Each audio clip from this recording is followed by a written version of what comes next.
Chapter 939. Spring hadn't arrived yet, and it was still the end of winter. It was still extremely cold in the north, and the cold wind felt like knives cutting at one's face. In front of the grave, a pure white flower swayed in the wind. The petals were blown away, and the names of 2 elders were carved on the grave. 3 years had already passed, and Yi Fan was powerless to defy the heavens. He silently knelt down. His lips trembled, and his hoarse words couldn't be heard clearly in the northern wind. He couldn't shed tears, and he could only mutter softly. Su Qiong walked to the side, giving him some time to be alone. She asked the cemetery manager who had just placed the pure white flowers here. Unfortunately, there were no results.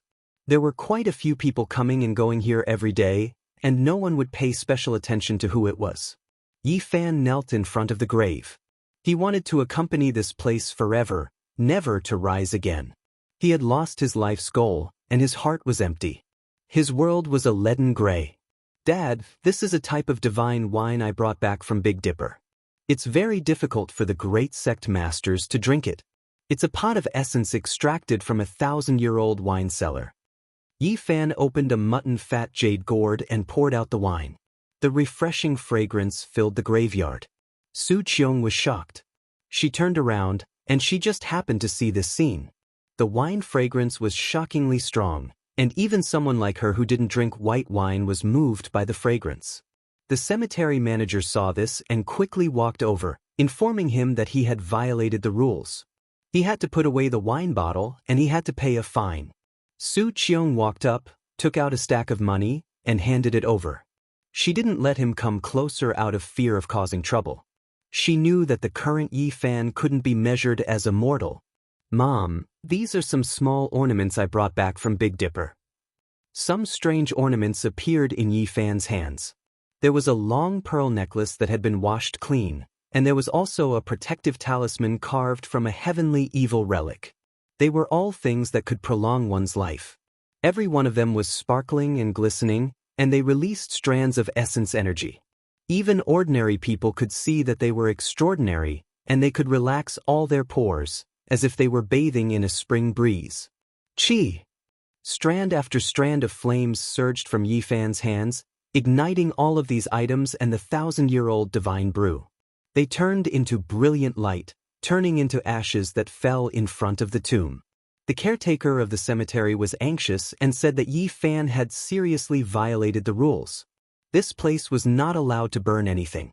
When he saw the flame jump out of Yi Fan's palm, he stared blankly. "I say, what is that thing you're burning? Why is it even brighter than a magic lamp? It's shooting out rays of light as though it's some kind of treasure. Oh my, what kind of wine is this? It's so fragrant that I can't help but want to take a sip. Just smelling it makes me drunk." As soon as he got close, he fell to the ground with a thud and fainted. Su Qiong retreated in shock, afraid that she would be intoxicated by the wine. She had seen a lot of things and had long realized that the things in Yi Fan's hands were not ordinary and could not be judged by common sense.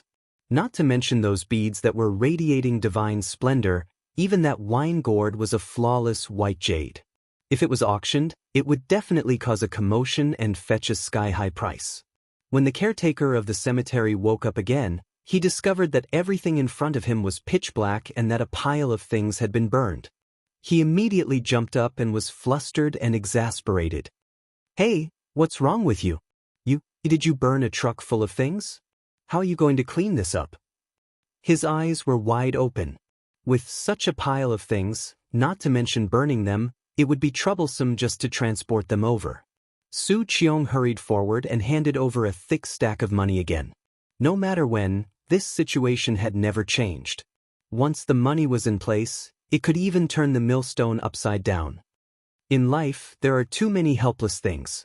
We are powerless to resist. My condolences. Uncle and Auntie won't blame you. As long as you return safely, it will be the greatest consolation for them. Because before they pass away, the only thing they care about is your safety, Su Qiong consoled. "I know. I want to be alone for a while. You should go back first." Yi Fan sat there with his back facing her and said, "The red sun set in the west." In the blink of an eye, a day had passed. Finally, the sky was filled with stars. He sat there silently without moving. The caretaker of the cemetery was scared, but he didn't dare to bother him. Before leaving, Su Qiong stuffed a lot of money into his hands. Early in the morning, the sun shone down and rose high. Yi Fan was still there, not moving at all. He sat there for a day and a night, silently recalling everything from when he was young to when he grew up. Every scene of his parents floated up in his mind, and it was difficult for him to walk out of his heart. The happy, the sad, the unforgettable, the unforgettable, the unforgettable, the past was like smoke, occupying his heart. He really wanted to sleep here. At noon, he sighed softly and stood up to leave. His back view was bleak as he walked out of the cemetery. Although he didn't return for a day and a night, Su Qiong wasn't worried. She saw with her own eyes that he could soar into the sky. She believed that no one in this world could hurt him. Perhaps only he could. Yi Fan returned. He sat on the sofa and quietly listened to Su Qiong's story. Every detail of the two old people's later years made his heart ache, but he didn't say anything from the beginning to the end. He just listened. Where there was light, there was darkness. Everyone would have happiness and sadness. There were happy memories, but there would also be unhappy memories. Su Qiong waited for him for 2 years, and then she got married. Just as she said, people had to live, right? And life was colorful. There would be wind and rain. 10 years ago, her life fell to the bottom. Her marriage that lasted for many years came to an end, and she lost everything. When Su Qiong went to the suburbs to relax, she unexpectedly met his parents. She couldn't believe that it was the two old people who took them away. Uncle and auntie are good people. They donated the money you left behind to an orphanage, but their own lives are so difficult. They miss you and like children. I think that the bouquet of flowers was given by the orphanage. The doorbell rang. Su Yi skipped out and went to open the door.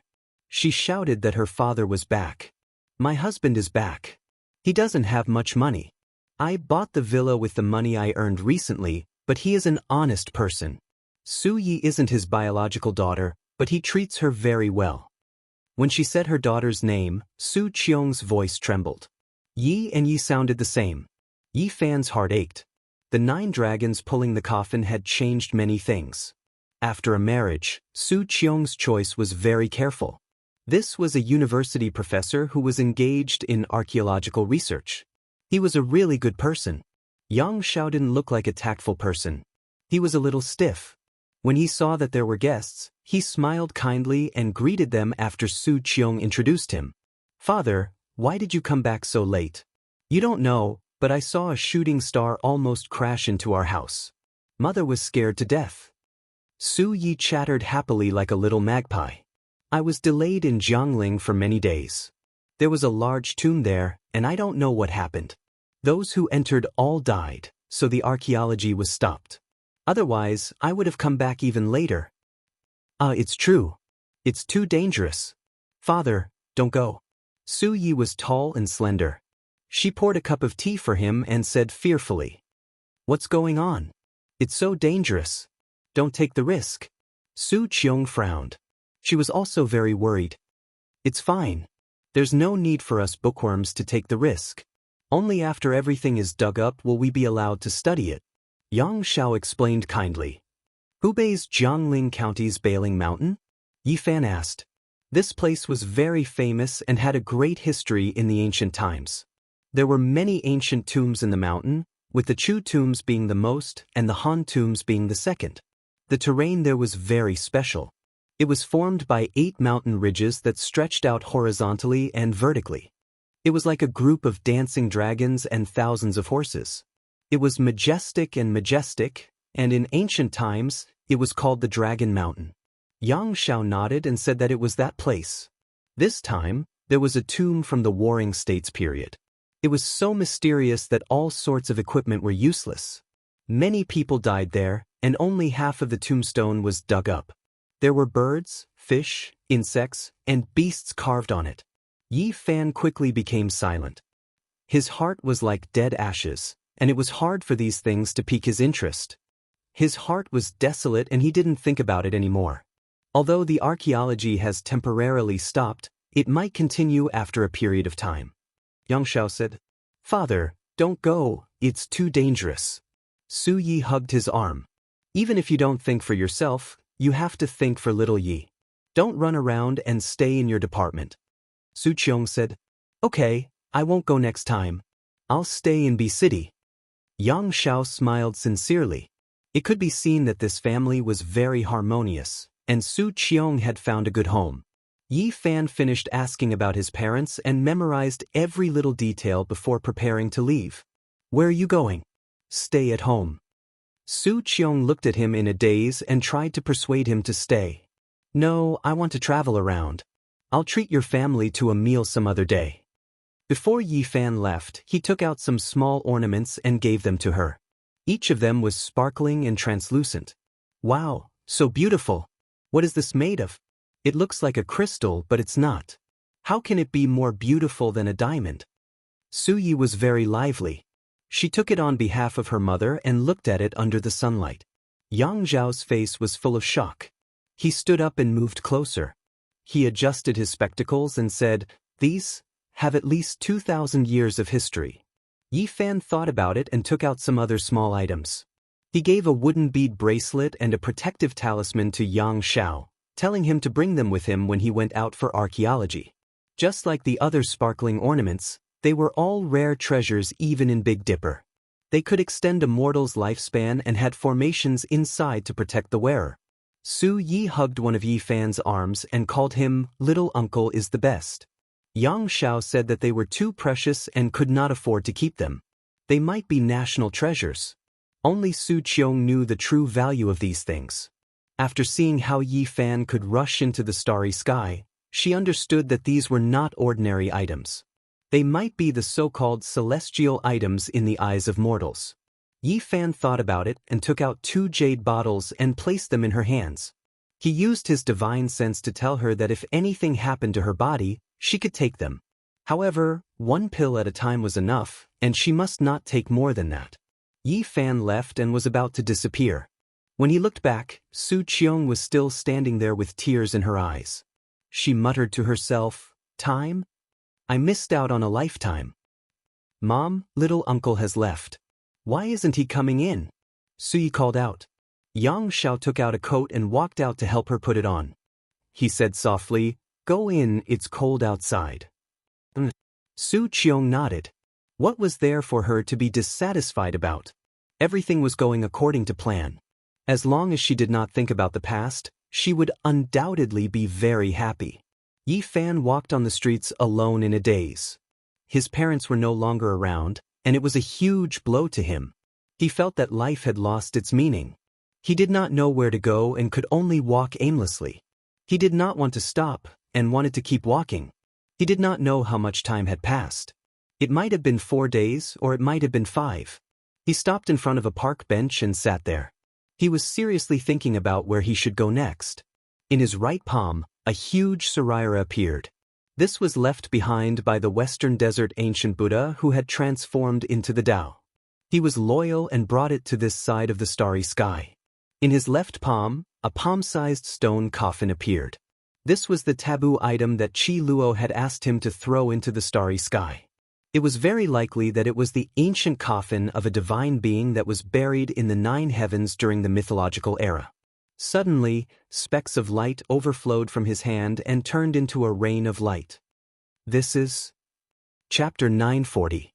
Specks of golden light revolved around his fingertips like golden butterflies. They danced gracefully and then flew into the sky. Yi Fan was startled. The infant fist-sized Saraira became smaller and smaller, turning into a rain of light that scattered in all directions. The scene was magnificent, holy, solemn, and respectful, transforming into the Tao. This was the first word that came to his mind, but he felt that it wasn't the case. That ancient Buddha had already passed away in meditation back in the Western Desert. Could it be that there really is reincarnation? Yi Fan immediately became excited. He was overwhelmed with emotions and immediately stood up. During these past few days, he was absent-minded and muddle-headed. He walked around aimlessly and almost didn't know where he was. His parents' figures always appeared in his mind, and he was unable to free himself from his grief. Reincarnation, resurrection, these words lingered in his mind from time to time. It was also because of this that he could think of the Saraira and the ancient coffin that should have been buried in the 9 heavens. Buddhism paid particular attention to the afterlife, and there was a saying of reincarnation. Meanwhile, the 9-layered coffin of the legendary era buried deities, and it was also a product of eternal life. Yi Fan's mind was absent-minded these past few days. He subconsciously took out these 2 items to search for eternal life and the method of reincarnation, all for the sake of seeing his parents again. This was a subconscious action, but it immediately woke him up. Otherwise, he didn't know how many days he would have been muddle-headed. The ancient coffin buried in the 9 heavens didn't change at all. It was still simple and unadorned, but the Saraira was melting bit by bit like a melting snowball. Yi Fan's essence energy was raised to its peak. He stared unblinkingly, and a divine flame throbbed between his brows. He was like a deity. He was using his heart to sense the Saraira and examine its changes. Even though he didn't believe in reincarnation, he still hoped for a miracle. His eyes were deep and unblinking. The Saraira seemed to be transforming into the Tao. It continuously transformed into golden ripples that spread outwards. The colors were beautiful, and it was as if an immortal technique was being displayed. Specks of golden light converged together. "Wow, uncle, are you performing magic?" A boy ran over from the park. He blinked his eyes as he looked at the Saraira that had turned into specks of light in his hand. "It's so pretty. Uncle, can you teach me how to change? It's so magical and beautiful." The little boy was not shy at all and begged Yi Fan to teach him. It's much better than witnessing the miracles that happen every year in the Spring Festival Gala. "I've long been sick of watching it," a few young people next to him said, joining in the fun. "Hey, why is the space between your brows also shining? Is that phosphorus? Does it hurt?" A young man was quite curious, reaching out his hand to touch the divine flame between Yi Fan's brows. "It hurts?" His hand hadn't even touched it, but he already felt as if he was being pricked by needles. He quickly withdrew his hand when he was still some distance away and shouted, "Brother, you really have perseverance. Don't you feel pain?" "Alas, it's not easy to do anything." Yi Fan didn't pay attention to them. He didn't care about how shocking it would be. He stared at the light overflowing from the Saraira and watched them fly west. He stood up and chased after them. His speed was extremely fast, disappearing into the distance like a gust of wind. The adorable child fell on his butt, leaving the young men and women stupefied. The Saraira was shining, converging into streaks of light that flowed in the direction where the sun set. It was extremely mysterious. Yi Fan was like the wind and lightning, leaving this city in the blink of an eye. These specks of light were like golden butterflies. They didn't fly that fast, but they fluttered about as if they were alive. Yi Fan had enough time to catch up to them, and he even had time to experience them. There aren't any divine fluctuations, so it isn't a primordial spirit. There aren't any life imprints either, just a type of pure energy. He frowned slightly. Yi Fan was extremely focused. He reached out his divine will and displayed his cultivation to observe every speck of light. He wanted to understand its source and know what it was exactly. However, he was disappointed. This type of thing had nothing to do with reincarnation, and it didn't have any life imprints. It was just a type of pure energy and nothing else. No wonder even the ancient Buddha himself said that those who believe in it will have it, and those who don't, won't have it. Those who have reached his level of cultivation must have known that death is ultimately in vain. The only thing Yi Fan didn't understand was why the old monk who had transformed into Tao wanted him to bring his Saraira back to earth. What was the meaning of this? This was because he had already discovered that after a period of time, some of the specks of light would dim. They would either dissipate or sink into the mountains, rocks, and vegetation. Occasionally, some of the specks of light would be absorbed by some lucky people. Perhaps he saw a similar flower before he passed away, and even though he knew it wasn't him, he still wanted to get close to it. Yi Fan was disappointed, but he still chased after it, wanting to see the final result. The speed at which these specks of light moved wasn't very fast for him. He only arrived in the west after a few days. In front of him, the sea level was getting higher and higher. The vault of heaven seemed to have been washed by water. It was incomparably blue and sparkling like a sapphire. Occasionally, white clouds drifted by, clean and flawless. They were right above his head, as if he could touch them with his hand. It wasn't easy to find such a natural place in the modern era where tall buildings stood in great numbers. The Tibetan area was sparsely populated, and there were many areas that humans hadn't set foot in yet. However, just as he approached this high-altitude area, the Saraira in Yi Fan's hand was also exhausted. The last speck of light flew out and completely disappeared. Yi Fan watched this last rain of light and saw that it didn't fly very far. In the end, it fell into the mountains, sank into the vegetation, and turned into nothingness. He let out a long sigh. Although he knew that reincarnation was empty and impossible to exist, he still couldn't help but feel sad and disappointed. He had extinguished the last glimmer of hope in his heart. The ancient saints of the Western Desert had completely disappeared from the world. Buddhas were nothing more than this, let alone mortals. In the end, they couldn't leave any traces behind. Yi Fan knew that it was impossible for him to see his parents again. They were truly separated forever. Thinking of this, he was dejected and couldn't control himself. He stood there motionless, almost petrified. What should he do? His mind was in chaos. He had no direction and felt that everything he did was meaningless. After standing there for an unknown period of time, Yi Fan suddenly raised his head. He felt a faint fluctuation coming from the depths of the Tibetan area. There was a mysterious aura flowing. This is... His eyes flashed as he looked at the land in front of him. This feeling was hard to forget. He had experienced it before in the Western Desert. This mysterious fluctuation was almost the same as the fluctuation of Mount Meru. Yi Fan turned into a beam of light and rushed forward. He entered the depths of the plateau's uninhabited area. At this moment, he felt a boundless fluctuation as if a vast body of water had burst its banks and rushed in all directions. Yi Fan was shocked. This uninhabited area was too mysterious. Compared to what he had experienced in the Western Desert, the fluctuation wasn't much weaker. He almost thought that he was looking at Mount Meru from afar again. However, it left as quickly as it came. The mysterious fluctuation was like a flood that was cut off by a sluice gate. In the blink of an eye, it stopped and disappeared completely. He couldn't sense it anymore. Where did it originate from?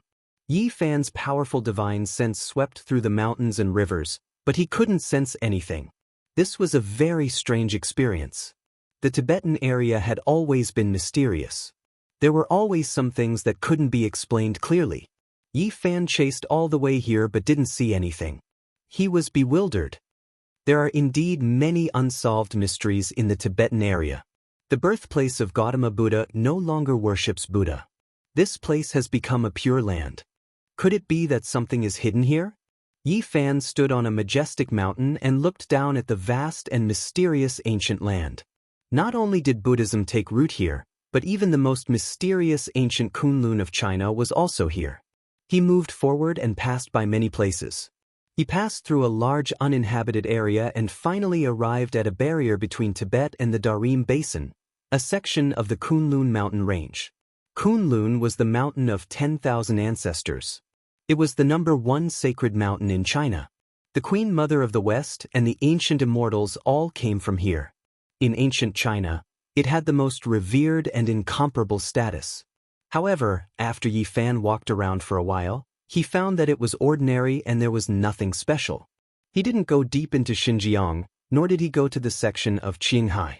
He returned to the Tibetan area. This was because he didn't come to search for the secret of Kunlun. He only came to pursue Buddha. He didn't have any other thoughts. There was only sadness in his heart. How could he care about anything else? Yi Fan came to Sala. Even though he didn't believe in the afterlife, he still wanted to give it a try. The vast fluctuation not long ago made it hard for him to let go. He entered the Padala Palace. It was built against the mountain and had an imposing manner. Since ancient times, it had been the holy land of Buddhism in Tibet. It had an extraordinary status. Yi Fan went in and out of many palaces. They were all important places that were not open to the public. However, he was disappointed. He didn't sense that kind of breath and couldn't find it. Later, he entered the Jiakhang Temple and the Xiaozhao Temple. He still didn't find anything in these two holy temples. There was only a trace of pure psyche power, but it couldn't be comparable to what he sensed not long ago. One should know that the vastness was awe-inspiring. It was really comparable to Mount Meru. It was like a boundless ocean surging. Not long after, he entered Siji Temple, Yeba Temple, Zisong Temple, Sengji Temple, and other places. They were all the most famous ancient temples and holy temples. However, he still didn't find anything. Yi Fan found that even today, there were people who worshipped Buddha. They had devout faith. They didn't burn incense, worship Buddha, or pray for peace. Unfortunately, he didn't see a single cultivator. Maybe there were some unknown ancient temples, but he didn't have the mood to look for them. Yi Fan walked through the vast uninhabited area and revealed a strange expression. He occasionally saw some devout Tibetans. They were all very excited and said that Buddha was coming to the world. He was very puzzled and asked around. Some said that the pure land of Buddha was opened and he sensed the Buddha's power. Some said that the Buddha was revived in the Saha world. Some said that the Buddhism was opened and the Dharma was revealed to the world. Yi Fan shook his head and turned to leave.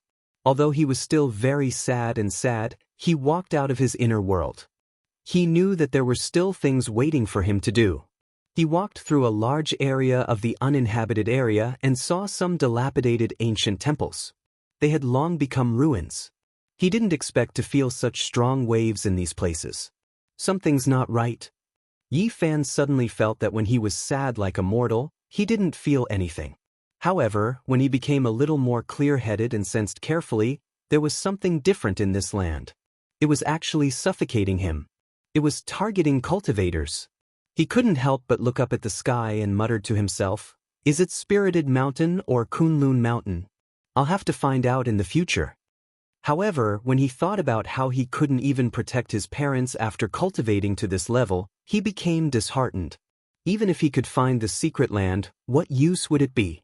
The path to immortality was rugged. Whether it was to cut the Tao or to prove the Tao, he had to give up too much.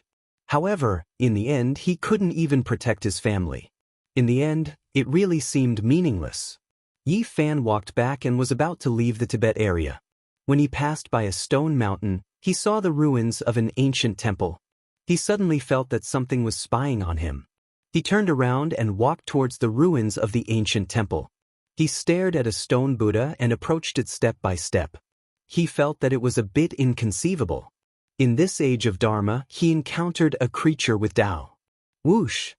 Behind the stone Buddha, a purple light rushed out and entered the stone mountain.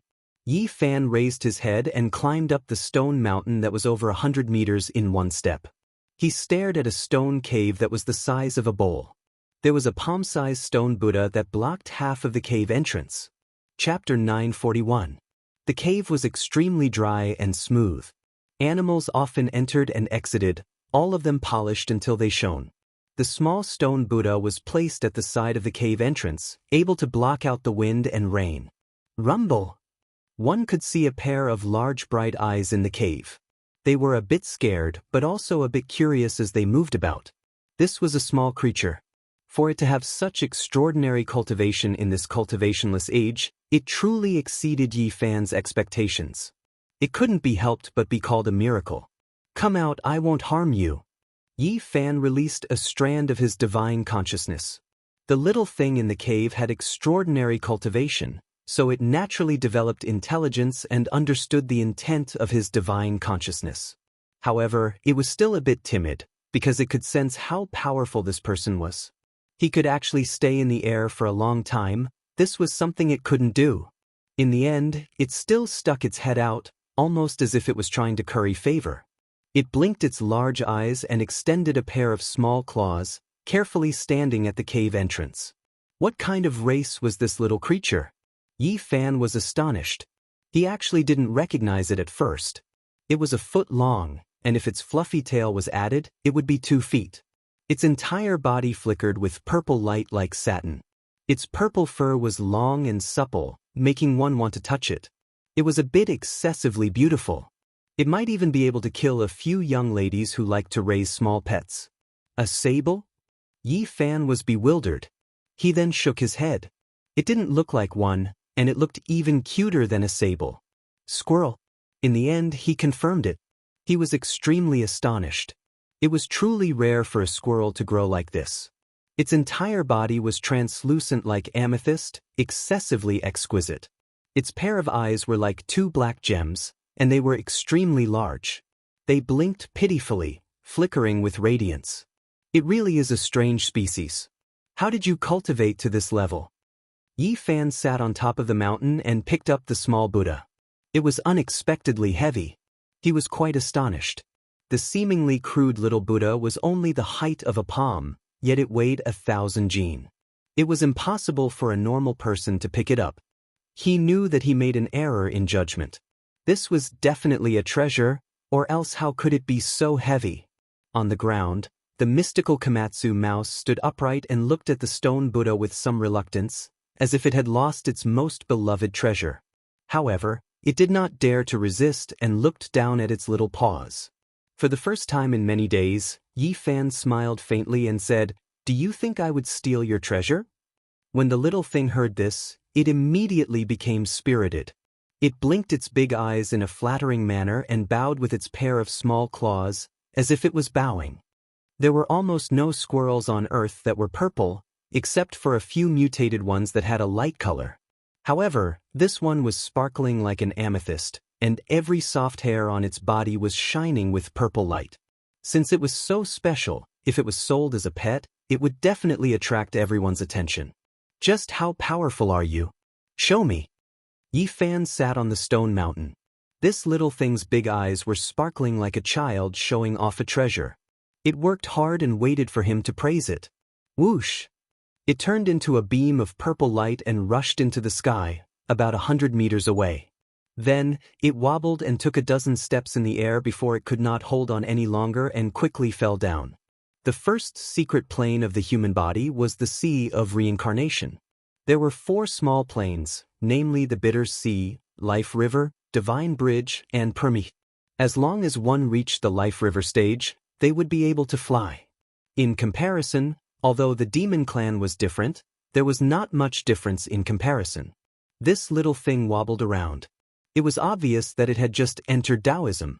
Compared to the saints of the demon race, it was like heaven and earth.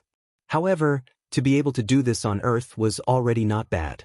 The great path could not be sensed. To be able to cultivate to this level, it could be said to be a shocking anomaly. Moreover, Yi Fan looked at it seriously. This little thing was far more mystical than he had imagined.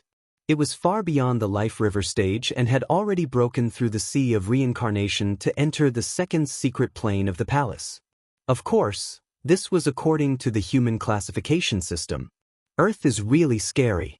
Even the cultivators of the palace are suppressed to the point that they cannot fly for long distances. They can only rush out 100 meters before they can't hold on any longer. At the same time, he could not help but be surprised. This purple squirrel was extraordinary. This was a heaven-defying little demon that had grown up in a situation where the great path did not allow it. Yi Fan tried to sense the essence of heaven and earth, but in a very large area, he could only capture a few strands. It was too thin. To be able to cultivate to this level under such circumstances, was it the son of the demon emperor? He immediately revealed a strange expression, wanting to see through this little thing. The purple Komatsu squirrel was immediately afraid. It held up the stone Buddha with its little paws and with a pitiful expression, it handed it over to him, trying to please him. "I will not steal your things. I just want to know, how do you cultivate?" The purple squirrel shook its fluffy tail and put down the stone Buddha. It pointed at the head of the Buddha and then at the sky. This puzzled Yi Fan. He had already seen the stone Buddha.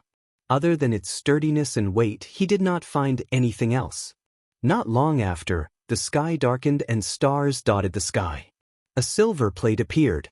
At this time, something strange happened to the stone Buddha.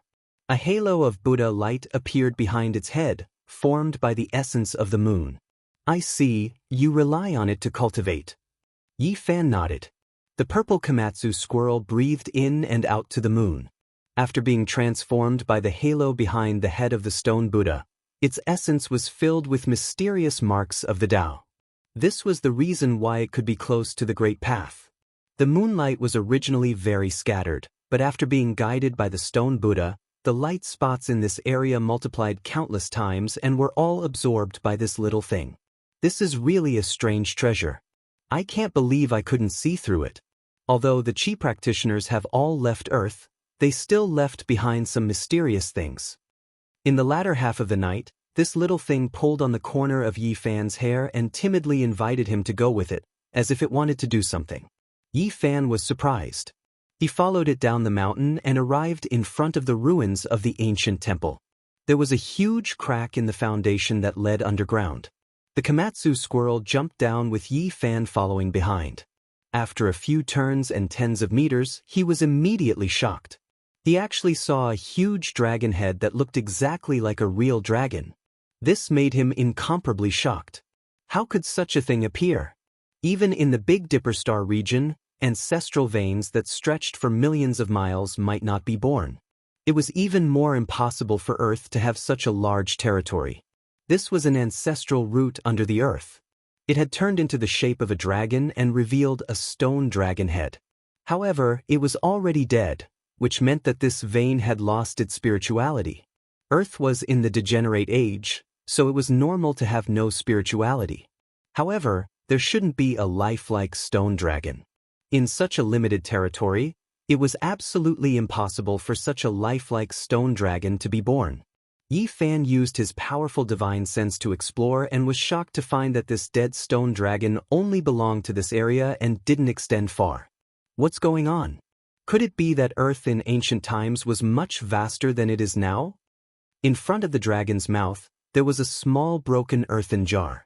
There was a small amount of sparkling and translucent liquid inside, and wisps of refreshing fragrance wafted out. The little purple creature ran forward and carefully lifted it up. It raised it for Yi Fan to drink, but it didn't live up to his expectations and swallowed a mouthful of saliva. It was obvious that it was also very hopeful. Yi Fan picked up the small earthen jar and sniffed it. A strange expression appeared on his face. This was the spiritual milk of the earth.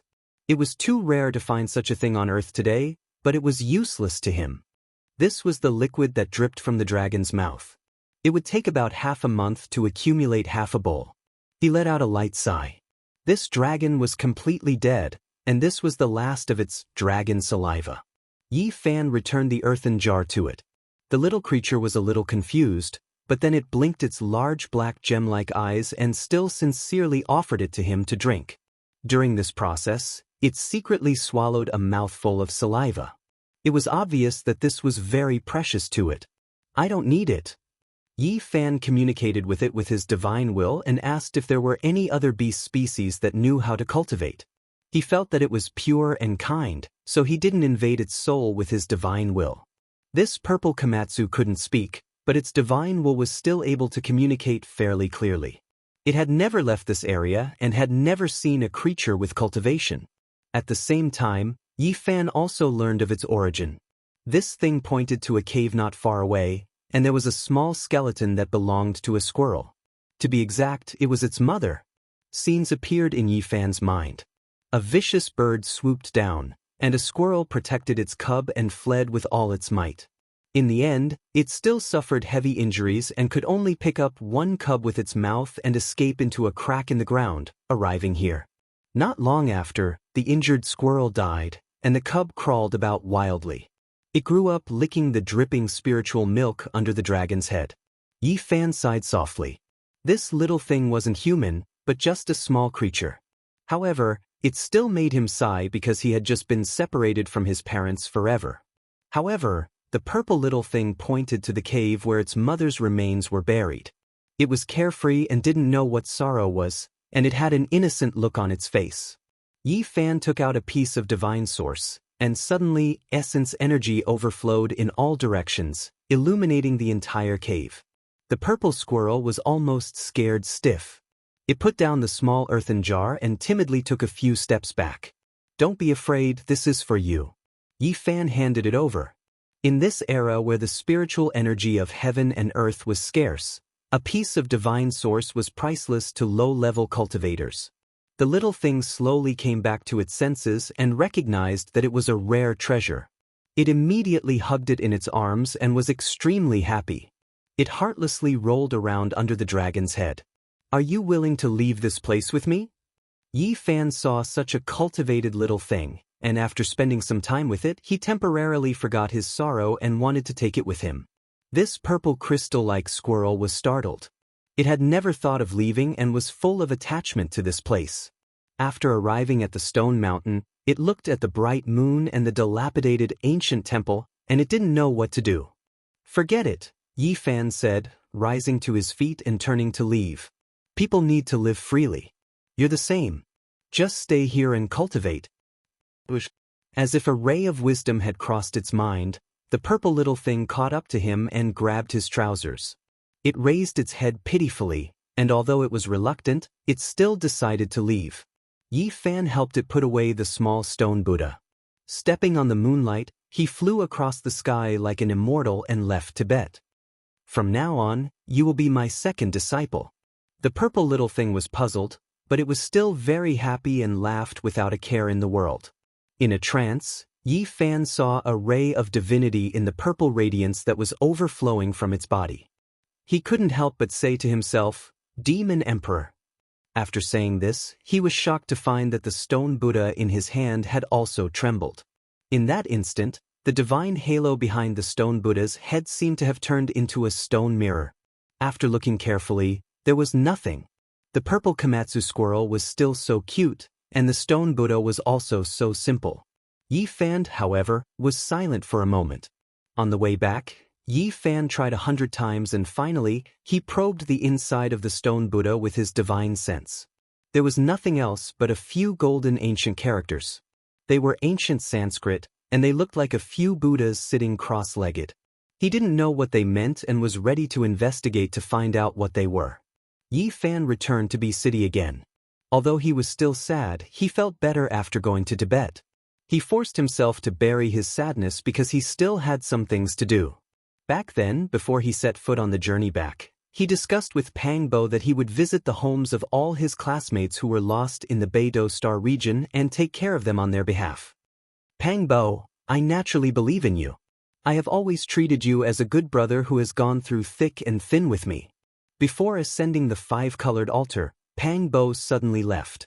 Then, Li Xiaoman said that he was a great evil, but Yi Fan didn't believe it. Even if there was something strange about Pang Bo, the friendship that had gone through thick and thin with him could not be fake. After returning to Bi City, Yi Fan first treated Su Qiong's family to a meal. In this world, he didn't want to reveal too much of his supernatural power, lest it was too shocking. Moreover, he always felt that the earth was too mysterious, and he was afraid that someone was looking down on everything in the world. He asked Su Qiong to help him quickly find out where the families of some of his classmates were. In the process, he also handed the ancient Sanskrit characters on the stone Buddha to Yang Shao and asked him to find someone to decipher it. Not long after, Yang Shao really found someone to translate it for him and gave him the result. This surprised Yi Fan. Chapter 942. This is not Sanskrit in the general sense. It is extremely old. It should be the ancient rune of the origin of this kind of writing. It can't be verified, but it is the prototype of Sanskrit. Therefore, it is difficult to translate accurately. Yang Shao asked a friend to ask an authoritative Sanskrit textual scholar in India to decipher it, and then he could barely translate it. This is the prototype of Sanskrit, but it also gives birth to several meanings because it is too different from the Sanskrit of later generations. A few words contain many meanings, which makes people have a headache. Consummation of enlightenment and movement was one of the translations.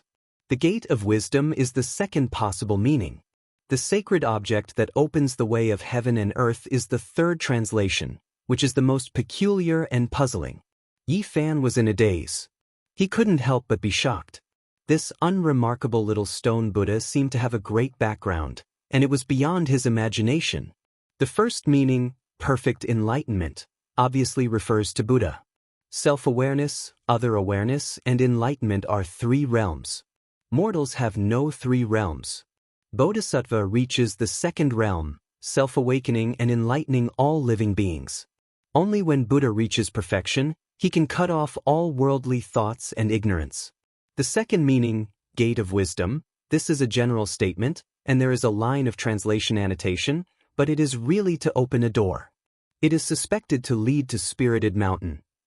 This annotation is more surprising than the original translation. Yi Fan is moved.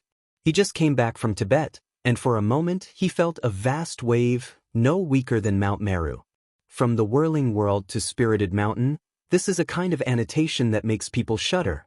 It is very mysterious. Can this little stone Buddha really lead to a secret place?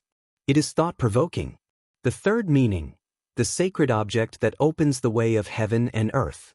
This is a very mysterious statement, just a vague translation, and even the translator himself is not sure, so there is not much elaboration. Yi Fan is surprised. He did not expect this little stone Buddha to be so mysterious. Why was it left in an uninhabited area, like an abandoned thing? Xianxia looks strange. Ordinary Sanskrit is fine, but this kind of ancient rune is rarely seen in India. Only 1 or 2 national treasures are engraved with it. He asks him how he got it, and reminds him kindly and carefully that the country is very strict with the supervision of cultural relics. Yi Fan was helpless. Since he gave out a few small gifts, Xianxia judged that it had a history of more than 2,000 years. He probably regarded him as a reseller of cultural relics. Su Qiong gave Yi Fan a phone and helped him save her number.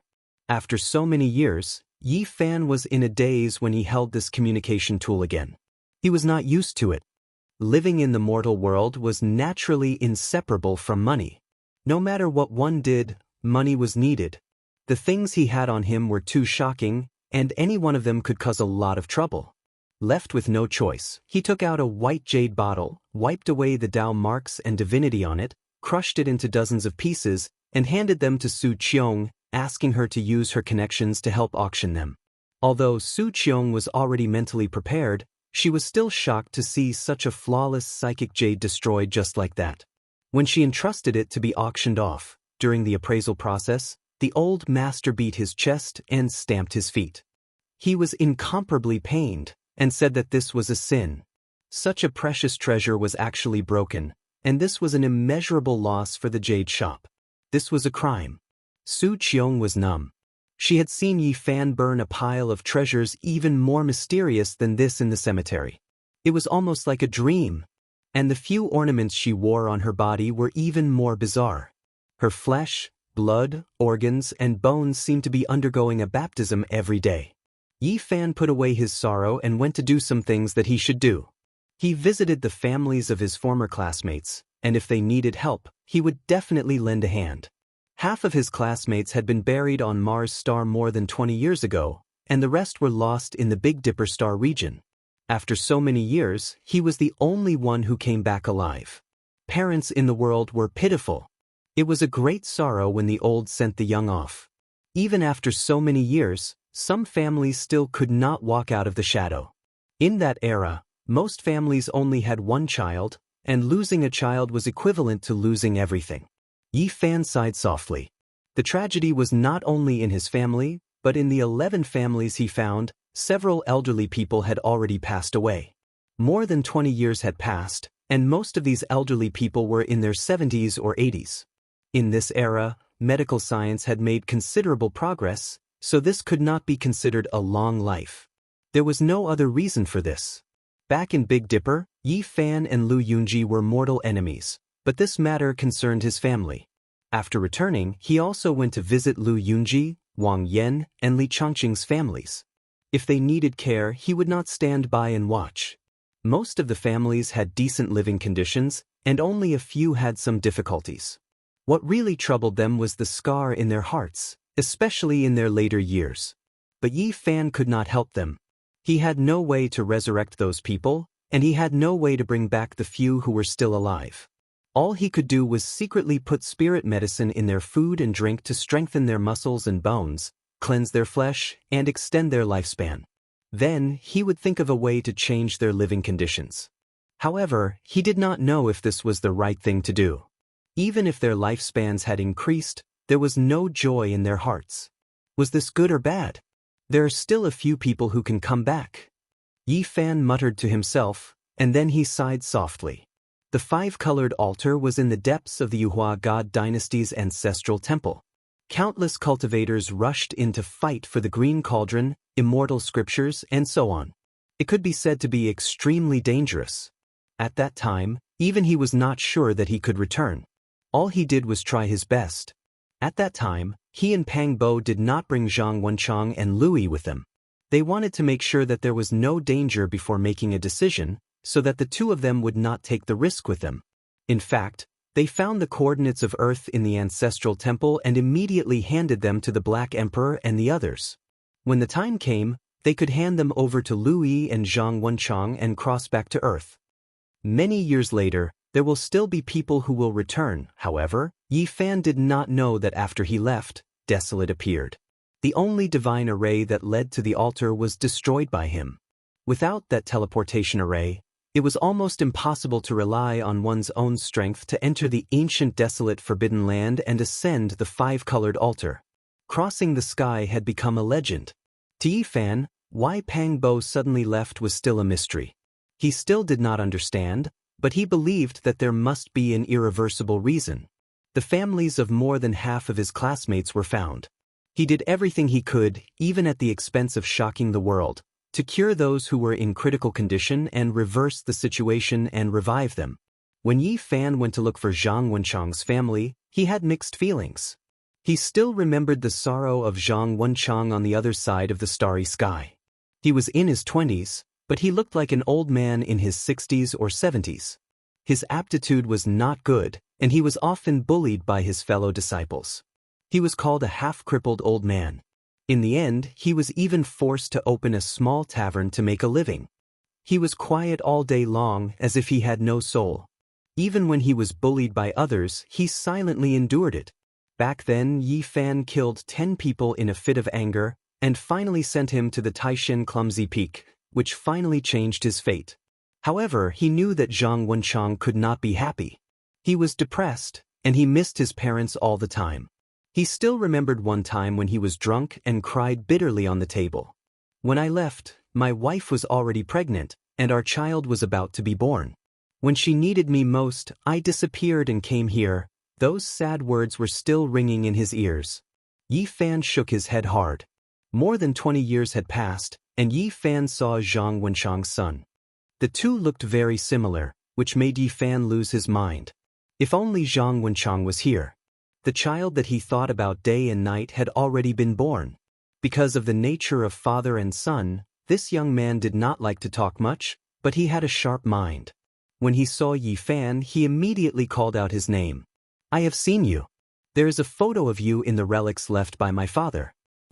Is my father still alive? He was shocked and could not wait to ask. Yi Fan nodded. He was happy for Zhang Wenchang, but also sad for him. His wife loved him very much. After giving birth to this child, she did not abandon his old parents. My stepfather was an orphan. My mother married him so that she could treat me better and take care of my grandparents. Hearing this, Yi Fan had mixed feelings. He was happy for Zhang Wenchang, but also sad for him. My father disappeared, but I know that my mother must have had a good relationship with him. She could not forget him for so many years, and sometimes she would be alone in a daze. There were too many helplessness in this world. Life could not be chosen again. Zhang Wenchang had left this world. These could only make people feel sorry and helpless. My stepfather was a good person. He treated me, my grandparents, and me very well. Our family could be considered happy. Zhang Yi cried, but he was very rational. He did not cry or scream. He asked about every detail of his father in that world again and again.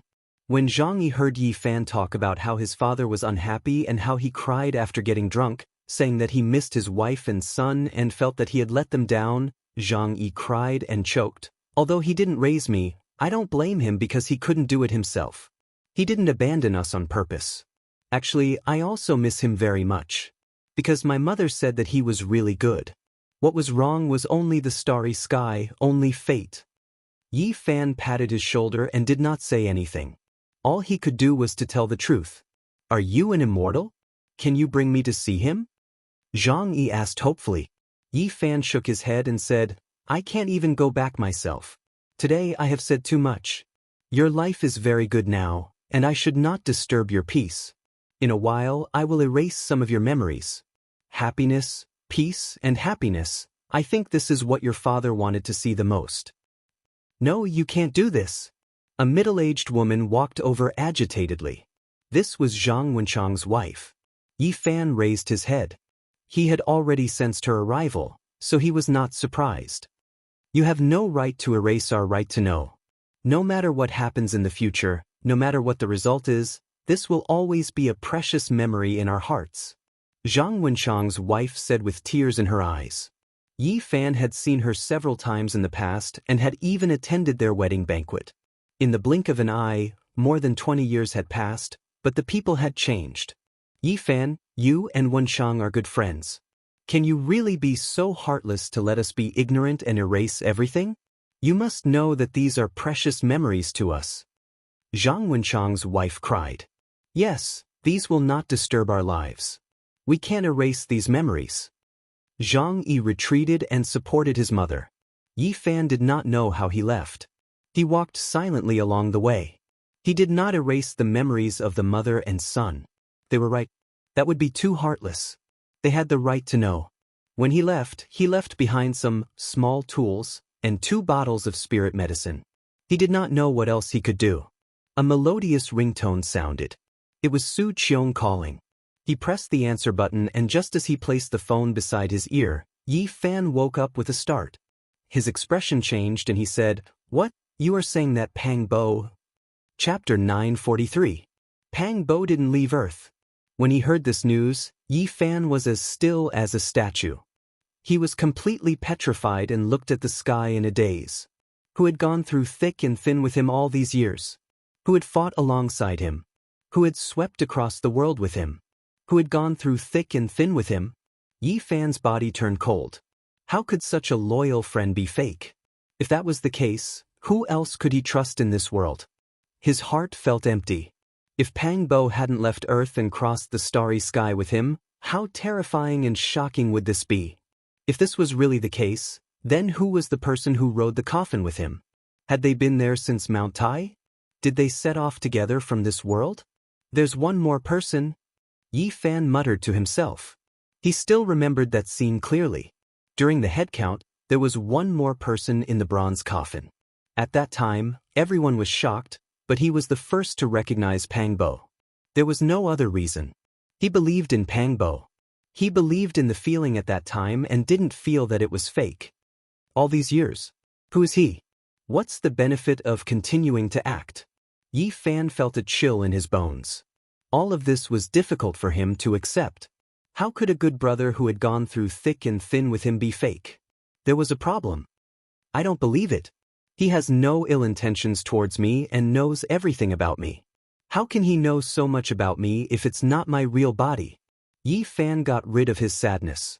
His whole body tensed up and he clenched his fists. Although he had returned to Earth, he couldn't relax. He had to break through this fog. He broke free from the shadow of his parents' death and looked into the distance. It was as if he was in the Big Dipper. His heart had advanced to the realm of battle. Yi Fan went south to uncover the truth and see which was real. From the bottom of his heart, he didn't want to believe that there was still a Pang Bo on Earth. Otherwise, there would be no one in this world he could trust. The address of Pang Bo's home had long changed. Otherwise, he wouldn't need Su Qiong's help to find it. He would have gone there himself. Many things had changed in the past 20 years. They had moved away from their original city. Yi Fan arrived at N City and found his destination according to the information he had obtained not long ago. He stood on the rooftop of a building and silently sensed. Sending his powerful spiritual sense into the building, he was shocked to see Pang Bo's parents. His father was tall and sturdy. Although he was almost 80 years old and looked old, one could see how powerful he had been when he was young. Pang Bo had inherited his father's physique, which was 2 heads taller than ordinary people. His mother's hair was white, and her body was not very good. She seemed to be lacking in blood energy, and there was a gloomy expression on her face. However, Pang Bo was nowhere to be seen. There were only two old people in the not-so-small room. However, it was obvious that there was a couple living there, as well as a young man. That's Pang Bo's elder brother and sister-in-law. They're 2 or 3 years older than him. The other one should be his nephew. They're not at home right now. Why doesn't he have his own room? Yi Fan looked puzzled. He inwardly apologized and then turned into a beam of light and entered the living room. He concealed his figure and searched carefully, but he couldn't find any traces of Pang Bo's life. Suddenly, his expression shook as he saw a photo frame. It was a black and white photo of Pang Bo that was specially used for the dead. Yi Fan felt as if he had been struck by lightning. How was this possible? Pang Bo hadn't left Earth, but he was already dead. This was his best friend. No matter where he was, he didn't want anything to happen to him. All of a sudden, he was stunned on the spot and couldn't accept this fact. His body was trembling. His parents had passed away, and even his best friend had passed away? Little Bo's death anniversary is coming soon. How fast? 10 years have passed in the blink of an eye. Pang Bo's father sighed. Yi Fan was dumbfounded. Pang Bo had been dead for 10 years. How did he die? He couldn't believe it. One had to know that the two of them had the best physiques when they were in school. How could they die so young? 20 years ago, Little Bo didn't go to Mount Cheng and escaped this calamity. But who would have thought that the heavens had made up their minds and couldn't avoid it? Sigh. His mother wiped away her tears and walked over to wipe the frame of her glasses. The 10 years of death anniversary was coming soon. This brat. Pang Bo's father said softly. Then, he didn't say anything else and sat there smoking in silence. Sorry for the offense, Yi Fan said softly. He extended his divine sense into the two old men's sea of consciousness to investigate everything. After a quarter of an hour, he left and stood on the rooftop of the building absent-mindedly. He couldn't believe everything. Pang Bo's death was very strange. He was actually killed by lightning in the wilderness. No wonder his mother was lamenting. Even if he had escaped the calamity of Mount Cheng, the heavens wouldn't let him go. Yi Fan was completely dumbfounded.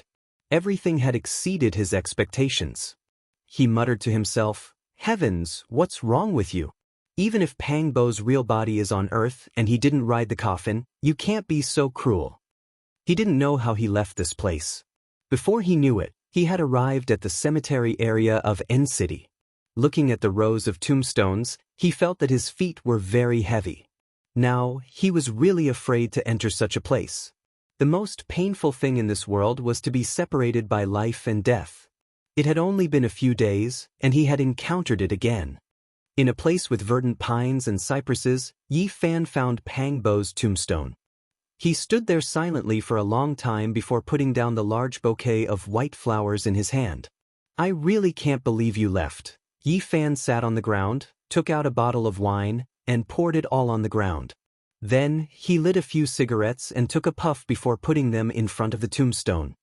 How could this be? Everything is like a dream. I often wonder if everything in the Big Dipper star region is real. Now that I've woken up, it's so cruel. Yi Fan sat in front of the tombstone and lit a cigarette for himself. After leaving Earth for so long, after more than 20 years, he once again experienced the emptiness that lingered in the smoke. He was very silent and sat there for a long time. After smoking an entire pack of cigarettes, he said to himself, To be honest, I can't believe you're dead. Then, there was another period of silence. He was thinking very seriously. As if he had suddenly thought it through, he suddenly stood up and threw a cigarette but on the ground. To be exact, I don't believe that you're the real Pang Bo. My friend is still alive and hasn't returned. Yi Fan's eyes were sharp, and his spirit, qi, and spirit were boiling.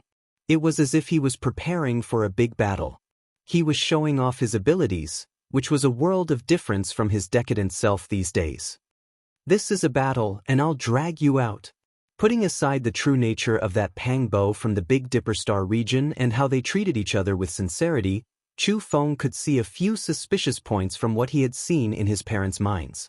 First, his death was too strange. How could he have been struck by lightning? Moreover, his face was ferocious when he died, and he was completely out of shape. 10 years ago, it scared many people. Second, his temperament was different.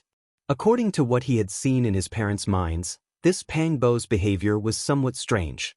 Even the two old men had been confused. Third, why did he quit his job and go to ancient sites and mountains all year round, yet he had an endless supply of money? Fourth, why was he so persistent, asking the two old men about their blood relatives and visiting them one by one? Even though they hadn't contacted each other for many years, he still visited them. In short, many of his words and actions made the two old men suspicious. They didn't understand why. They only remembered that he seemed to be drunk once and said that their family had demonic god blood in their bodies. Of course, that time, the old man slapped him and woke him up, scolding him for spouting nonsense. Earth is far more complicated than I thought. Yi Fan returned to Pang Bo's home and sensed carefully. As expected, he found that this tall and sturdy old man's vitality was very vigorous, surpassing that of ordinary people. No wonder Pang Bo is so tall and strong. His arms are thicker than other people's legs. Could it be that he really has ancient demonic blood in his body? No wonder the descendants of the Qing the Arch wanted to take over his body. Yi Fan muttered to himself. Pang Bo's father and brother's vitality was a little strong, but it wasn't enough to surprise him. It seemed that this also depended on the person. Perhaps only a few people could return to their ancestors. Pang Bo can cultivate the Qing Thearka's ancient scripture. Could it be that the blood in his body has recovered? Yi Fan stayed in N City for a few days and understood enough about the situation. He helped Pang Bo's parents improve their physique and washed their flesh and bones with spirit medicine many times, but he didn't show himself. This time, he didn't collect enough evidence and couldn't be 100% sure that the person who died was a fake Pang Bo. Hence, after leaving, he began to use all his power to investigate. Did he go to Mount Tai back then? It was undoubtedly impossible to go to Mount Tai to verify it. After so many years, who could remember? He investigated and found the company where Pang Bo had worked in back then. He wanted to find some of his colleagues back then and ask for some clues. Unfortunately, the relevant people had already left. It had to be said that if an ordinary person couldn't find it at all, it would be like looking for a needle in a haystack. However, Yi Fan wasn't an ordinary person. Although it took a lot of effort, he finally found it. He secretly looked through their dusty memories and finally found out that Pang Bo went to Mount Tai back then. It was a colleague who helped him book the plane ticket. Back then, something happened to Pang Bo's family. The real and fake Pang Bo had said so. However, the dead Pang Bo returned home on the day of the incident and said that he didn't go. However, the colleague who helped Pang Bo book the plane ticket had a different memory. When Pang Bo got off the plane and took a long-distance bus to the foot of Mount Tai, he had called him to express his gratitude. Yi Fan smiled. Although it took a lot of effort and the process was very troublesome and complicated, he finally found out that the dead Pang Bo was most likely fake. This was very meaningful to him. It was great news. Is there an ancient demon clan in this world? I want to see what you guys are up to. Not long after Yi Fan returned to B City, he received a call from Xianxia. He said something over there, and it turned out to be related to the small stone Buddha. According to him, the ancient runes shocked the authority of ancient Sanskrit last time, and he specially consulted his teacher. As a result, he didn't know how he alarmed a few mysterious gurus. They came to B City, and they want to see you no matter what. I really can't refuse them. Xianxia was in a difficult position. Isn't it just a few ancient Sanskrit characters? Is it necessary to lead them here from India? Yi Fan said. It was a few old monks who came. The people who accompanied them treated them like living Buddhas. They almost knelt there and worshipped them. It seemed that they had manifested some kind of miracle. But what era is this? Even if they have faith, it shouldn't be like this. Xianxia was a learned person, so he naturally didn't believe in this. A thought came to Yi Fan's mind. Hinduism was respected on the other side of Mount Tai, and Buddhism had long declined in the land of origin. How could there still be gurus coming from thousands of miles away? Could it be that there were still people in the world who could cultivate? This was also good. He was about to investigate everything about the fake Pang Bo. If he was really a hidden master, he could just follow the clues and understand everything on Earth today. Chapter 944. Yi Fan readily agreed and arranged a place to meet in 2 days. He wanted to see what kind of person this so-called master was and whether he could really manifest a miracle. B City had a long history. There were some historical sites in the city, but there was no lack of modern vitality. It was one of the largest cities in China, and after more than 20 years, it had become even more prosperous. Yi Fan walked on foot. There were people coming and going on the streets in an endless stream. After traveling for so many years, it felt like a lifetime had passed for him to walk in such a place again. Although he had been back for a few days, he had always been immersed in his own world and couldn't extricate himself. He had never seriously experienced the hustle and bustle of the city. It had to be said that B City was developing very quickly. Row upon row of high-rise buildings were built, and this famous pedestrian street was even wider. All kinds of brand stores were connected to each other, and there was an endless stream of people rubbing shoulders with one another. Suddenly Yi Fan saw a poster. On it was an exquisite mutton fat jade bottle that emitted a mysterious halo. It was truly like a divine artifact, magnificent to the extreme. He was startled. This was a cultivator's artifact. After a closer look, he couldn't help but be dumbfounded. Wasn't this the artifact he had crushed into a dozen pieces and entrusted to auction?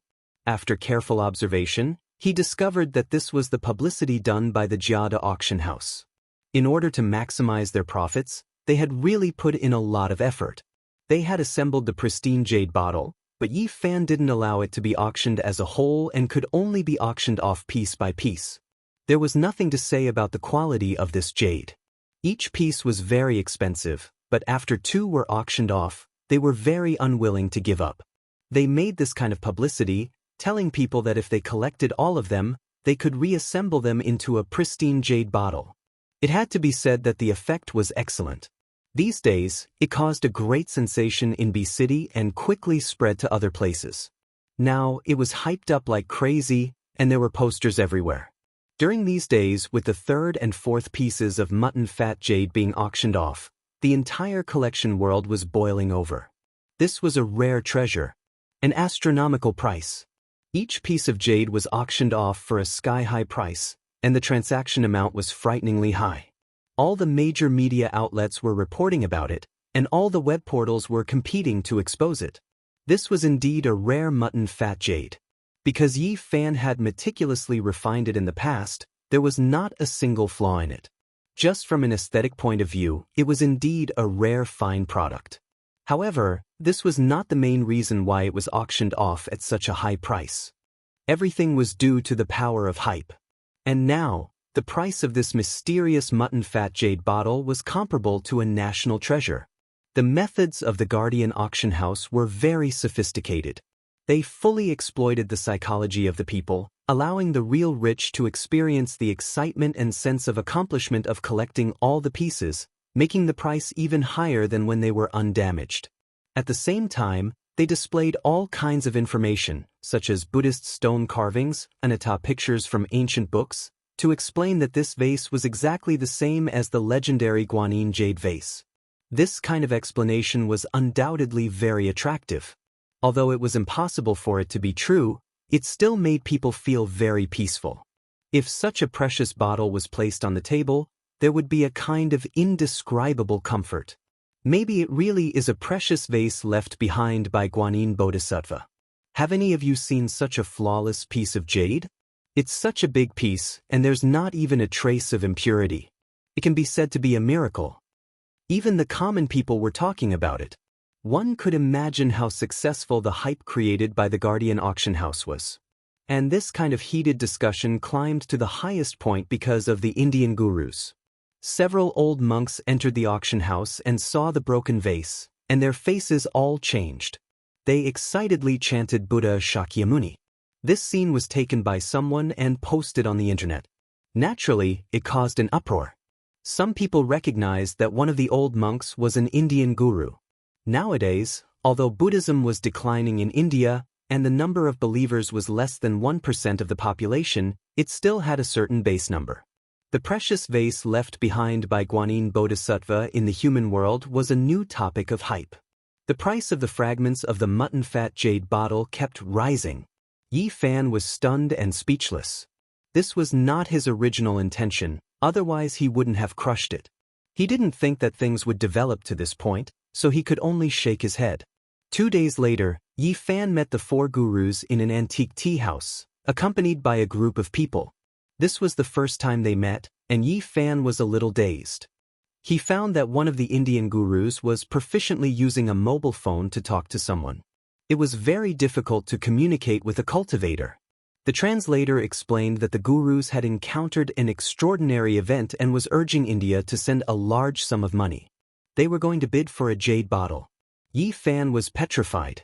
Even the things he created were international. This was really unexpected.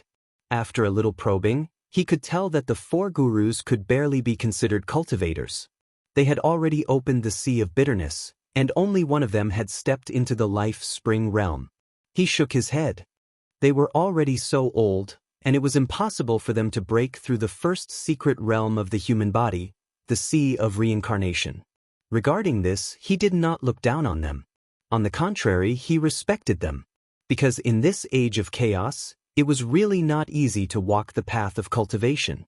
It was amazing to have such achievements. If it was in the Big Dipper Star region, these people would most likely have great achievements. They would be gurus in name and be respected by the people. Gurus, why are you interested in the jade bottle? Yi Fan asked casually. That is an enchanted item. Even though it is damaged and the technique is no longer there, it still makes us yearn for it, an old monk answered, and someone translated from the side. Yi Fan nodded. Even though these people's cultivation was not high enough, they still had the knowledge to recognize that it was an enchanted item. It seemed that the jade bottle might cause some trouble because of this. These old monks were already over 100 years old, especially the gurus who had stepped into the life spring realm. He was already 120 years old, but they were all hale and hearty. They were naturally different from the ordinary people. These people were very humble. They were monks in name and in reality. They did not talk about magical powers, but rather about Buddhist scriptures. The so-called miracle was said by the translator. He said that when he was in India, he once saw a guru single-handedly stop an elephant's leg and save a child. He also saw an old monk sitting cross-legged in the air, not moving at all, even though it was only for a short moment. Other than that, he once saw an old monk's mouth and nose emitting white light that penetrated a steel plate. Yi Fan nodded and did not say anything. The age of chaos was a sorrowful one for cultivators. These people could be said to be a few ascetic cultivators among millions of people. They had reached this step completely through great perseverance. He sighed lightly. It seemed that it was too difficult to find a true cultivator on earth. Not long after, the old monks directly talked about the ancient Sanskrit words. Their expressions were solemn and serious, and there was even a hint of piety. The authority of ancient Sanskrit also came. He turned out to be a disciple of a guru. He was very famous in the field of ancient literature, but he was very respectful in front of the gurus. The gurus verified and asked Yi Fan where he obtained the ancient Sanskrit words. This was of great significance to them. You guys recognize these words, what do they mean? Yi Fan asked. The gurus did not speak, remembering that monks did not lie.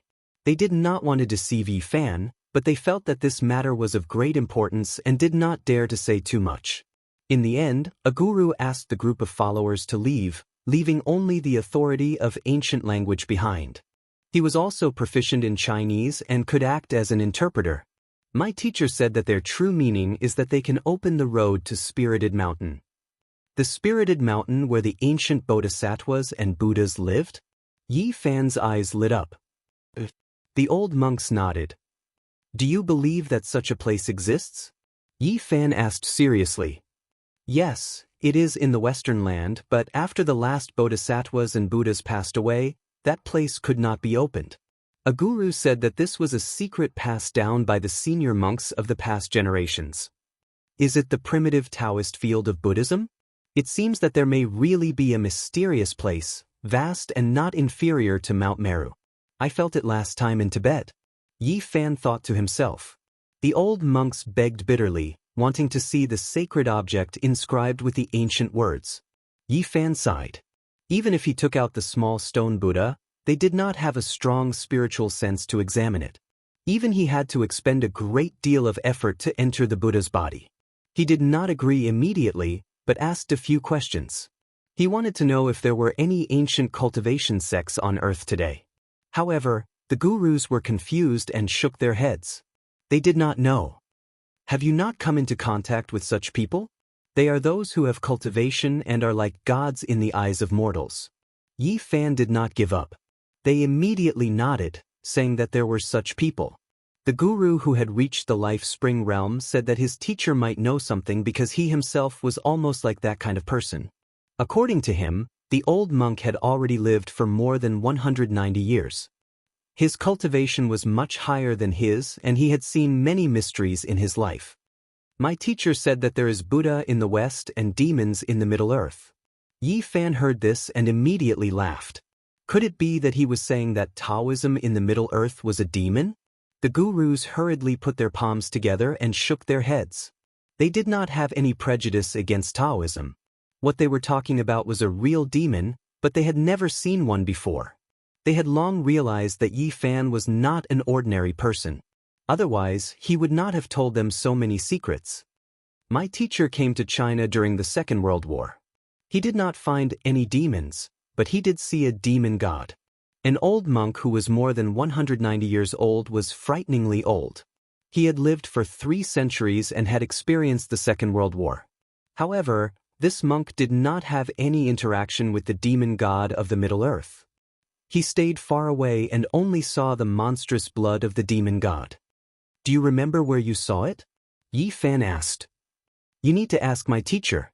Speaking of the existence of demigods and demigods, another old monk told him a story that he had experienced personally. When he was young, he once saw a strange man with disheveled hair in a primitive rainforest in India. The man flew in the air and disappeared into the mountains. My granduncle said that there is a real powerful person in Jerusalem, another guru said. Another guru opened his mouth. His granduncle did not pass away until he was 230 years old. He once went to the West alone and encountered demigods when he was alive. Yi Fan thought of something. Jerusalem was the holy city of the West and had endless legends. It was the center of ancient religious activities. Every year, countless people from Christianity, Judaism, and Islam would go there on a pilgrimage. There might really be something there that would be worth a visit in the future. The old monks begged again, wanting to see the sacred object inscribed with Sanskrit characters. Yi Fan took out the small stone Buddha, which shocked the gurus. They were even more convinced that this young man was most likely a demigod. No matter how hard they tried, they could not see the secret inside the small stone Buddha. In the end, Yi Fan took out a stone slab and used his finger as a knife to carve the ancient words on it. At the same time, he branded the marks of Taoism. Yi Fan handed over the stone slab and said, "Take it back to India and show it to your Shifu. Ask him to come here, or invite a few real Taoist masters to come to the Central Earth to discuss the little stone Buddha." The masters did not dare to hesitate. They solemnly put away the stone slab, bowed deeply, and then left. At the same time, in the Jiada auction house, a demonic young man stared at the fragment of the mutton-fat jade vase. Then he sneered. Chapter 945. When it saw Yi Fan again, the amethyst-like Komatsu mouse's eyes were brimming with tears, its large eyes blinking. It rushed over with a whoosh and hung onto Yi Fan's body, then quickly hid behind him, only revealing half of its little head to glance forward timidly. Su Yi was a very lively girl. She rushed over like a little lunatic, baring her fangs and brandishing her claws, giggling non-stop as she grabbed the purple Komatsu mouse.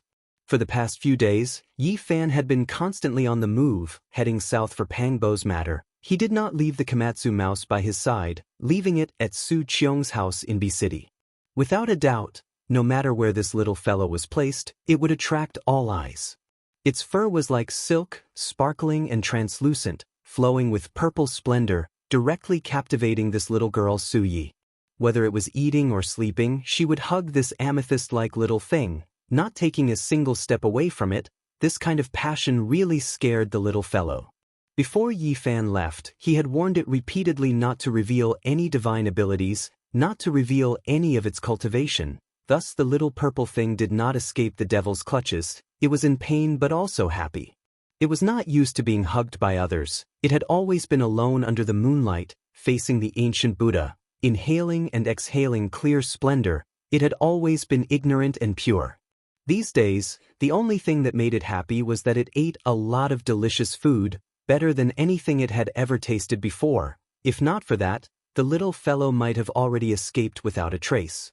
This was also the reason why its eyes were brimming with tears when it saw Yi Fan. It was truly afraid of that little demoness, hiding behind his back, only leaving one of its large eyes to sneak a peek, and peek. Little Yi, how did you mistreat Komatsu? Why did you scare it to this state? Yi Fan said. Komatsu was the name he gave the little purple thing. I treat Komatsu so well, but it doesn't appreciate it. It really pisses me off. This little girl was not considered young, 16 or 17 years old. Her body was slender, almost taller than her mother, but she was still extremely lively, jumping around to catch Komatsu. To Komatsu, this delicate and beautiful face was no different from a horned demon. It felt wronged and asked Yi Fan if he could let it return to its little nest in the mountain. Seeing the little fellow so wronged, Yi Fan hurriedly comforted it, saying that he would not abandon it in the future. The jade vase fragment was a hot topic in the collection world. The Giada auction house managed it as a rare treasure, and every auction would attract a lot of attention. After Yi Fan received a portion of the money, he asked Su Qiong to help him buy a somewhat old villa in a quiet area. Now that he had returned, he naturally wanted to live, and he needed an environment where he would not be disturbed. Today, he needed to buy some daily necessities. Su Yi volunteered to follow her parents to help Yi Fan pick things. Yi Fan brought Xiao Song out, but not long after, he was stopped several times. Many people asked him what the little thing on his shoulder that was glowing with purple light was, which annoyed him greatly. Some people even said that they wanted to report him, saying that he was secretly raising an endangered animal. Such a rare treasure should be reported to the country and carefully protected. After a day, Yi Fan was really tired of dealing with it. There were really people who were overflowing with sympathy, calling the police, requesting to save the endangered species. Everything finally calmed down. Yi Fan carved a formation in the old villa, took out a dust-repelling pearl, and made it bright and clean. And Komatsu was finally free. But it was still a little afraid of Yi Fan, looking at him timidly, carefully peeling a hazelnut, using a pair of small claws to lift the nut, raising its head and fawning, handing it to him. Its big eyes like black jewels were very pure. You don't have to be afraid of me. People have to live freely. Don't put shackles on themselves. If you feel uncomfortable, I can send you back to Tibet. You can continue to live a carefree life. Yi Fan patted its head. He did not know why, but sometimes he felt that the little guy was very pitiful. Its innocence, ignorance, and timidity were the reflection of something in the deepest part of its heart. It was full of reverence for fate. Komatsu did not understand, but it finally relaxed a little, sneaking glances at Yi Fan while sitting there obediently peeling the hazelnuts, placing them on a small porcelain plate. You are still the same as before. Don't be afraid here. This is for you. Yi Fan took out a scarlet moon fruit, shaped like a crescent moon. Its whole body was red and crystal clear, its fragrance wafting into the nose. Rumble. The purple little thing's big eyes immediately lit up, turning non-stop. It carefully asked, "Is this really for me?" Of course, don't be reserved in the future. I am your master. You can treat me as family, comforted Yi Fan. The uneasiness in the depths of its heart finally disappeared. It suddenly became lively, hugging the scarlet moon fruit and rolling around, laughing foolishly, its innocent appearance somewhat making people feel sorry for it. Clang! Yi Fan chopped off a small piece of Daluo silver essence, hammered it over and over again, using his own cultivation to forge it, finally casting it into a silver bell. It was not large in size, shaped like a small bell. The only difference was that there was something hanging inside, used to make the sound. He was very attentive, using the Daluo silver essence to make the silver bell wall, only the size of a knuckle. Then he shrunk the small stone Buddha, refining it into a pendulum, and placed it inside. The purple little thing had accompanied the small stone Buddha since it was young. It had long developed feelings for it.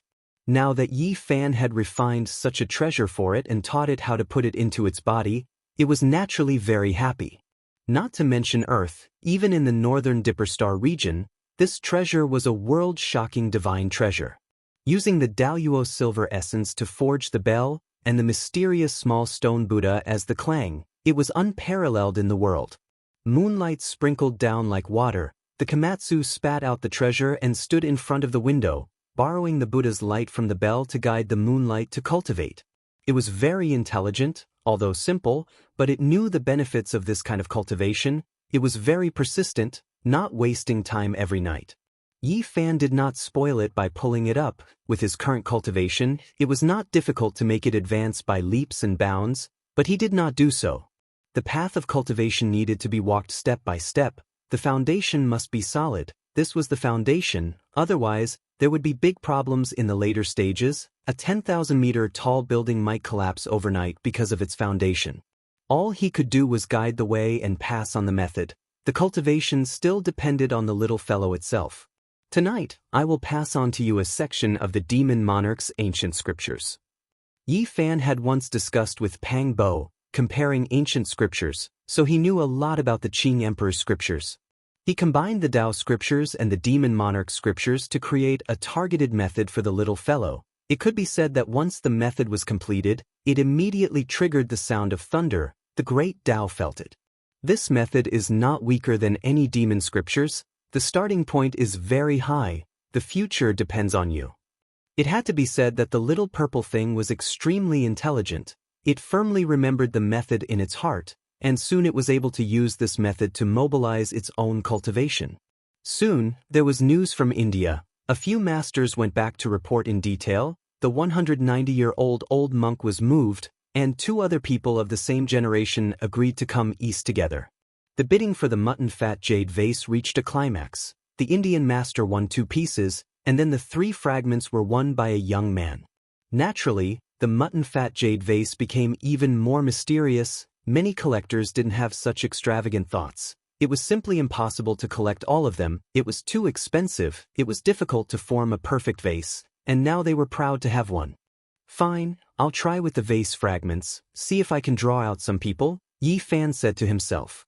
Time could make everything fade away. So many days had passed. Yi Fan's heart was still sad, but he was not as immersed in it as before, unable to extricate himself.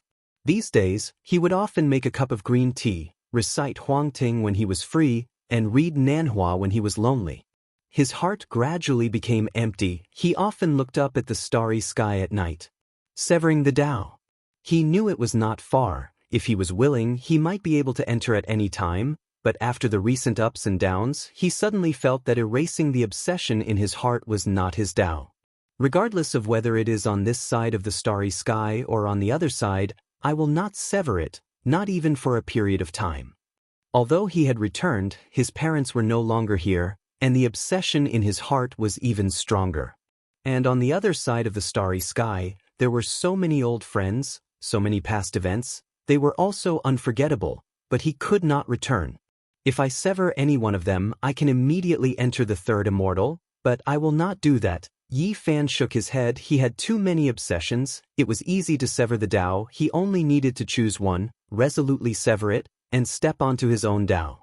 It was difficult to sever the Tao, but that was because he did not want to do it. He wanted to resolve everything, to calm his mind, but doing this was equivalent to erasing himself. I will remember all of them. His gaze was resolute. He knew what he would encounter at this stage. It would be different from anyone else. The heavens severed the Tao, but he had to go against it, resist it. He wanted to sever the Tao that was blocking him. This was a path that defied the world. I am not waiting for you to sever me, but rather for me to sever you. Yi Fan was very calm. There were no fluctuations in his emotions when he said these words. He was not impassioned. He read Nanhua in loneliness, and when he was idle, he recited Huangting. Recently, his heart was calm. He was well aware of the consequences of doing this. If he succeeded, his Tao would be incomparably broad, surpassing others. If he failed, then the one severed would be himself. Sever the Tao. Sever the Tao. Perhaps doing this is the true way to sever the Tao, not sever the Tao that is blocking one's path. How can it be worthy of this name? It was difficult to sense the Tao on earth. It was originally a difficult place to cultivate. even more difficult than the Big Dipper before the heaven and earth changed. However, there was one advantage: once one's Tao improved, then it would definitely be astonishing. Just like how the Big Dipper's saint was incomparably powerful, it made the ancient kings who survived in the archaic era tremble. And now Yi Fan chose this different path. It was fine if he did not break through, but once he did, under such difficult conditions, he would be able to sever the Tao. It would definitely shock the past and present. One had to walk the road himself. Perhaps he would become ashes overnight, but if he could charge through, perhaps he would see scenery that had never been seen before. A cup of green tea with a faint fragrance wafted through the air. Yi Fan stood in front of the window, looking into the distance. During these days, he did not cultivate, but his heart became more and more tranquil. Brewing a cup of fragrant tea and reading the Taoist canon made his mind incomparably clear. Chapter 946. There was news from India, and several old monks attached great importance to it. Siddhartha, an old monk who was more than 190 years old, set off with 2 old friends. 2 days later, accompanied by the 4 masters and the authority of ancient Sanskrit, Siddhartha and the other 2 old monks came to the city to meet with Yi Fan. Even though medicine had made great progress, it was still a miracle for an old monk to live to more than 190 years old. Siddhartha was hale and hearty. Although he was old beyond recognition, he still walked as if he was flying. His bones were very strong, and his words were like the ringing of a bronze bell, with a metallic trill. The 2 old men walking with him were the same. It was obvious that they were about the same age. They were tall and withered, their skin was yellow, and they were bony. Their eye sockets were deep, but they were full of spirit. They put their palms together and bowed to Yi Fan. Their expressions were peaceful. These 3 people had crossed 3 centuries and had experienced the world of mortals.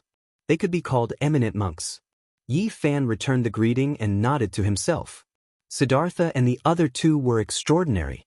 They had entered the secret realm of the Holy Ji Palace, so it was natural that their lifespans were extended.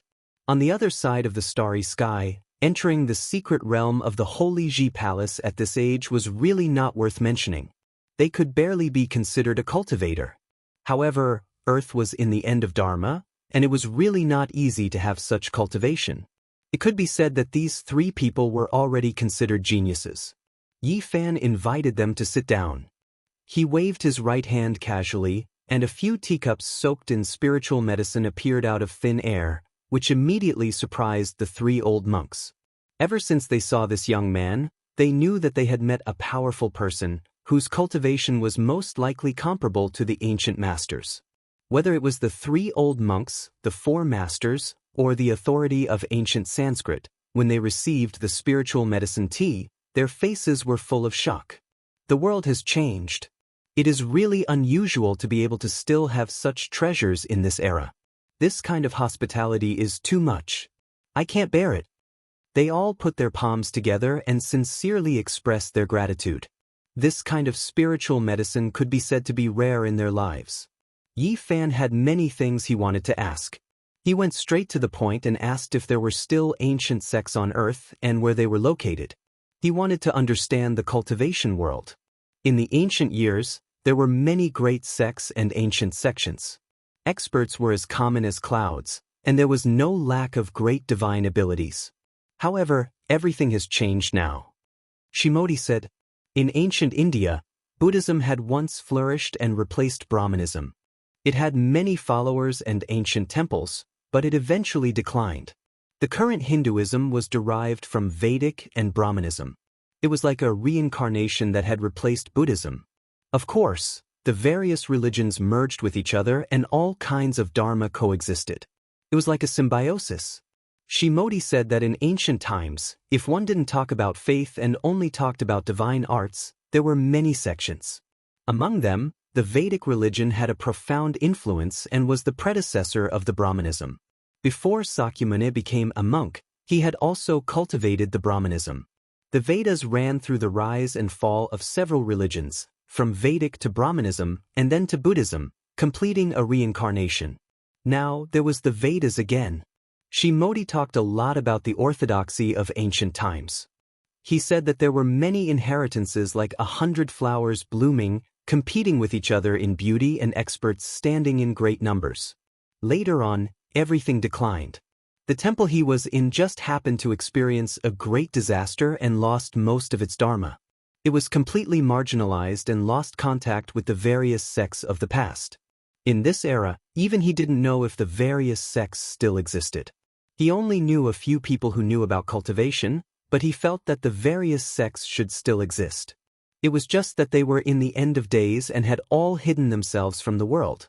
Yi Fan was a bit interested in the Vedas and borrowed it to take a look. He knew that this was definitely not the doctrine in the eyes of the mortals. There must be a secret cultivation chapter. What do you know about the Middle Earth? For example, Taoism, the Middle Earth's devils, the bloodline of the ancient demonic gods, and so on. To be honest, he wasn't too interested in ancient India. He wanted to know more about the various religions of China in the ancient times. Shimodi revealed a solemn expression and said, "The Middle Earth is unfathomable, I don't know much about it either." He respected the Middle Earth from the bottom of his heart and didn't understand Taoism. He had never met anyone from this sect. He only heard about the Middle Earth's devils from the elders and didn't understand much. The only thing he had personally experienced was a demonic god. It made him tremble and he only glanced at it from afar.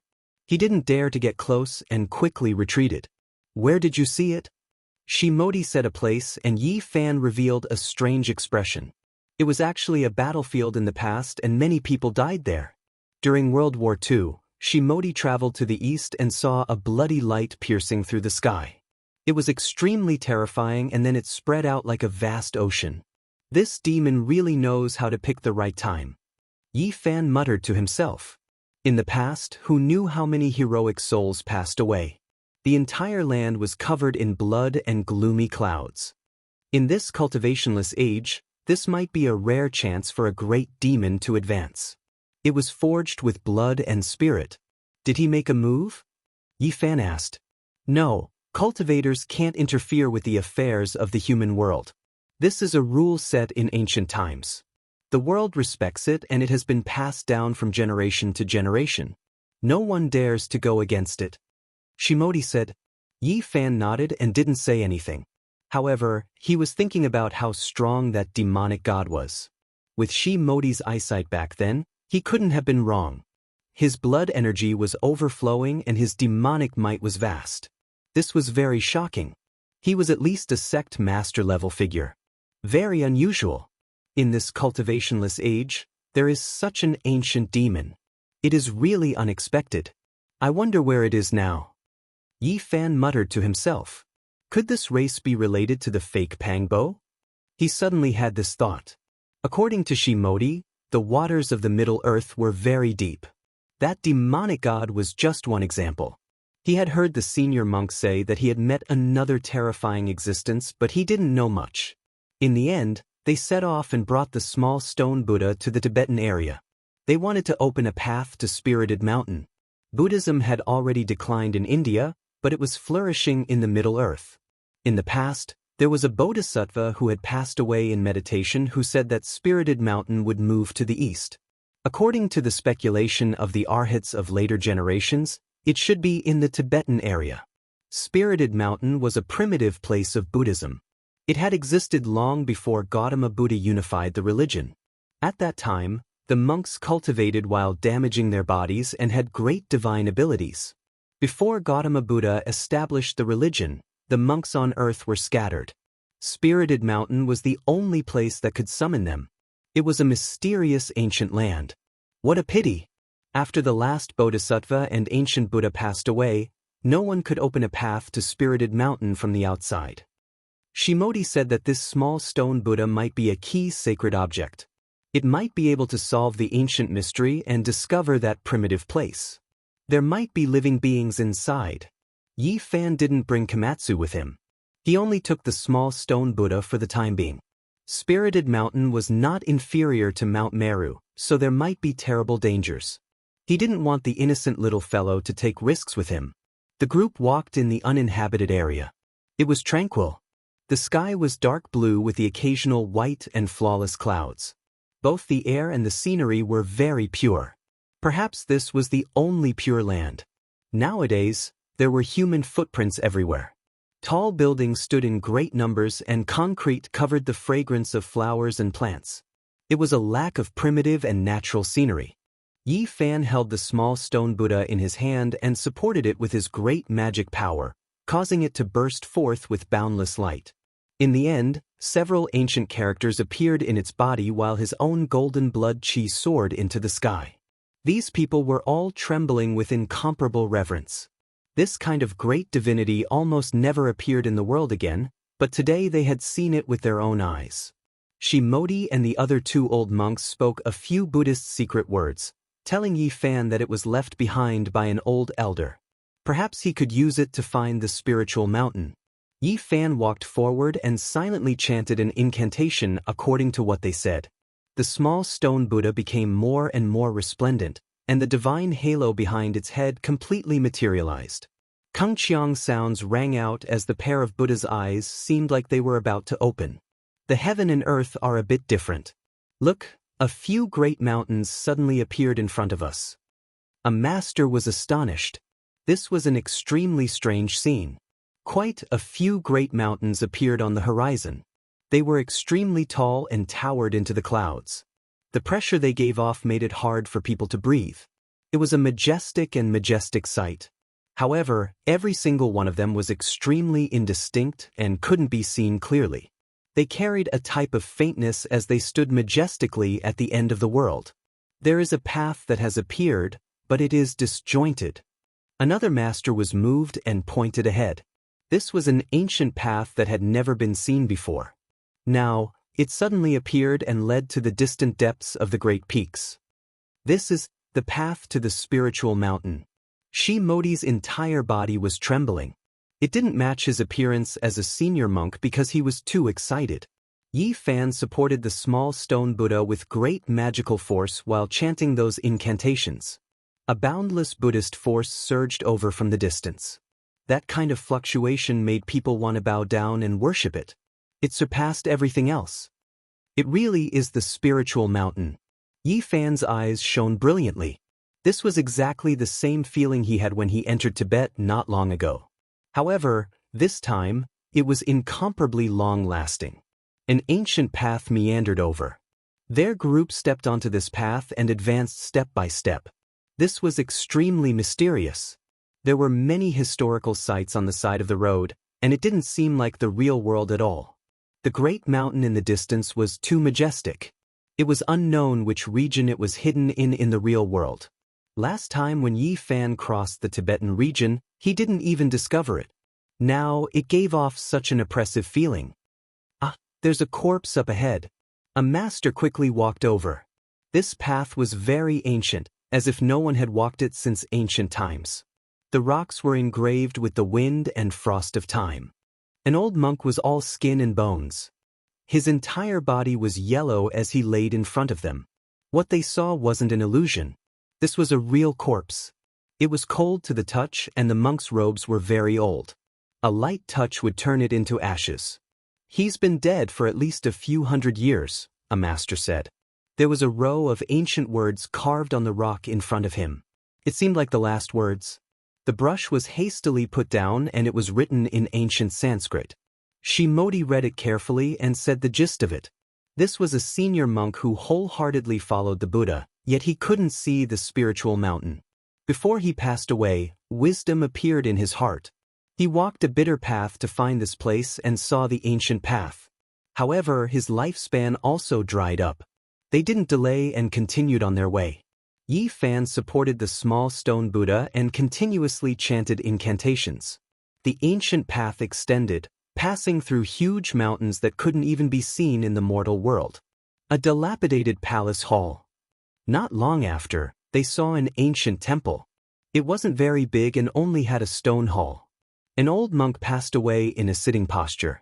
He also left behind his last words. The spiritual mountain path ended here.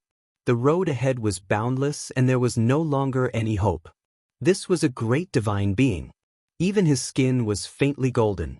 He almost became an arhat. A few masters put their palms together and chanted Sakyamuni Buddha.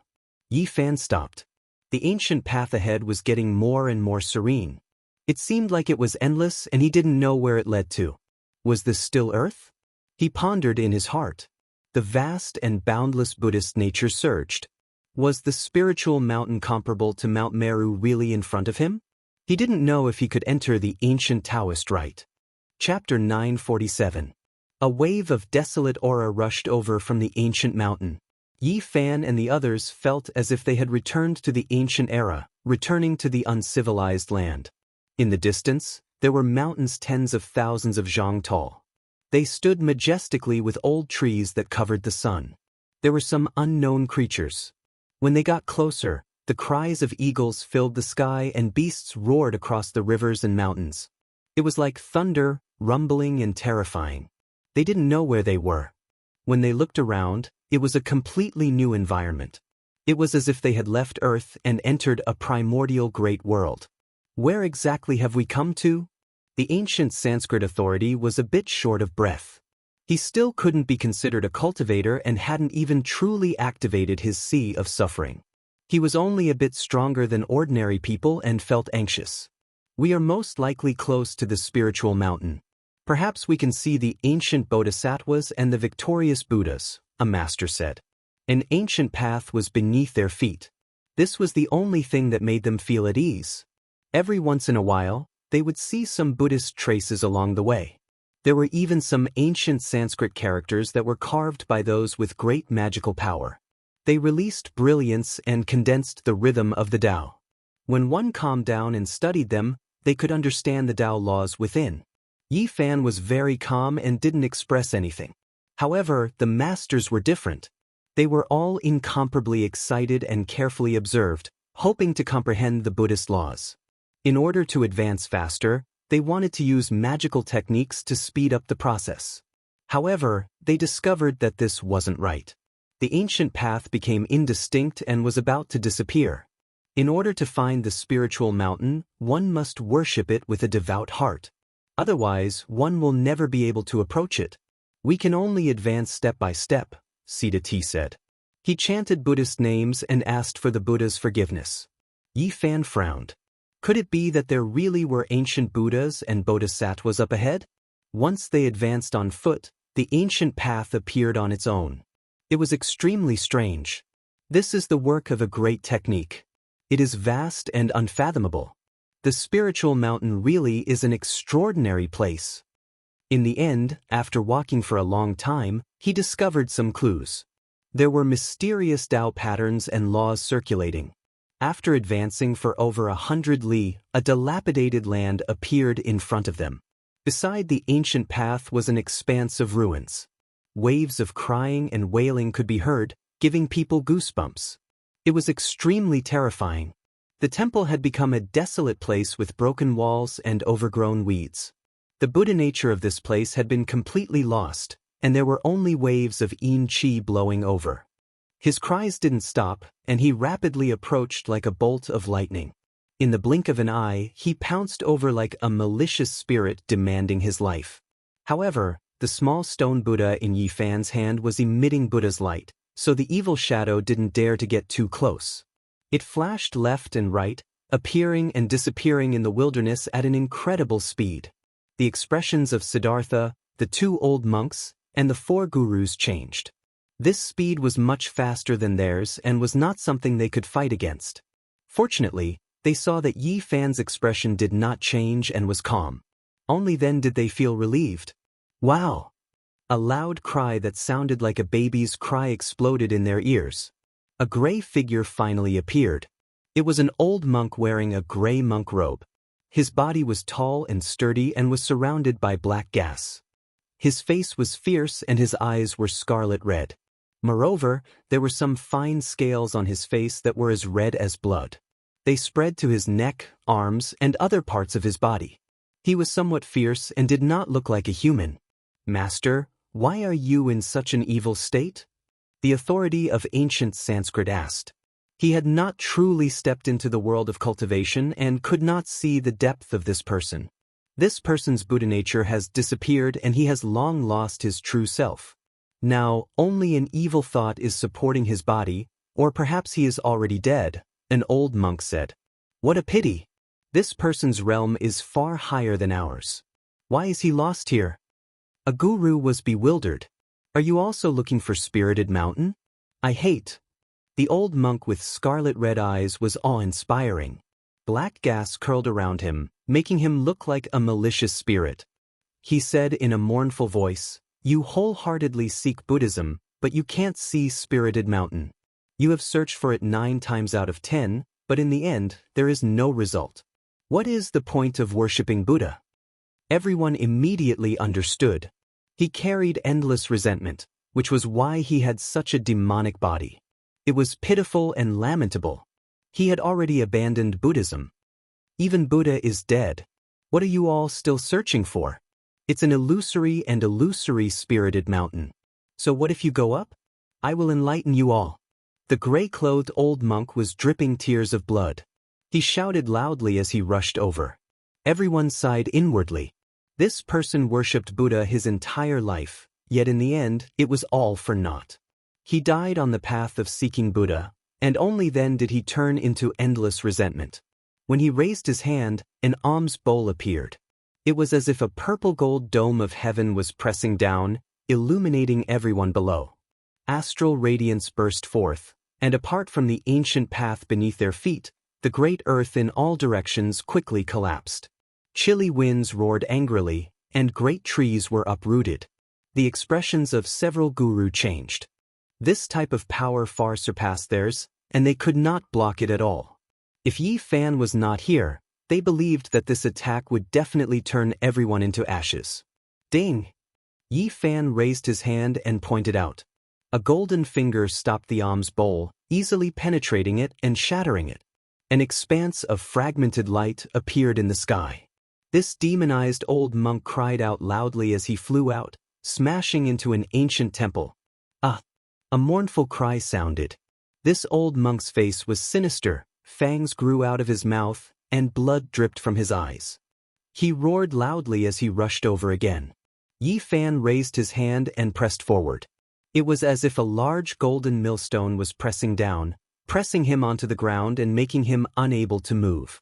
This was the embodiment of a great divine ability.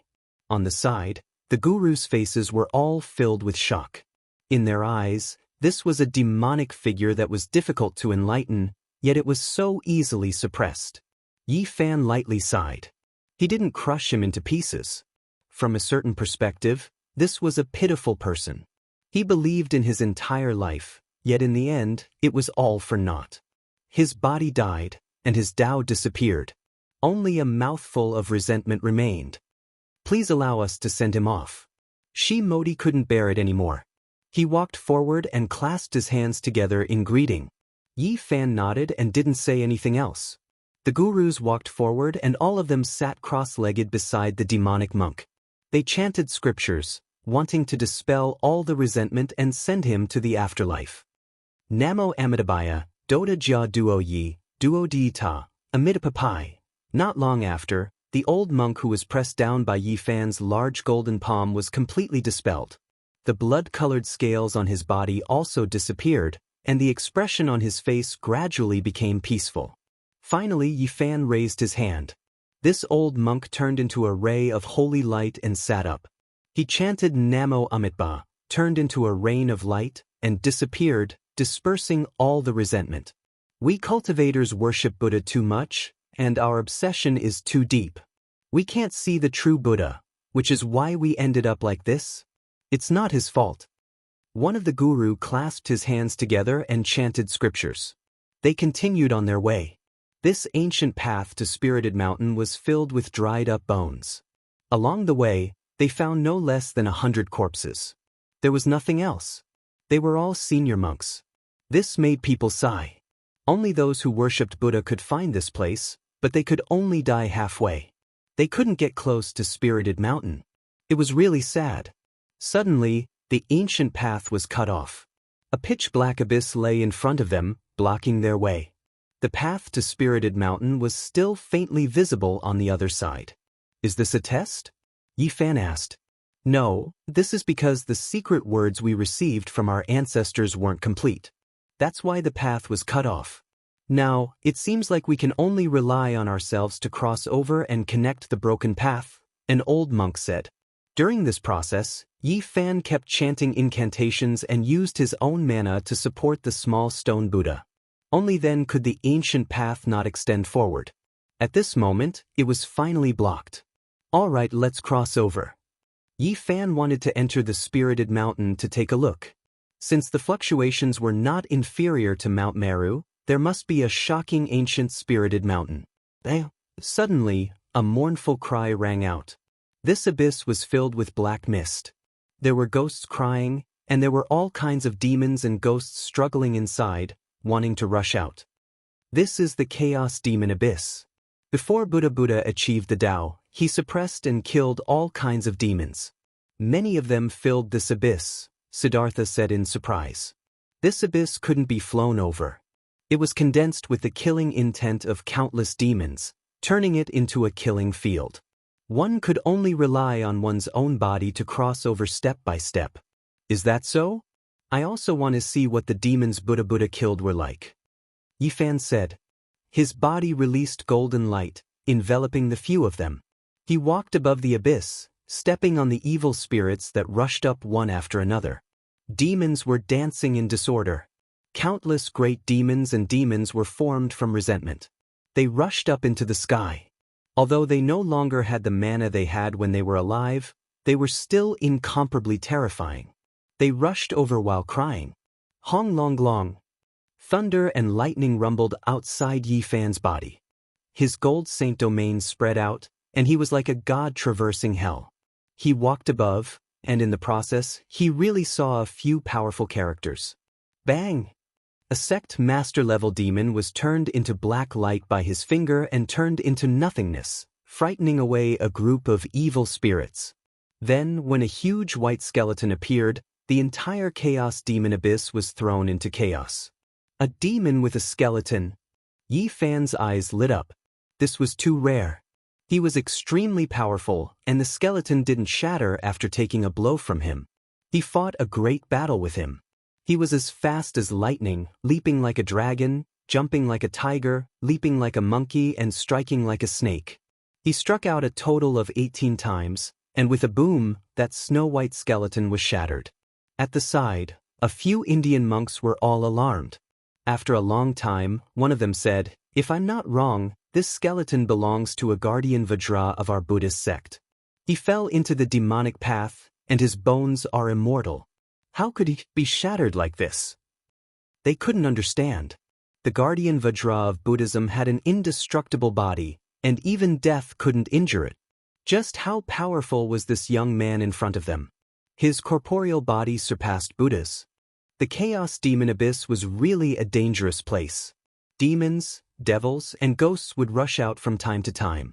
They were bound here and wanted to drag the living down with them. It was difficult for ordinary people to pass through.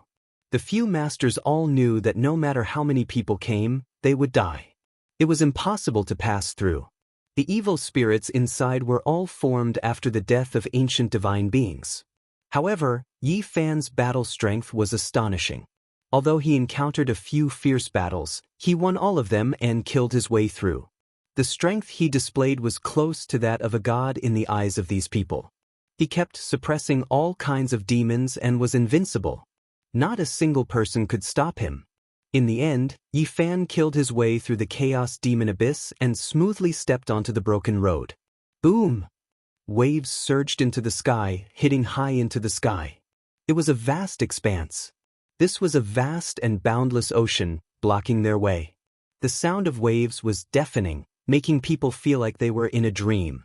They didn't know how many miles they had walked, but they actually came to such a place. The ancient road was blocked, and in front of them was a boundless ocean.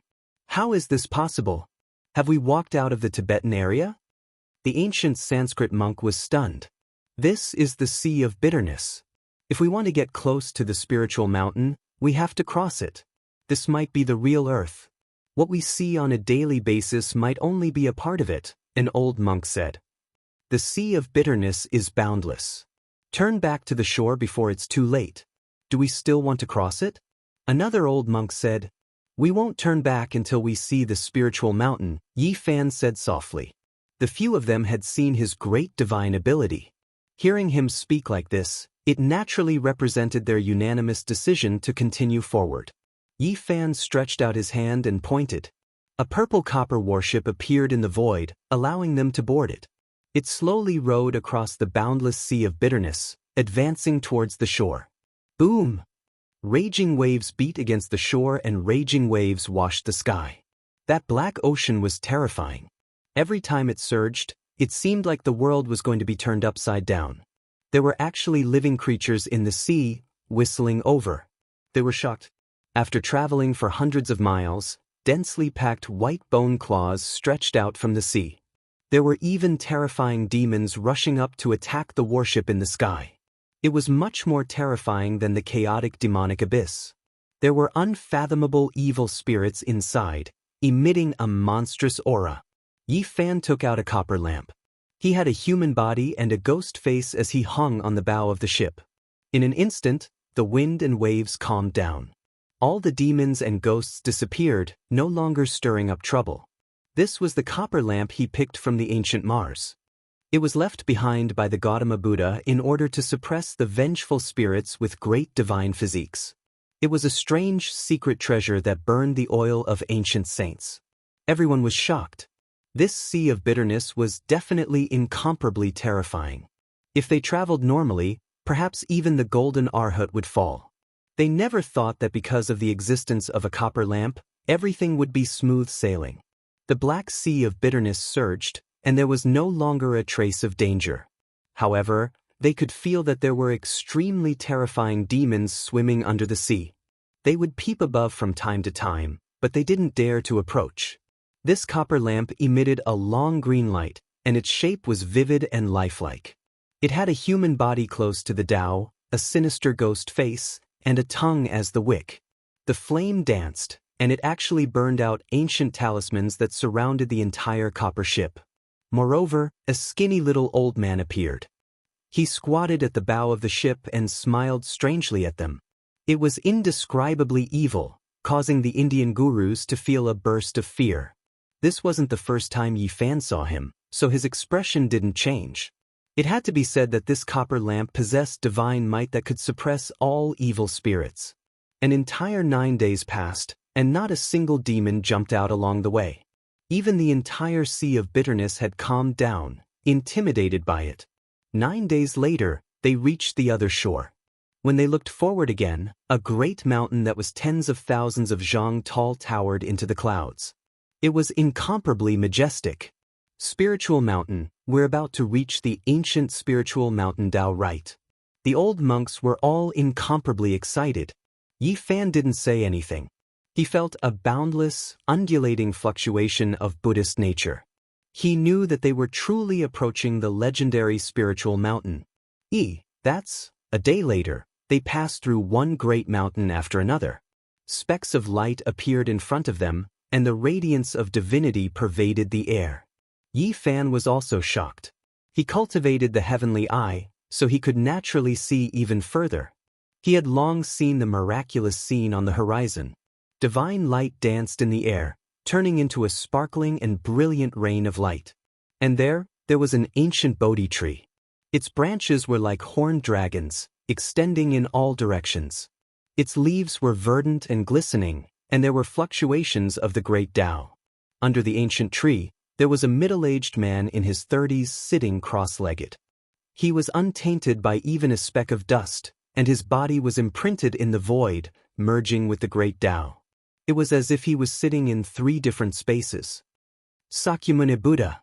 After Samodhi and the others saw clearly, their heads immediately swelled and they almost exploded. They all knelt down at the first moment. Yi Fan was also shocked. This person's appearance was truly special.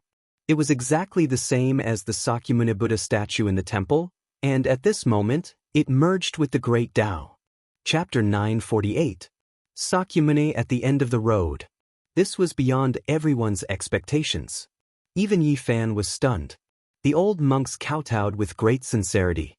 They chanted the name of Buddha and touched their heads to the ground. Sparkling flowers floated down one after another, producing rustling sounds. However, this only served to make the world even more tranquil. An ancient Bodhi tree was rooted there. An otherworldly man sat cross-legged under it, merging with all living things and coexisting with the great Tao.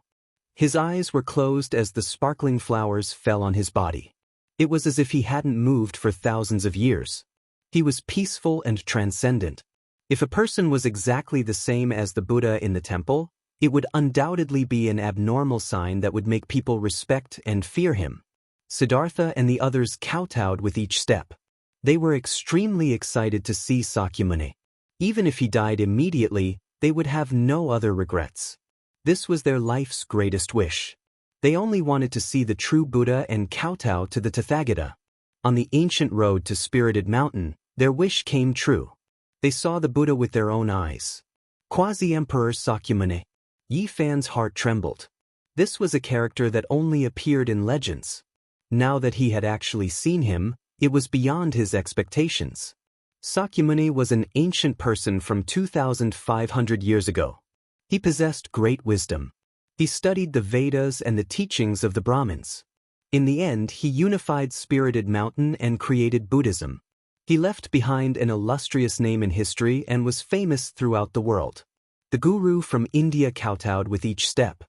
He moved forward amidst the falling flowers while mumbling. He gradually arrived near the ancient Bodhi tree. Yi Fan also moved forward. He didn't kneel and only stared unblinkingly at the quasi-emperor under the tree. His extraordinary temperament made people follow him, as if he could transcend all the worries of the world. Dong! In the distant mountains, the Brahma bell rang out from tens of hundreds of miles away. It was so deafening that it made people feel like they were being baptized and enlightened. Deep in the mountains, the ancient temple bell, the Buddha under the Bodhi tree. All of this was like a dream. There wasn't a speck of dust here. Sakyamuni didn't move and didn't speak, but his dharma spread throughout the world. You came too late. Spirited Mountain has already closed. Only when the seas dry up can it reappear in this world. A wave passed over. The figure under the Bodhi tree with his eyes closed spoke softly as if he was talking to them across time and space. Buddha. Siddhartha and the others cheered loudly, continuously kowtowing. They heard the true Buddha talking to them and were extremely excited. Why are we late? We came here with the sacred object to open the ancient path of Spirited Mountain. Yi Fan stood not far from the Bodhi tree and asked for guidance. Spirited Mountain has already withered. It is difficult for it to appear in the mortal world. Although there is a sacred object, there is no secret language, so we cannot open a path. Shakyamuni didn't move. It was as if he was sitting cross-legged in ancient times, but it was also as if he was preaching the Tao from the future. Strands of great Tao sacred ripples seeped out, forming a divine wheel that made him seem extraordinary. Yi Fan was endlessly bewildered. Was this really the Sakyamuni? Didn't he already cross the heavens and enter the depths of the starry sky? How could he possibly see him here? Back then, he had seen the back of great Emperor Wuxia in the Purple Mountain. At first, he thought it was real, but then he realized that it was just a shadow that had been imprinted tens of thousands of years ago. Could it be that what he saw was the same? However, why was he able to converse with them? Moreover, he was able to merge with the great Tao of heaven and earth. There was an otherworldly aura that could suppress endless ages flowing about. At the end of Spirited Mountain Road, repent and you will be saved. Under the ancient Bodhi tree, the otherworldly middle-aged man spoke softly. His eyes were still closed, and his expression was peaceful and tranquil. Every falling flower was sparkling, condensing the divine charm of the great Tao. Siddhartha and the others accepted the decree and retreated. However, Yi Fan didn't move because he saw the verdant ancient Bodhi tree petrified at this time. Even the man under the tree had become a statue. The falling flowers fell, turning into stone flowers when they landed on the ground. The fluctuations of life disappeared, and everything he saw turned into stone statues. This was different from before. This was the power of the Buddhist Dharma. Yi Fan understood. The Sakyamuni had walked down the ancient starry sky path, so it was impossible for him to still be on earth. All of this was formed by the great magical power of the past. Moreover, if it was truly a quasi-emperor, they might not be able to get so close to his physical body. The great Tao and all things merged together. What they saw was only the Dharma of the past, not the body of the present. This is... The old monks from India were all trembling. They thought of a legend. The Buddha had 10 great disciples. Before his true body left, the 10 worked together to create the Sakyamuni Buddha's body, which stood on Spirit Mountain Road. This was the work of the 10 great disciples of the Buddha. This incarnation of the Sakyamuni Buddha could display part of his divine abilities. What they saw just now couldn't be considered false. From this, they could also infer that the Spirit Mountain was close and not far ahead. However, Siddhartha and the others all stopped and were unwilling to take another step forward. They solemnly followed the Sakyamuni's decree and didn't dare to disobey it. The Spirit Mountain is in sight. Don't you want to go in? Even if you can't succeed, why don't you go closer and take a look? Yi Fan spoke. We have sinned. The masters all put their palms together and at the same time advised Yi Fan not to go any further and turn back. Yi Fan didn't pay any attention to them. He walked past the petrified Sakyamuni and the Sakyamuni Buddha and continued forward. The old monks were all stunned. They all stood on the spot and stared blankly. The ancient road meandered forward for another few li. Finally, it was completely cut off. In front of him, a vast mountain was faintly discernible. It was located at the end of the world. There wasn't any life there. There was only a wave of Buddha nature fluctuation like the sea. The entire mountain was devoid of life. Not even an auspicious beast or auspicious bird could be seen. Yi Fan opened his heavenly eye but discovered that it was still blurry.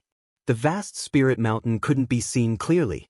He only knew that the mountain was serene and the ancient temple was silent. It was clearly already in front of him, only a few dozen li away. How could the spirit mountain be closed? He thought for a bit and walked forward with large steps.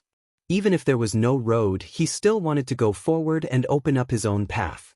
However, the moment he took the first step, he immediately saw the primal chaos surge. The spirit mountain became more and more indistinct. It was as if he heard the chanting of the ancient Buddhas. Yi Fan didn't stop and continued forward. However, there was a Buddhist lion's roar. It was as if an arhat was chanting an incantation. The evil subduing pestle in its hand pressed towards him. It was formed from Buddha light. He let out a light shout and opened up the golden sacred domain. Nothing could get close to him. With a loud rumble, the heavens seemed to collapse. The evil subduing pestle flew backwards as he took large steps forward. In the distance, Simodi and the others were dumbstruck. Was he going to fight against the bodhisattvas and force his way into the spirit mountain? At this moment, there was chaos in front of him. The primal chaos raged and the spirit mountain was majestic. It was as if it was going to fall over and suffocate everyone. Ah! Yi Fan shouted and chanted the Buddhist mantra. At this moment he suffered a great pressure. Even though he was a saint, he still felt as if his body was going to be crushed. This was the pressure of the spirit mountain. This was the fluctuation of the vast Buddhist power. It was the psyche power of who knew how many creatures had gathered here in the past. No one could resist it. The primal chaos mist-attacked. The Yaksha, Asura, Gandharv, Garuda and the other 8 tribes appeared. They were also formed from Buddhist divine light and pounced towards Yi Fan. Even the swastika sound didn't have that great of an effect. It only shattered a part of it. Yi Fan took a step back and endured the great pressure. He believed that if it was anyone else, they would have died a long time ago. Even his saint body wouldn't be able to hold on. The spirit mountain was worthy of being the most famous ancient Tao rite. It was inviolable and couldn't be approached. This place was protected by a world-shocking great formation. Moreover, there was a distance of over 100 li between them. If one really charged in, there would definitely be a disaster. Yi Fan looked at the little stone Buddha in his hand and frowned. Without the secret message, he couldn't enter with just this divine object. There must be something shocking left inside. Otherwise, it wouldn't be protected like this. He knew that it was difficult to enter, but he wanted to get closer to see what exactly was going on with the spirit mountain and why it was like this. With a long roar, the golden holy blood in his body boiled. It was like a great river, rushing into every meridian and releasing waves of thunderous sounds. It shook the 9 heavens and resonated with the great Tao. Yi Fan's entire body shone. He used the travel formula and activated all kinds of phenomena. He directly killed his way over and finally got a bit closer. He vaguely glanced at the old monks sitting on the cliff and beside the Buddha platform. It was deathly quiet. There wasn't a single blade of grass or tree. Everything was withered. The spirit spring and pond were all dried up. There wasn't the slightest bit of vitality. It was as if no one had stepped here since the ancient times. A withered spirit mountain. This was the truth. Ancient temples stood tall and there were many temples everywhere. However, there wasn't a single person, not a single bodhisattva, not a single ancient Buddha. No living creatures could be seen. It was completely silent. One could see Buddhist treasures and great artifacts covered in dust. There was no one alive. It was deathly quiet. The power of the mountain was boundless and immeasurable. It was even more terrifying than a true ancient star. Yi Fan couldn't get close and was forced back by the boundless fluctuations. A strand of golden blood flowed out from the corner of his mouth. He didn't force it and retreated. The spirit mountain was dried up. It had experienced great changes. No wonder it was closed. However, what he saw should only be the mountain gate. Everything in the depths of the spirit mountain was extremely dim. There was an ancient Bodhi tree that had all its leaves fallen off. However, Tao traces appeared, blocking the main spirit mountain. Moreover, right at this time, the entire great mountain became indistinct. The main body of the spirit mountain even more so disappeared. This type of scene was irreversible. It was useless even if Yi Fan used magical force to support the little stone Buddha in his hand. In the end, a boundless fluctuation rushed over. He was blasted out more than 10 li. Everything disappeared. The blue dome of heaven was like a piece of blue crystal. A few white clouds floated past, making people feel that they were so close to the sky. It was as if they could touch it by jumping up. The air was abnormally fresh. Yi Fan was stunned. He stood in the Tibetan region. The tens of thousands of Zhang tall mountains, the vast and unfathomable spirit mountain, and the mysterious ancient path had all turned into smoke and clouds. He couldn't see any of them again. Several li away, a group of Indian monks were also astonished. They didn't know why they had suddenly arrived in a familiar place. The ancient path had disappeared. Yi Fan flew through the air and arrived in front of them. He then scanned the surroundings. Tibet was very high above sea level. There were also great mountains, but they couldn't be compared to those from before. Where exactly is it hidden? Are the ancient path and the spirit mountain in the Tibetan region? This was the common question in everyone's heart. Yi Fan told them to wait here. He turned into a bolt of lightning and flew in the sky. He released his powerful divine sense and scanned every inch of the land. He was seriously searching, but in the end he still couldn't find anything. In the end, he flew for thousands of li and landed on a majestic mountain range. He felt a sense of vicissitudes, but he couldn't see a trace of magic. This was the majestic Kunlun that traversed across the Qinghai Tibet Plateau. Yi Fan had a big headache. Spirit Mountain was already mysterious enough. He didn't know where it was hidden, but Kunlun must be even more extraordinary. It was the first mountain in China's ancient mythology. It was the ancestor of all lineages. All the legends about immortals were related to it. Not long after, Yi Fan returned to Bi City. The other group of people returned to India. Before they parted, the masters promised him that they would ask others about the secret language of Spirit Mountain. Regardless of whether they gained anything or not, they would visit him again and ask for his guidance. As soon as Yi Fan returned, he felt that something was wrong. The lawn outside the old villa was full of potholes as if it had been struck by lightning. It was destroyed beyond recognition. This old villa didn't change much because he had carved a few simple formations. Even if it was hit, it wouldn't be damaged. Its surroundings were a mess. It was obvious that someone had fought here. Kamatsu! Yi Fan was shocked. He entered the room in a flash, but it was cold and desolate. There was nothing there. Where did the little purple thing go? His heart suddenly turned cold. He searched the surroundings and released a powerful divine sense to call out, "Komatsu!" In the distance, next to a trash can, a dirty little thing timidly poked its head out. It turned into a purple light and pounced towards him. In an instant, it hung on his body, its body trembling. What happened? Yi Fan's heart was far from as calm as his words. He brought it home and placed it on the sofa. Komatsu's leg was injured. It was limping and had been frightened. However, it pretended to be relaxed. In order to make Yi Fan smile, it did a somersault to please him. It trembled in pain, but it was smiling innocently. Yi Fan felt a pang of pain when he saw it. Who hurt the little purple thing? A murderous intent arose in his heart. Chapter 949. The little purple creature smiled foolishly with an expression of nonchalance. It lifted its injured leg and pretended to stretch in a relaxed manner, telling Yi Fan that it was fine and not a big deal. However, it was actually trembling in pain. Yi Fan hurriedly stopped it and stopped it from moving again. The little fellow's injuries were obviously not light, but it still had an innocent expression on its face. Fawning over him like this made one's heart ache even more. "Who injured you to this state? Who else came here?" he asked softly. His expression was gentle, but his heart was surging with rage. Its entire body was filthy. It was unknown how many days it had been wandering outside.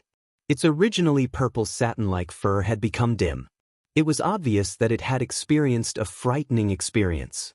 Otherwise, it wouldn't have rushed over and trembled slightly upon seeing him.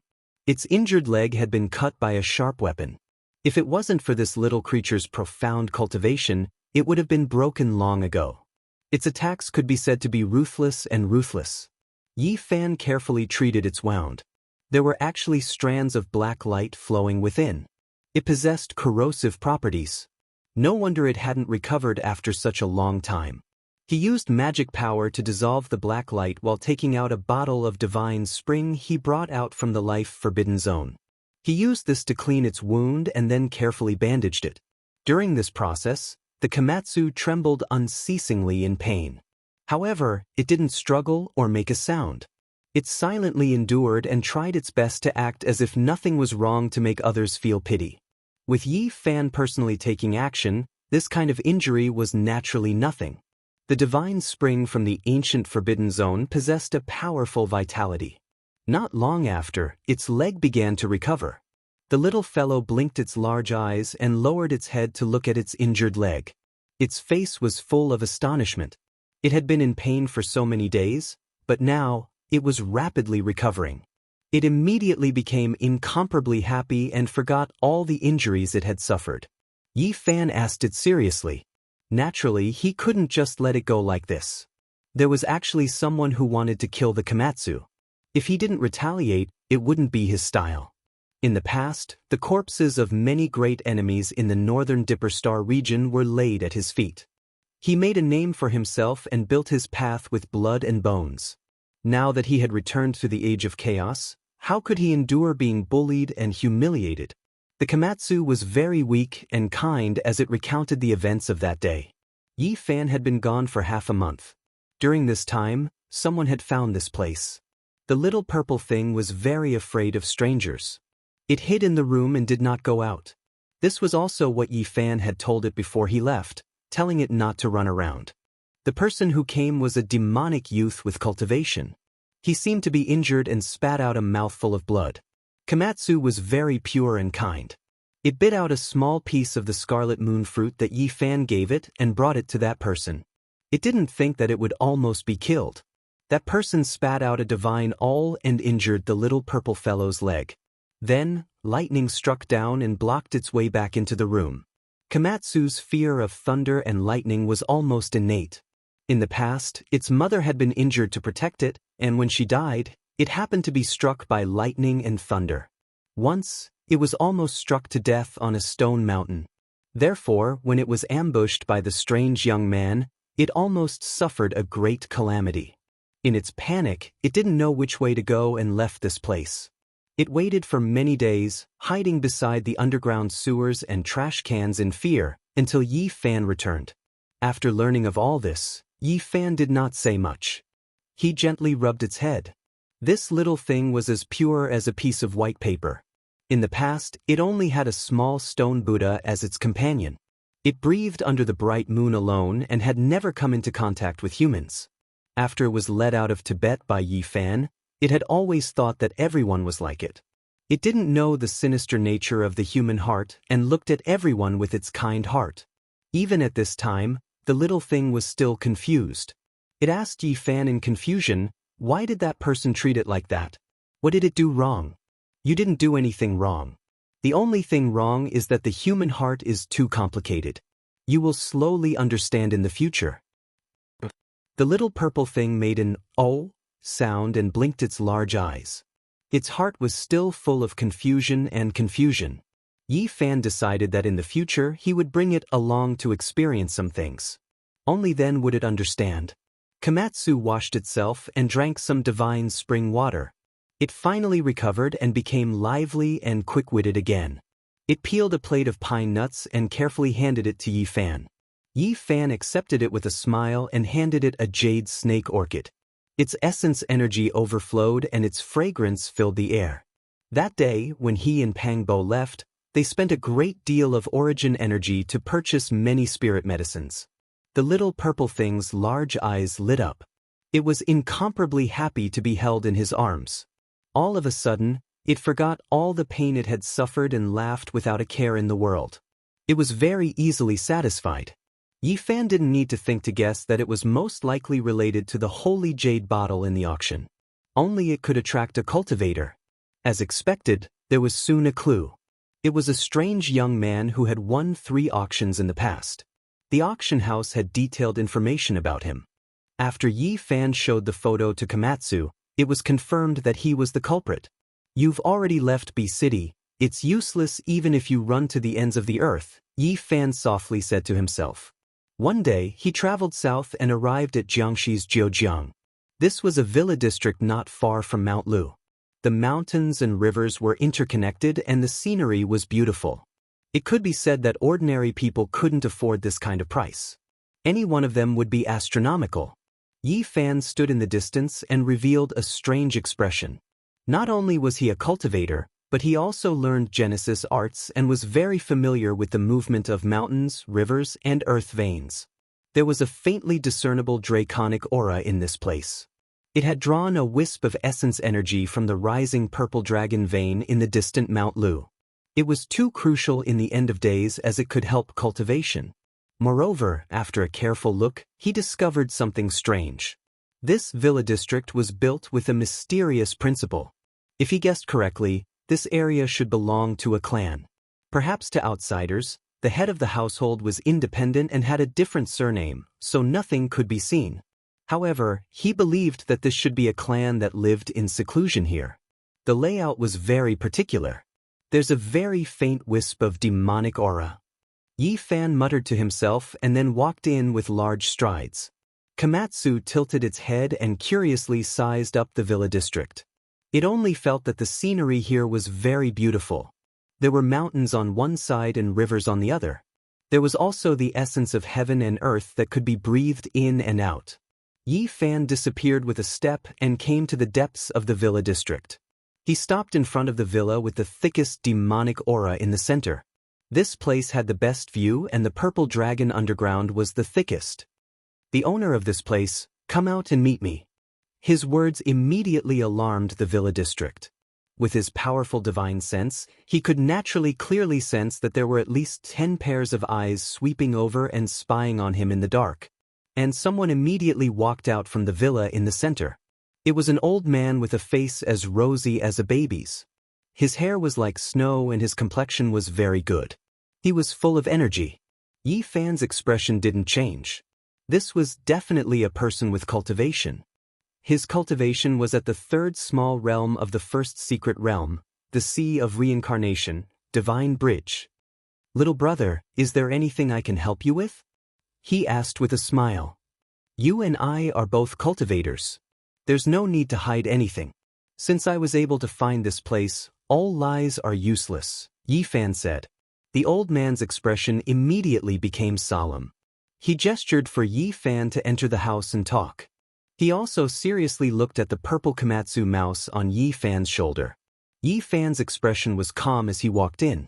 Through this corner of the place, he understood where those with cultivation were. This place was close to Mount Lu, which made cultivation a possibility. His heaven's eye could directly see the source of this old man. There were a few wisps of demonic blood flowing in his body. It wasn't very pure. This bloodline was a descendant of the primordial demon race. After entering the hall, the old man invited Yi Fan to sit down and had someone serve tea. His tone was very polite as he asked him why he was here. "I think you should know why I'm here. Let that young man come out." "There's nothing more to say," Yi Fan said indifferently as he sipped his tea. "Taoist friend, please calm down." The old man saw that Yi Fan had come with ill intentions and was so forceful, so he hurriedly put on a flattering smile. He said that the young man was his good-for-nothing grandson who did something reckless and caused such a disaster. He already knew his mistake and was willing to compensate. He asked Yi Fan to be magnanimous. What a nice way of putting it. Reckless? For no reason at all, he suddenly attacked and wanted to take Komatsu's life. What's the use of keeping someone with such a temperament? "Let him come out and meet me," Yi Fan said with a solemn expression. Komatsu was very curious. He jumped around the house with an innocent expression and couldn't stop looking at the antiques. The old man immediately revealed a troubled expression and said, "I hope Taoist friend will forgive us. We were in the wrong, but please be magnanimous and forgive us. Can we let this go? I only want to ask one more time. Are you going to let him out or not? Are you waiting for me to do it myself?" Yi Fan took a small sip of fragrant tea and put down the teacup with a cold expression. That grandson of mine saw a spirit beast and was naturally curious, so he tried to subdue it. But he didn't hurt anyone. That's just a beast pet. Taoist friend, you're making a big deal out of nothing. The old man was also a bit displeased. Are you talking about Komatsu? In my opinion, many people aren't as humane as him. I'm a bit curious. What did your grandson use to hurt Komatsu? You know him so well. He's not qualified yet, Yi Fan said coldly. You are being too overbearing. The old man's expression sunk. Then with a schwa sound he revealed a divine awl. It shone with an eerie light and carried traces of time. A sect master-level magical treasure. Yi Fan was astonished. It was truly rare to see such a powerful weapon in this cultivationless age. Soon after, he understood that during the ancient times, there were many sects on Earth and experts were as common as clouds. Naturally, there were many powerful beings, so it wasn't a big deal to have weapons left behind by them. This is the weapon, said the old man. It was clear that he didn't display this weapon without the intention of intimidating others. After Komatsu saw this flickering divine awl, its body immediately trembled. It clearly remembered its encounter that day. Yi Fan gently rubbed its head and said, I'll refine it into a small knife for you to trim your nails in the future. The old man's expression immediately changed. He said, Young man, you don't know the immensity of heaven and earth. You're too presumptuous. At the same time, the door was pushed open and another old man walked out. It was a cultivator from the Holy Palace's secret realm. He said coldly, You should know that in this world, there are some people you can't afford to offend. My clan has existed since the ancient times and has never fallen. Who dares to be presumptuous here? So, you guys are considered immortal inheritances from ancient times? Yi Fan laughed. How many years has it been? No one has dared to come here and cause trouble. Young man, you're too young and too ignorant. Have you not heard of Jiujiang? It's not a place you can provoke. The old man who came out later shook his head. At the same time, a young man walked out. It was the bewitching young man Yi Fan was looking for. He sat down casually to the side. Komatsu's body suddenly trembled. The last time it was injured, it clearly remembered. It was kind enough to take out a spiritual medicine to save someone, but it was almost killed. It still didn't know what it did wrong. Yi Fan pointed with his finger and the young man was immediately fixed to the wall. Yi Fan waved his hand in the air and 5 finger marks appeared on the young man's face. There was a crisp sound. You've gone too far. How dare you behave atrociously in Jiujiang? The two old men's expressions changed. Is that so? I just don't know the immensity of heaven and earth. I just wanted to provoke you. Let's see what you can do. If you anger me, I'll turn Zhejiang upside down. You can't leave today. You'll regret it. The two old men shouted and rushed outside, asking their disciples to invite people. They had obviously realized that Yi Fan was not someone to be trifled with. Chapter 950. A group of people rushed into the hall and surrounded Yi Fan from different directions. They were all wearing iron robes that flickered with a cold metallic luster. They held all kinds of sharp weapons in their hands and emitted divine radiance. In this day and age, if people saw such attire, they would definitely be shocked. All of this was too primitive and incompatible with the present. Yi Fan didn't get up. He still sat there and looked at them calmly. Although the armor on these people was shiny, there were traces of time. They had been through many generations. Back then, the ancient demons that could roar through the world and capture the stars and moon had either passed away or left this world. However, they had left many ancient weapons for their descendants. This was a shocking treasure. You almost killed Komatsu. Do you want to attack me now? Yi Fan asked calmly. Have you forgotten what this place is? Zhejiang is not a place that anyone can barge in and do as they please. The elder of the Divine Bridge realm said coldly as he held the glowing divine awl. He waved his hand lightly, and a dozen people in armor shook their weapons. Ripples rushed out of the ancient weapons and spewed out sword chi, slashing towards Yi Fan. They laid out a matrix. These ancient weapons were all ritual implements. They weren't that shocking, but when used together, they were very useful and could kill extremely powerful opponents. The strongest among these people was the elder of the Holy Ji Palace's secret realm. They naturally couldn't create such a matrix. All of these were left behind by their ancestors. The sword energy was sharp, cutting through the void, interweaving into a blinding formation, trapping Yi Fan within. The sword radiance hacked over, but it was shattered by a flick of his finger. What ritual implement do you have? The elder of the Divine Bridge realm was shocked and couldn't help but fall back. In this day and age, he didn't believe that someone could shatter such a powerful matrix with one finger. With a flick of Yi Fan's finger, golden blood energy turned into golden divine radiance. It was as if he was holding an ancient divine artifact, inadvertently misleading them. It was because in these people's eyes, it was almost impossible for this type of great divine ability expert to exist in this world. Or it could be said that even if there was, he wouldn't come to their family. As expected of an ancient lineage. Such a temper. Do you want to kill me too? Yi Fan raised his hand and summoned the young man pinned to the wall. Let's talk. We had a misunderstanding before, and I am willing to make it up to you. He had been careless and didn't care at all. He thought that the other couldn't do anything in his clan, but now he was scared. Komatsu saved you out of kindness? And you want to kill him? Are you heartless? Yi Fan's palm slapped down, causing all the bones in his body to creak and crack, instantly breaking dozens of them. Of course, he did not use his full strength. Otherwise, the attack of the human clan's sacred physique could even turn a sect leader into meat paste, let alone him. Ah! The bewitching young man screamed in pain and rolled around on the ground. Yi Fan was surprised. There was purple blood in this person's body, and his demonic aura was very strong. Although he wasn't old, he was already in the life spring realm, which was considered extraordinary on Earth. It was no wonder that the clan protected him and gave him the sect master-level divine cone nail to protect him. In this day and age, such talent was rare, and it was worth spending energy to cultivate him. Brother, please stop. Everything can be discussed. The elder from the Holy Palace stepped forward and looked worried. He still couldn't see what the golden ritual implement in Yi Fan's palm was. Just now, they laid a matrix and trapped Yi Fan in the center, thinking that they could kill him. They didn't expect it to be useless, and the young man was trapped through the matrix. What else is there to say? Zhejiang is the place of your clan. Not everyone can behave atrociously here. I've offended you all, Yi Fan said coldly. He was merciless.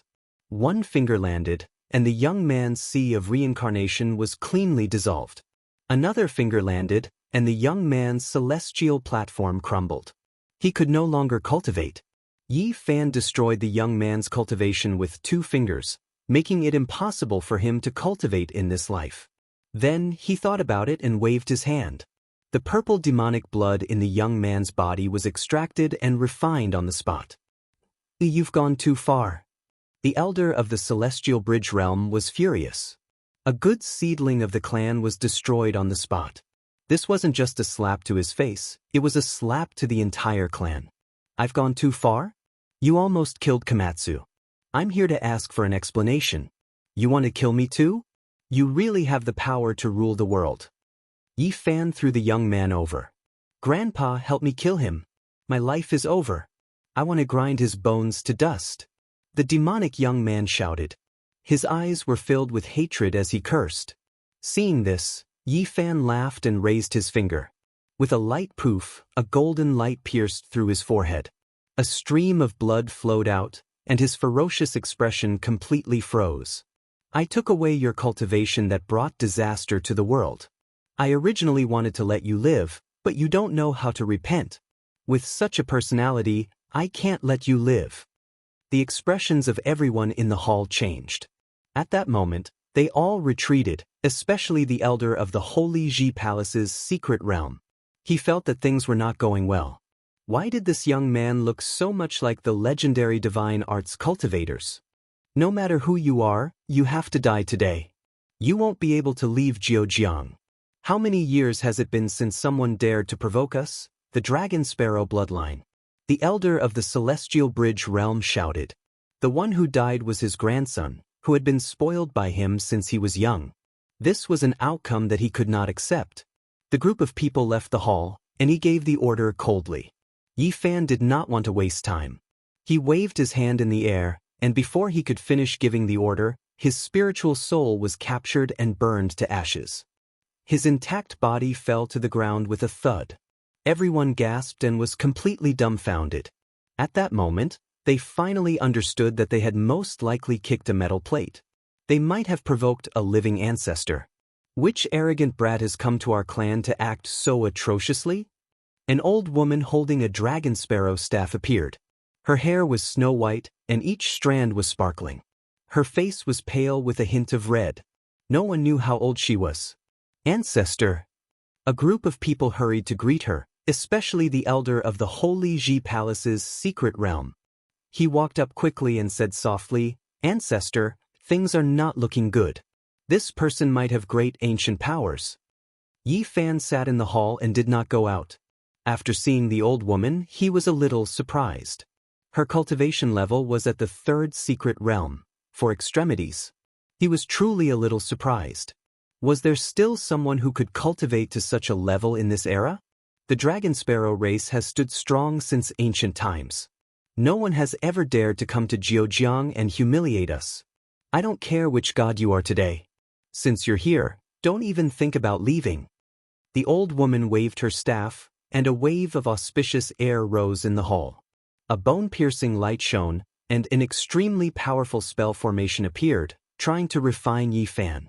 The layout of the hall was very particular. Yi Fan noticed it when he came in. The floor was covered with demon blood stones, and the marks of time were engraved on them. This was an ancient spell formation that had been moved here. The house was built on it, and any cultivator from the Dragon Transformation secret realm who entered by mistake would be refined. When the Dragon Sparrow race lured him into this hall, they had already schemed against him. Once they had a falling out, they would definitely use the ancient spell formation to refine him to death. Unfortunately, they had encountered a human with a holy physique from the Big Dipper. They had no idea how terrifying his cultivation and physical body were. Not to mention this kind of killing spell, no matter how powerful it would be useless. Flames burned and brilliant light danced. Dragon sparrows cried out as they were bathed in the fire, drowning Yi Fan. Komatsu was very afraid and grabbed onto the corner of Yi Fan's clothes. Yi Fan was surrounded by divine light, but he did not care at all. He paced around the hall and knocked around, trying to figure out which era this ancient spell formation was from. The people on the lawn were dumbfounded. He's a powerful being. Someone swallowed a mouthful of saliva with difficulty. What era is this? How could there still be such a powerful person? Didn't they all turn into ashes or leave? They were incomparably shocked. It's over. This is truly a great calamity. We actually provoked this kind of ancestor. He must be someone who survived from the ancient era. Everyone's faces were deathly pale. Yi Fan flicked his finger, and the spell formation was completely destroyed. He calmly walked out without a speck of dust on his body. Everyone couldn't help but tremble. Everyone was trembling. Such a powerful character, to the cultivators of the current era, could almost be called a deity. There weren't many of them in the entire world. Yi Fan walked forward, and these people continuously retreated. It was useless to say anything now. Their cultivation was nothing compared to the person in front of them. Isn't your race a bit too arrogant? In this era, you still want to treat Zhejiang as your territory?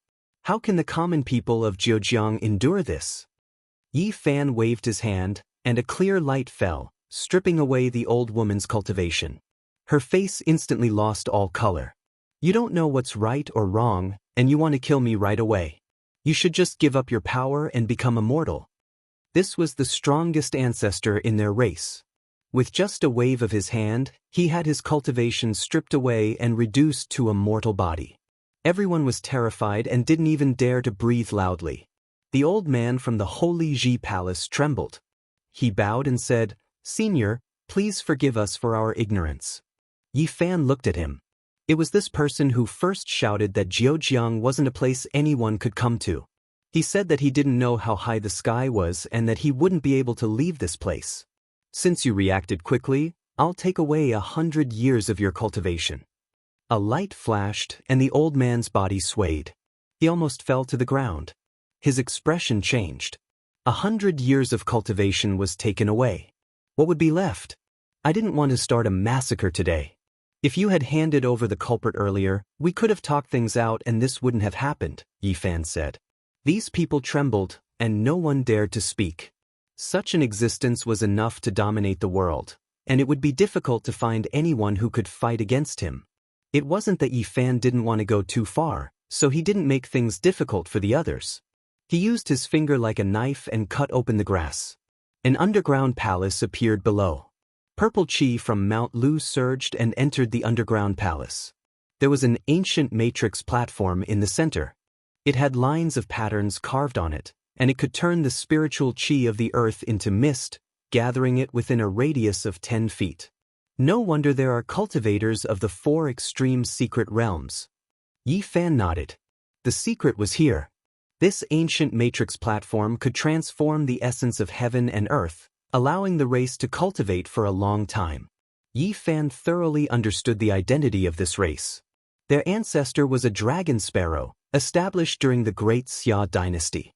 These people had the blood of a demon god flowing in their bodies. Great Xia dragon sparrow. He felt that something was strange.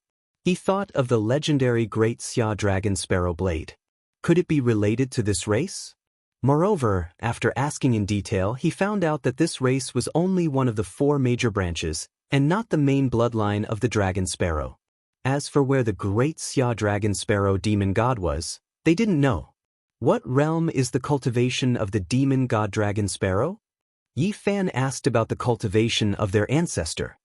He was already the great sage during the ancient times, the crippled old woman replied. It was actually so powerful. This shocked Yi Fan. It seemed that the main bloodline established by the great sage of the demon race was definitely extraordinary. It was worth searching for and making a trip. Where did he go in the end? Yi Fan asked again. Back then, the ancestor fought with Gu Hong. When Yi Fan heard this, he was truly shocked. Gu Hong was one of the most outstanding figures in the history of Taoism. He was the leader of Taoism during the Eastern Jin dynasty, and he wrote the book Biopuzi. The Biopuzi that fell into the hands of mortals mentioned the 9 secrets of Lin, Bing, Do, and he told the people that if they constantly recited these 9 words, they would be able to expel all evil. Chapter 951. Lin, Bing, Do, De, all advance in groups. All the 9 characters should always be given secret blessings. There is nothing they cannot avoid. To be free from trouble, this is what it means. This passage was recorded in Audiobook, written by Gu Hong, the leader of Taoism in the East Jin dynasty. He mentioned the 9 secrets in it, but he did not explain their true meaning. He only told people to recite them to avoid evil. In this day and age, most people did not know about the 9 secrets. They thought it was passed down from Japan. They did not know that it originated from China, and Dong Mi made a mistake when copying it. He wrote Lin, Bing, Do, Ti, Fen, Lai, Zai, and Qian. The 9 secrets could be found in the ancient book Audiobook in China. However, many people mistook the 9 characters as true words, which made people feel speechless. Recently, Yi Fan had visited many cultural relics that were not open to the public. He had read many unique books, hoping to find the secret cultivation manual of the embracing simplicity, but he was disappointed. All he had seen were the ones that had been circulated in the mortal world. From the records in Audiobook, the 9 secrets had existed since ancient times and were not created by Gu Hong. Unfortunately, he did not understand them in detail, so he did not know their true meaning.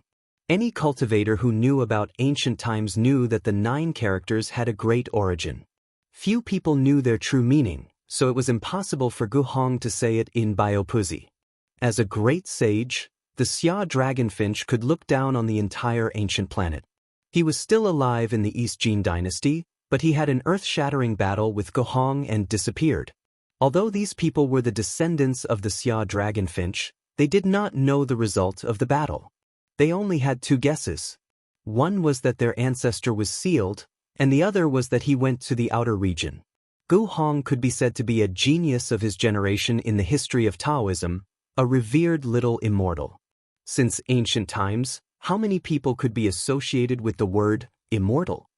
It was enough to show how amazing he was. His grandfather was a famous Taoist cultivator named Gu Xian. He was the one who led Gu Hong onto the path of Taoism, and from then on, Gu Hong shone brightly in Taoism. In his later years, Gu Hong lived in seclusion at Mount Lufu. Many people went to search for him but found nothing. His amazing qi cultivation method was never passed down to the world. Yi Fan did not make things difficult for the dragonfinches. He asked many questions and learned many secrets before leaving. He followed the earth vein and entered Mount Lu. From his point of view, the great Xia dragon sparrow's seclusion in Zhejiang was just a stream of dragon aura from the purple dragon vein. There must be an even more terrifying clan on Mount Lu. However, as soon as he arrived, he frowned. The purple dragon had withered and did not have much purple qi. It would die in 100 years. If the world were to continue like this, sooner or later, Earth would become a lawless place. It would become a withered star, and no one would be able to cultivate anymore. Many people came to know Mount Lu from Li Bai's poem. The silver waterfall cascaded down like the Milky Way, hanging in the 9 heavens. It was a spectacular sight. Many people knew Mount Lu because of Li Bai's poem. The silver waterfall fell like the Milky Way, hanging in the 9 heavens. It was a magnificent sight. In this place, he did not encounter any races, but he sensed some ancient formations. He sunk into the ground, wanting to see what was going on. As soon as he descended, he was shocked. He actually saw an ancient cave that meandered downwards. It was unknown where it led to, but there were waves of dense killing intent seeping out. If it was an ordinary cultivator, they definitely wouldn't be able to resist it. He was shocked as soon as he came down. He saw an ancient cave that snaked downwards. He did not know where it led to. Waves of murderous intent seeped out. An ordinary cultivator would not be able to withstand it. Although Komatsu was simple, it had reached the Taoist palace secret realm. However, it could not sit still in this place. Its purple hair stood on end. The underground cave was extremely deep, leading straight into an enormous underground palace. In the end, there were forks everywhere, and there were ancient caves everywhere. Ordinary people wouldn't be able to walk very far before getting lost. Moreover, the murderous intent was even stronger. He guessed that even the dragon transformation realm cultivators would not be able to withstand it. Staying here for a long time would harm them. There are no ancient races cultivating on Mount Lu. It's most likely related to this. This is obviously a land of extinction. After a long time, one's cultivation and magic power will be eroded. To ordinary people, it's harmless. Yi Fan went several more miles. The underground palace was even more vast. It was deathly silent. The ground was dry and hard, and the rocks were mottled. It was unknown how many years it had been since someone had come here. Finally, he arrived at the depths of the underground palace. This was the heart of Mount Lu. Here, flames surged and the atmosphere was lifeless. There was a huge sacrificial altar in front of him locked down by iron chains. At this place, the murderous intent had materialized like ringing killing swords. Even sect master-level figures could not withstand it and could not approach. Moreover, there were blazing flames pouncing over. It was actually a flame essence that would turn anyone who touched it into ashes. Were it not for the Bodhi seed in Yi Fan's body, he would not have been able to stay here for long even with his divine physique. Komatsu grabbed the corner of Yi Fan's clothes nervously. His large eyes darted about in fear. Yi Fan did not stop. He took a few more steps forward and finally saw what was on the sacrificial altar at the end of the underground palace. His expression changed in an instant. The iron chains made of unknown materials flickered with an ice-cold black light. Even this kind of flame essence could not melt them. A person was chained to the blood-colored sacrificial altar. An ancient aura rushed over as if it had existed for tens of thousands of years. It was unknown whether it was the reflection of the flames or that person's hair was originally like this, but it was as messy as red weeds. There was almost no flesh on his body, only withered bones. Yi Fan's eyes flickered with radiance as he stood there without moving. Just how powerful of a character was this? He was actually trapped here. Just this kind of murderous intent made it impossible for sect masters to approach. Unfortunately, after countless years had passed, it was impossible for this person to still be alive. The flame essence had burned him until he was as thin as a match. Upon closer inspection, his torso and head had already been chopped off. Back then, his enemy seemed to be afraid that he would revive and locked him here. He suffered tens of thousands of years of torture and was chained to the sacrificial altar to use the flame essence to erase his spirit. Yi Fan did not approach any further. It was not worth it for a dead person because he discovered that there was a killing formation carved on the sacrificial altar. It was most likely a saint-level formation, so there was no need to take the risk. Suddenly Yi Fan was shocked. When he stood in the air and looked down from above, he saw that there was a stone diagram carved on the sacrificial altar. It was clearly visible. He opened his heavenly eyes and discovered that it was like a corner of a topographic map. The mountains and rivers were extremely complex, and he didn't know what place it was pointing at. What shocked him the most was that this stone diagram had been carved more than 100 years ago. It was incomparable to the age of the iron chains and the sacrificial altar. Yi Fan looked carefully and became increasingly amazed. It was left behind by the person whose torso, limbs, and head had been separated. It was precisely the right arm that was chained and forcefully carved. Just what kind of person is this? At the very least, he has been trapped here since the ancient times and has lived until more than 100 years ago. Yi Fan was convinced that he was already completely dead at this time and had long since lost the slightest trace of vitality. It was most likely that he had finished carving the stone diagram and fulfilled his final wish. Back then he was chained here. Could it be that someone wanted to force him to hand over this secret? He carefully memorized the stone diagram and didn't stay for long. This was a danger zone laid down during the ancient times, so there might be some unknown dangers. A moment later, he arrived on the surface and left. Yi Fan was currently in Zhejiang, located in the Xianxia province. He wasn't in a hurry to return and wanted to go to another place in the province, Mount Longhu. Mount Longhu was the ancestral court of the righteous Tao. In the history of Taoism, it had a position and role as a link between the past and the future. However, at this time, Yi Fan's cell phone rang, interrupting his journey. He had no choice but to return to Bi City. Su Qiong had an uneasy expression on her face. She asked for his help because Xianxia was going south to explore the tomb of the Warring States period. Can't you just tell him not to go? I've already said that, but this bookworm is usually very slow. Once he really makes up his mind, even 9 bulls won't be able to pull him back. He said there's no need for him to go deep underground and only wait outside to verify those relics. Upon hearing this, Yi Fan nodded and told her not to worry. He would go south with this team of archaeologists and make a trip to Jiangling County. It was said that during this period of time, many strange things had happened in that ancient tomb, causing a wave of panic in the local area. The higher-ups had issued a strict order for them to investigate thoroughly this time. They didn't hesitate to use the army to help with the excavation, so they had enough manpower. The 8-Ling Mountain was formed by 8 mountain ridges. In ancient times, it was called the Dragon Mountain. There were many tombs of kings buried here, and it was said that one could become an undead immortal here. When Yi Fan arrived at this place, he sensed that something was wrong. The 8 dragons coexisted together as if they were going to soar into the sky and pull the tomb into the 9 heavens. The ancients had indeed chosen this place for a reason. The 8-Ling Mountain was majestic and serene. The pine trees rustled and the clouds were verdant. The mountain was extraordinary. Although it wasn't tall, there was the chi of soaring dragons rising from it. Yi Fan carefully observed and discovered that this tomb was very strange. The terrain was like a Taoist sleeping soundly, about to ascend to immortality. The 8 dragons were the guide, pulling him to ascend to immortality.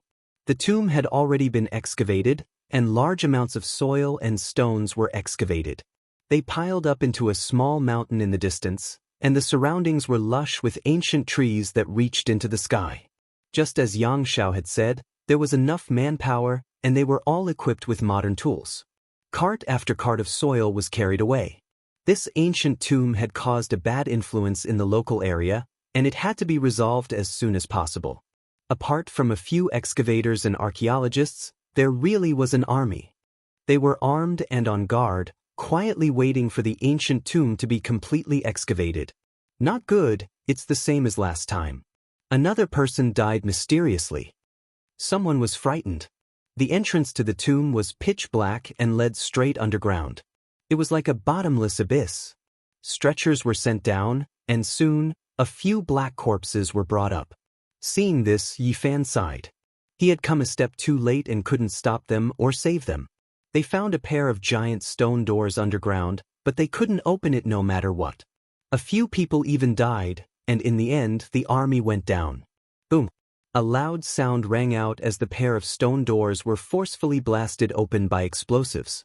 Instantly, an extremely cold and gloomy aura rushed up, causing everyone to involuntarily retreat. Yi Fan secretly made a move and used his magic power to stop that aura. Waves of indescribable sounds came from underground. All of the archaeologists retreated, feeling waves of fear. Not long after, celestial music rang out. It seemed to come from the underworld, making everyone feel that it was unimaginable. At this moment, an old Taoist and a few others took advantage of the chaos to sink underground and enter the tomb. The Tomb of the Warring States is related to ancient Qi practitioners. Yi Fan flashed in and saw a stone door that had been blasted open. On top of it, the words, "Longevity Immortal Manor," were actually carved. It was a large seal from before the Qin dynasty. Chapter 952. The Qin unified the 6 states and also unified the written language. The written language of the 6 states was almost extinct. What was seen here was a large seal script that looked like the Oracle Bone script. Yi Fan didn't stop and strode in. He saw many people enter before him, not because he was afraid of their strength, but because he was afraid that they would act rashly and destroy something valuable. Clang! A ray of sword light was particularly dazzling in the darkness of the tomb, lighting up a large part of the void. It pierced towards Yi Fan like a rainbow. Someone was trying to kill him. It was the same everywhere. Where there were people, there would be Jianghu. The cultivators who entered the tomb were naturally here for arts and divine weapons. Everyone was a competitor. Clang! Yi Fan flicked his finger and a sharp sword like autumn water was shattered into dozens of pieces, falling to the ground like a pile of sparkling glass. He waved his hand and a figure in front of him was sent flying. His bones were all broken and his flesh was a bloody mess as he fell onto the tomb wall. Yi Fan didn't stop. He had even killed a Dao-severing king before, so he wouldn't care about the life and death of a life spring cultivator. His intuition told him that this tomb was not ordinary. Celestial music sounded, not from the 9 heavens, but from the depths of the earth. It was like the 9 nether soul song, shocking the soul. After a while, a white jade staircase appeared, leading to the depths of the underground palace. Mortals couldn't afford to use this kind of material. Who would use jade to pave the road? Every piece would fetch a sky-high price in an auction, but here, there was a large amount of it leading to the underground. The people who went down earlier were all impatient, wanting to enter the main point. Now that they could confirm that this was a burial ground for Qi practitioners, they all wanted to get their hands on the pre-Qin weapons. The pre-Qin referred to the mysterious period before the Qin dynasty, including the Warring States period, Spring and Autumn period, Yinshang period, and Western Zhou period. Clang, clang, the sound of swords rang out as a stone wall blocked the way. It was filled with sword marks and clanging sounds, as if there were peerless masters fighting with their swords. Sword sharpening stone. Yi Fan was astonished. He had heard that this was a stone used by peak experts to sharpen their swords. Even after tens of thousands of years had passed, sword cries could still be heard. It was because this stone was infused with their sword intent. For many people, this was a rare treasure. There were 4 people standing by the grindstone, as if they were comprehending something. When Yi Fan walked over, he found that they were all bleeding from their mouths and noses, their 7 apertures cracked, and they had died a violent death. These people were all celestial bridge realm cultivators, and none of them had broken through to the second secret realm of the human body. They couldn't even withstand the sound of the ancient sword whetstone and died here. This was the sorrow of the cultivationless age. If one could cultivate now, then even if one's natural talent was extraordinary, they couldn't even stop a grindstone from the ancients. It truly made one sigh with regret. Yi Fan thought for a while and used his fingers like a sword to dig out the stone. He sealed it and threw it to Komatsu. It put away the bell made from Daluo silver essence and the small stone Buddha to be studied in the future. The sound of celestial music was melodious and clearer. When it entered one's ears, it would cleanse one's soul. It would make one's soul tremble and feel comfortable at the same time. Yi Fan walked down the stairs and stepped on the white jade stairs. He felt a kind of coldness. This kind of jade stone was a little special and contained a trace of extreme qi. He came to protect Xianxia this time, so he naturally had to eliminate all dangers. He operated the lunar scripture and refined the wisps of coldness. Not long after, he entered a vast underground palace and felt a cold wind blowing against his face. As soon as he raised his head, he saw a creature flapping its demonic wings and swooping down to grab the top of his head. Pfft. Yi Fan pointed with his finger and a sword wave blasted out. Blood splashed and the creature was slashed into a bloody mist on the spot. It was actually a bat over 2 meters long and looked like a demon. What a big bat! This underground world is sealed. How did it survive? Could it be that there is another exit to the outside world? Yi Fan didn't care.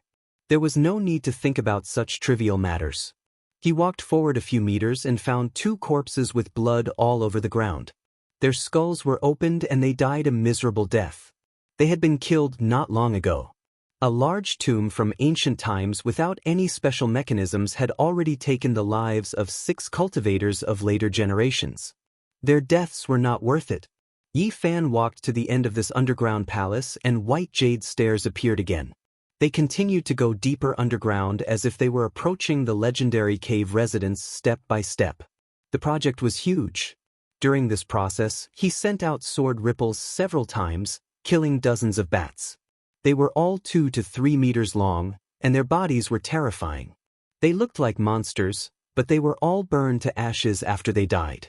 Otherwise, the archaeologists would definitely be in chaos when they came down. Yi Fan went even deeper.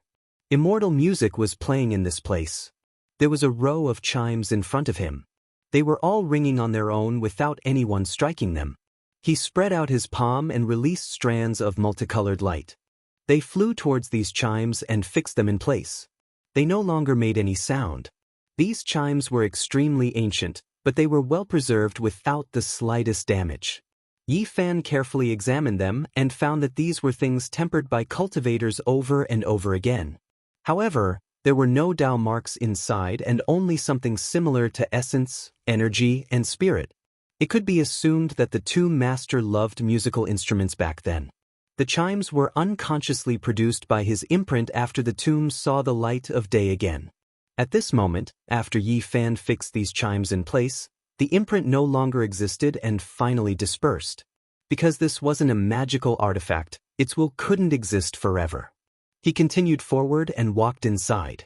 Suddenly, he felt a dense killing intent. There were streaks of sword radiance that hacked out like waterfalls.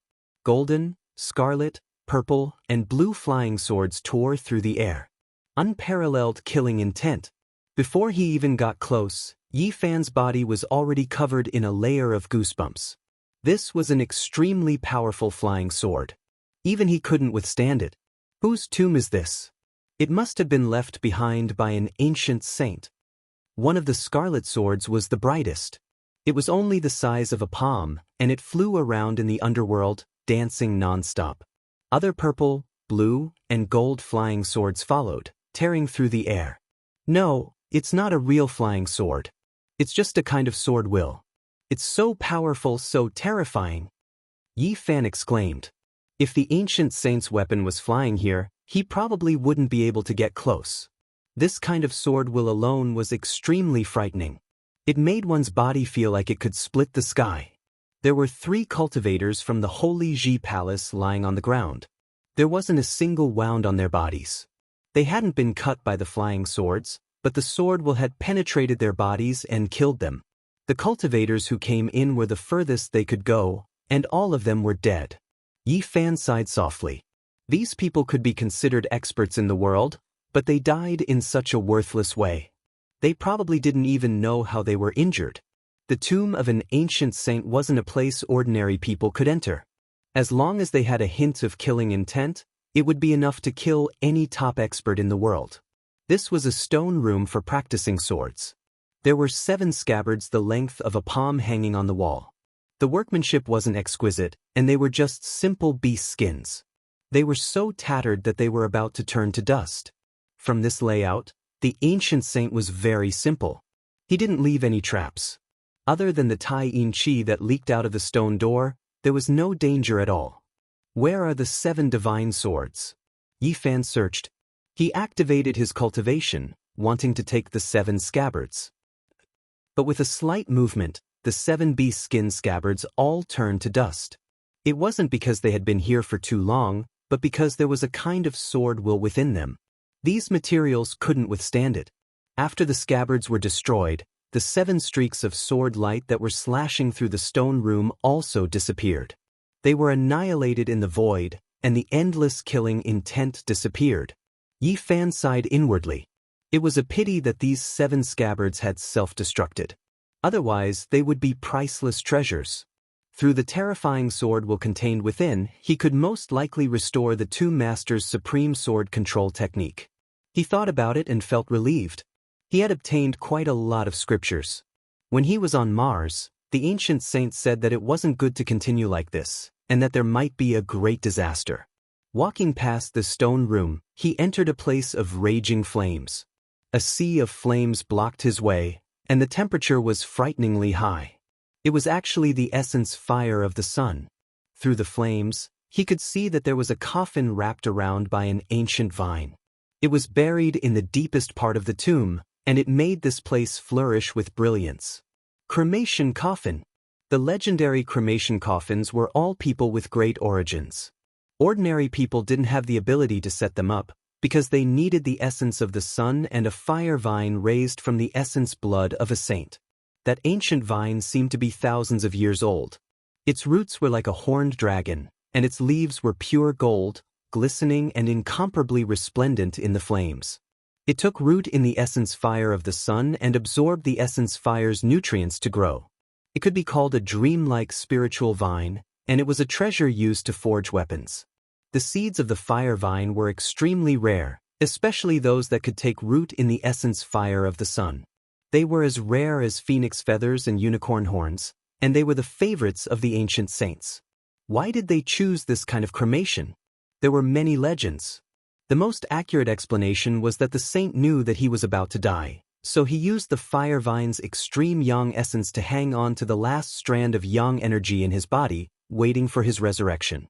That was why the cremation coffin was so extraordinary. A piece of essence fire of the sun, a fire vine, a coffin, and an ancient saint. Yi Fan was extremely shocked. He had actually seen such a thing. Could it be that this ancient saint could be resurrected? Could it be that he was a stunning character who left his name in history? Komatsu was very nervous. The purple fur on his body flickered, and a pair of black gem-like eyes blinked gently. He obediently followed Yi Fan and didn't dare to go forward. This ancient saint didn't set up a trap to kill intruders in the tomb, so he must be very kind. There shouldn't be too much danger here. Yi Fan cultivated the sun scripture, so he wasn't afraid of the sun's true flames. He entered the blazing flames and circled around the coffin to carefully examine it. This kind of flame was extremely terrifying. Under normal circumstances, even a Dao-severing king wouldn't be able to approach it. Touching it would inevitably turn them into ashes. The flames were terrifying. The fire vine was thick and strong, and each leaf made a sonorous sound upon contact. It seemed to be forged from phoenix blood and gold. The thick, dragon-like vines wrapped around the ancient coffin and lifted it into the air. The coffin carried death, and it was originally an inauspicious thing. However, this place was accompanied by the golden fire vine, and it was full of vitality. Yi Fan silently sensed it, and then he sighed softly. The person in the coffin had died. He couldn't use the yang flame essence to support the last strand of yang energy, so he didn't revive. Then he noticed a tablet beside the coffin. It was actually forged from bronze, and it was extremely heavy and sturdy. There were a few ancient characters on it, and they were Zhongding characters. After Yi Fan returned, he had always been enriching himself. He read Huangting, Nanhua, and entered various great libraries. He read unique books, consulted authorities, and learned various ancient characters such as oracle bones. He recognized some of the ancient characters on it. At this moment, his heart was greatly shaken, and heaven-overflowing waves surged. This was indeed an outstanding and famous character from the ancient times. Qi Song Zi was recorded in the Taoist scripture. It was recorded in the legends of immortals, and it was said that he was an ancient immortal. Moreover, there were also records in other ancient texts. The Huainan Zi was the earliest, and there were traces of it that could be examined. The origin of this ancient tomb could only be described as terrifying. Yi Fan was incomparably shaken. Through the heavenly eye, he saw an extraordinary thing inside the coffin. Chapter 953. Yi Fan opened his heavenly eye and could clearly see that there was something inside the coffin. There were some Dao patterns fluctuating within. It was an old jade box with an extremely ancient appearance. It lacked luster, but it was still stored inside the precious and heavy coffin. He was greatly moved. Qi Song Zi's origins were too great. He was revered as an immortal by the Taoists, so how could the things he left behind be ordinary? Qi Song Zi, exhaling and breathing, expelling the old and taking in the new. Losing the form and losing the wisdom, embracing the plain and reversing the true. Traveling through the profound, ascending to the heavens. This was a passage recorded in the Huainan Zi. It described Qi Song Zi's miraculousness and that he was an ancient immortal. Qi Song Zi, the rain master of Shenong. Using the water jade to teach Shenong, he could enter the fire and burn himself. This passage came from the legends of immortals. It was said that he was someone from Shenong's era. Before Shenong achieved the Tao, he had even taught him techniques. It could be said that he was one of the most famous cultivators of the ancient era. What kind of person was Shenong? Yi Fan had already stepped onto the path of cultivation. He had reason to believe that he was definitely one of the most powerful individuals in ancient China. Qi Song Zi was from the same era and had passed on his techniques. His status was extremely high and left others shaken. Moreover, there was another one. In the ancient era, before the Yellow Emperor achieved the Tao, he had also asked for guidance. It was recorded in Qi Song Zi's admonition scripture. It was an extremely long conversation that involved many issues. It wasn't an exaggeration to say that Xianxia was the most famous cultivator of the ancient era. His status and cultivation were terrifyingly high, and no one could fathom his depths. The ancient era was too distant, and no one could say for sure how long it was. However, the people of the present world speculated that 4,000 years had passed since the Yellow Emperor's era. Some people discovered that there were many periods of time that had been destroyed or that there was a vacuum, making it difficult to deduce the true date. It was precisely this kind of person whose name shook the ancient era and was revered as an ancient immortal by the Taoists. Now, he saw his coffin here, so how could Yi Fan not be shocked? Komatsu was extremely curious. When Yi Fan dissolved the surrounding extreme yang flame essence, it also moved forward and touched the ancient vine. It then touched the bronze tablet, causing chong-chong sounds to ring out. How to open the coffin? This was a headache. They couldn't destroy the fire vine, right? That would be too disrespectful to the deceased. He did not want to do anything outrageous to the most famous cultivator of ancient times. He did not want to destroy the coffin, but he definitely had to take out the jade box. The fiery vine's entire body shone brightly like scarlet multicolored clouds. Every single leaf was like blood-colored divine gold, releasing clanging sounds with a light touch. Moreover, it was incomparably sharp, able to cut through fine iron. Its trunk was as thick as a water bucket. It was like a blood-colored true dragon lying dormant, bold, and powerful. It coiled around 49 times, one of which firmly wrapped around the coffin and lifted it into the air. Yi Fan tried a few times, but even with his godly strength, he couldn't move the ancient coffin down unless he used the 6 pads reincarnation fist to shatter this ancient vine. This was a spiritual plant nurtured with a saint's blood essence. Whether or not it could be destroyed was another matter. Otherwise, it wouldn't be called a divine material for refining tools. Komatsu's entire body flowed with purple light. It pulled the corner of Yi Fan's clothes and blinked its big eyes. It pointed at the base of the bronze tablet. It was buried underground, and there were actually words under the stone. The purple little thing was very careful. It dug up the stone and found those scribbled words that were between the oracle bone script and the bell cauldron script. Yi Fan rejoiced that he was respectful and didn't act rashly. The records under the bronze tablet described the method of opening the coffin. It clearly stated that if one used force, the spiritual vine could even kill a half-saint. The fire vine planted by Xianxia himself had a powerful spirituality. It had been soaked in his blood and was a coffin guard spirit. It needed to be fed with powerful blood essence before it would lower the coffin. Yi Fan carefully read and found that there was a condition that the fire vine couldn't be fed with the blood of a Tao-severing king. Otherwise, the blood wouldn't have enough spirituality and would be useless. He cut his finger. As a human's sacred body, his blood was golden, even more so than those of a Tao-severing king. There was no problem with its spirituality. The golden blood dripped onto the fire vine, and the scarlet misty leaves made a soft sound.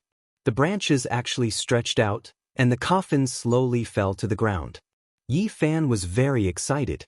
This was an ancient immortal with a shocking origin. What kind of jade box would he leave behind? Could it be the secret of immortality or the opportunity to become an immortal? He carefully opened the coffin lid, and a mysterious Tao pattern rippled out, revealing the scene inside. He looked inside, and Komatsu also jumped up to take a look. Yi Fan let out a sigh. It was impossible for Xianxia to come back to life. He had already passed away and left a human-shaped imprint at the bottom of the coffin. His flesh and bones had completely melted away. Even ancient immortals have to die? Yi Fan muttered to himself. Were there really people who could live forever? The ancient immortals of the Taoist venerables all had their lifespans come to an end and couldn't coexist with the world. After passing away, waves of Tao ripples spread out. He was shocked. He knew Xianxia's cultivation. He should be a great sage. In that case, he wasn't a true immortal, but one of the most powerful humans in human history. Yi Fan frowned. It seemed that the ancient immortals mentioned by Taoism were only an achievement and not a true immortal. They were still in the category of humans, just that their cultivation was profound. Are there really immortals in this world? Is immortality an illusory goal that can never be achieved? Yi Fan let out a long sigh.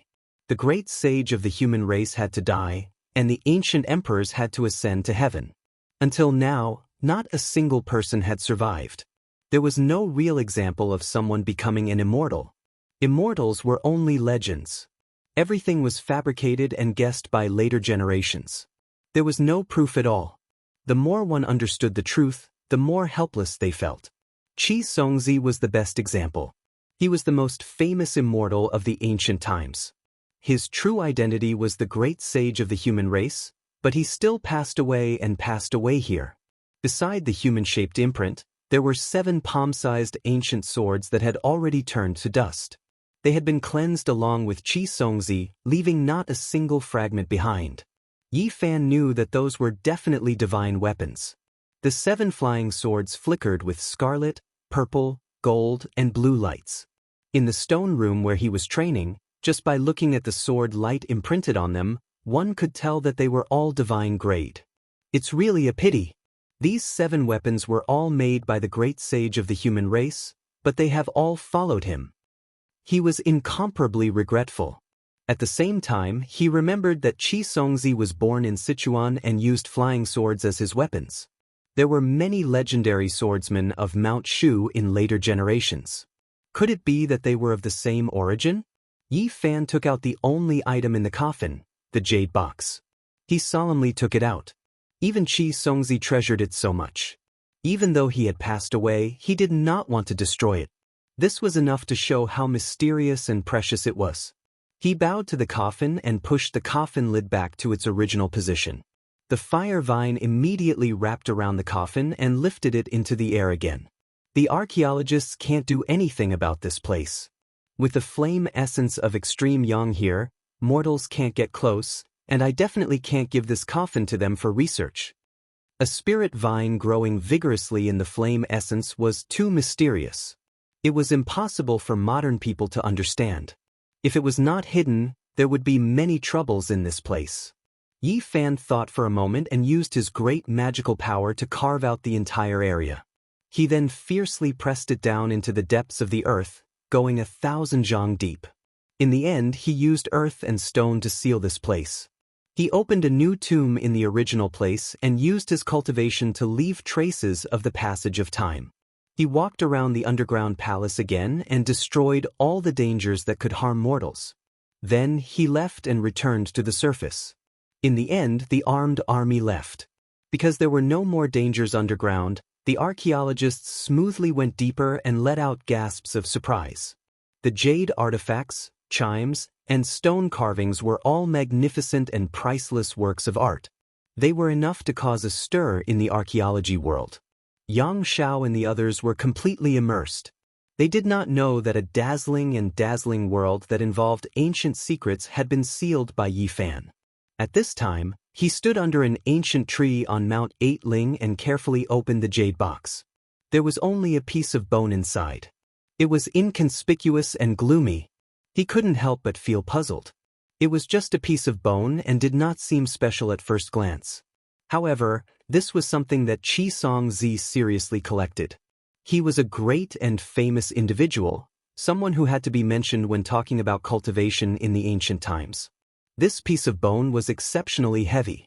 When he lightly flicked it, kung chang sounds rang out and waves of metallic sounds rang out. It was unknown what kind of creature this bone was from, but it was so hard that even when Yi Fan forcefully pinched it a few times, it still didn't break. He opened his heavenly eye and discovered 4 ancient characters. They immediately left him shaken. It was actually immortal ascension opportunity. Yi Fan was almost possessed by the word immortal. It was because the more he understood, the more disappointed he became. He couldn't see any proof, and even Xianxia died. However, Xianxia's relic was a piece of bone. The 4 characters seemed to possess a type of magical power. This was something he protected even in death. When Yi Fan opened his heavenly eye, he continuously moved the bone piece towards the sunlight. The light from different directions illuminated different patterns. He held his breath and carefully observed it. Afterward, he carefully compared them and carved out a diagram on the ground. There were mountains, great rivers, and ravines. The terrain was very complex. This was a topographic map. Yi Fan was shaken and revealed an expression of disbelief. He quickly drew the stone carvings he had seen in the underground palace of Mount Lu on the ground. He was immediately stunned after comparing the two. These two diagrams each had a corner that could be linked together to form a whole to describe a place. In the underground palace of Mount Lu, there was definitely an ancient saint who had been imprisoned there and tortured for countless years. Even his torso had been chopped off. Yet he stubbornly lived on. Only 100 years ago did he carve the stone diagram and take his last breath. Yi Fan had reason to make a few conjectures. The person who took action was most likely trying to interrogate him about the stone diagram, but he didn't obtain it. Perhaps the person who had been chained to the altar 100 years ago had a premonition that the world had changed greatly and everything from ancient times had turned to ashes. That was why he left behind the stone carvings, unwilling to let the secrets disappear from the world. To imprison an ancient saint and force him to hand over the secret diagram, just how powerful did one have to be to accomplish such a thing? The goal was naturally shocking, and one didn't even need to think to know that it was of great importance. And now, the word's opportunity to become an immortal explained everything. Needless to say, even the great ancient emperors would be shaken upon seeing it. The corners are connected, making this diagram twice as large. It's obvious that it's still an incomplete topography. Just where does it lead to? Xianxia and the unknown ancient saint each held a piece of the diagram and used their lives to protect it. They carried it with them even in death, which was enough to show how valuable it was. Chapter 954. Yi Fan stood on the 8-ridge mountain and looked around. He sighed in his heart. This was worthy of being the ancient dragon mountain of China. Even the ancient Xianxia was buried here. The 8 mountain ridges stretched across the land. Dragons danced in the air as if they were about to leap into the 9 heavens. It was majestic and mysterious. He took one last look and left. Not long after, he returned to his home in B City. His parents had passed away. After calming his heart, he realized that there were not many things he wanted to pursue in this life. He calmed his heart and pondered. Cultivation became his only goal. In the past, achieving the Tao and becoming an immortal was not his path. He buried his head in cultivation just to come back and cross the starry sky. Now that his parents were gone, all his efforts were for naught. Yi Fan began to think about where he should go. In the end, he calmed his heart. Achieving the Tao was the only choice. At this stage, there were no other things he wanted to pursue in this life. Since ancient times, no one could say for sure whether immortals existed or not. Longevity was also very vague. To this day, there was no proof of it. The ancient emperors were all dead. But now, this had become his goal. From now on, I will follow in the footsteps of the ancients. I will dig out the ancient secrets and pave the way to the present. Achieving the Tao and becoming an immortal is the ultimate goal of this life. He was not a saint who cared about the world, nor did he want to be an ambitious and ruthless person who ruled over all. He was just a person of flesh and blood. He had no ambition to purify the world and had also lost it. He only wanted to walk his own path and pursue his own goal. It might be vague, unattainable, or even non-existent, but he only wanted to walk down it step by step. This was not decadence, nor was it self-exile. Today, he was only testing himself. If someone stood in his way, he could be either a god or a demon. Everything was in accordance with his heart at this moment. Yi Fan read Nanhua, Yin Talisman, Wuxia, and Dongxian. There were no cultivation methods among them. These books were spread throughout the world, but they allowed him to see different thoughts of the predecessors. At this stage, he was about to cut down the Tao. He had already taken one step in. What he needed was not a specific method, but a kind of enlightenment in the realm. These Tao books were spread throughout the world, all mortals able to read them. There were no detailed methods, but there was a general direction. They could be considered Tao treasures. Perhaps this was also a type of inheritance. Yi Fan calmed his heart and began to study them. From time to time, he would feel deeply moved, experiencing the breadth and profoundness of the scriptures. Many ancient cultivation scriptures could no longer be seen, but their true meanings were still being passed down, contained within these scrolls. During this period of time, Yi Fan also began to seriously teach Komatsu. He did not increase its cultivation level, but even suppressed it. Every step it took was very stable, and its foundation was very solid. The little purple thing was afraid of lightning. It seemed to be born with it. Otherwise, it wouldn't have suffered such a huge loss and almost been killed. In order to help it overcome this fear, Yi Fan was very strict with it. He purposely brought it to an isolated island and personally preached to it. Originally, the sky was clear and flawless, without a single cloud. But in the next quarter of an hour, the boundless ocean surged, waves overflowing into the heavens, dark clouds rolling over. Yi Fan guided over tens of thousands of streaks of lightning, using his own body to prove the method. He entered the lightning to resist this terrifying disaster. He didn't need to do this. If he really wanted to guide over a sea of lightning, he could clear out the sky and send down lightning. However, he was afraid of drawing the attention of others and provoking unnecessary trouble. As a result, he brought over a black wak-like cloud layer. Hong long long. Lightning flashed and thunder rolled. Heavy rain poured down. The scene was extremely terrifying. Yi Fan bathed in lightning. All of the silver snakes interweaved on his body. Komatsu watched in horror from the distance. However, not long after, it was captured by Yi Fan into the sea of lightning. Its true body resisted the silver snakes. For it, this was a type of torment.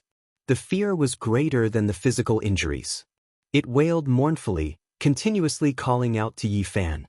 However, this time, it didn't receive protection and could only face it alone.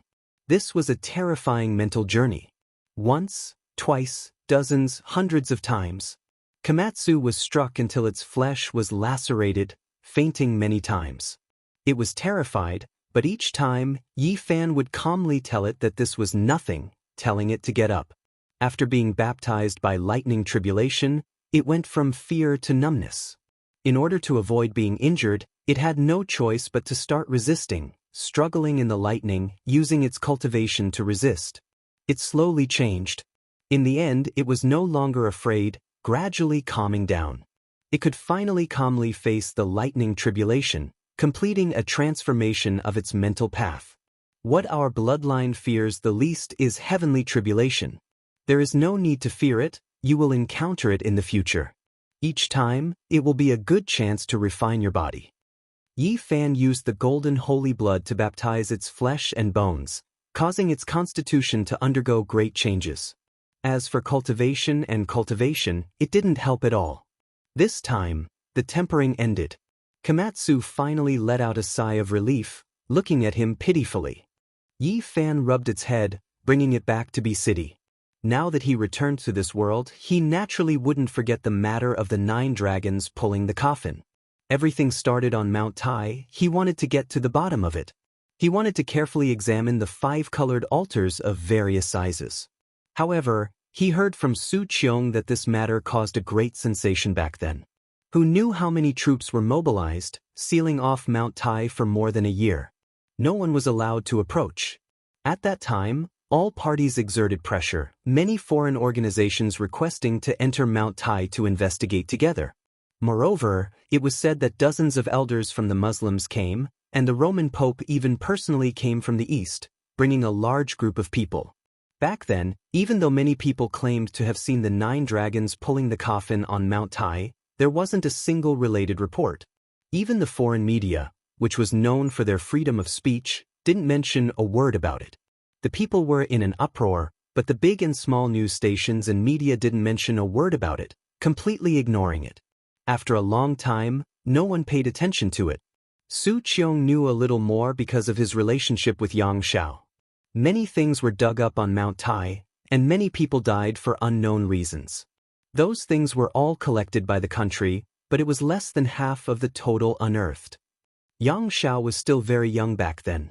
He had just graduated a few years ago, and he had only come into contact with the periphery. What happened more than 20 years ago couldn't be examined now, as it was listed as a national secret. It was said that a large number of troops were mobilized back then, but half of the cultural relics were still lost despite being heavily armed and sealed off. Many things were unearthed, but they were robbed. What happened back then was really strange. Even an atheist like Xianxia was shocked when he talked about the past.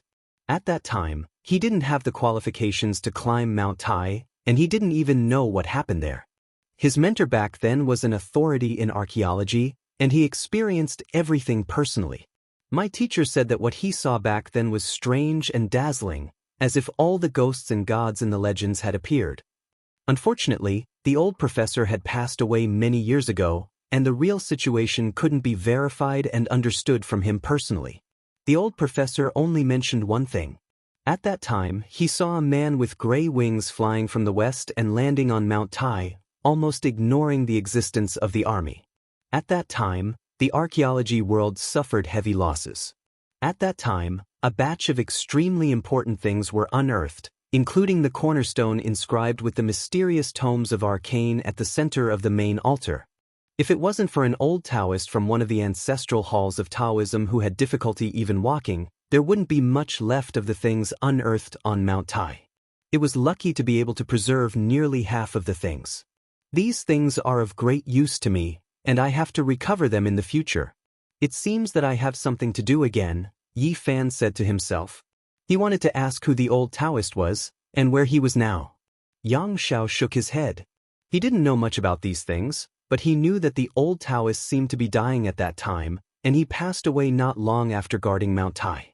In the end, he said with a strange expression, "Back then, my teacher said that some medical research institutions tried to prolong the old Taoist's life, but they failed. Unexpectedly, they found out that he might have lived for more than 2 years." Upon hearing this, Yi Fan's expression suddenly changed.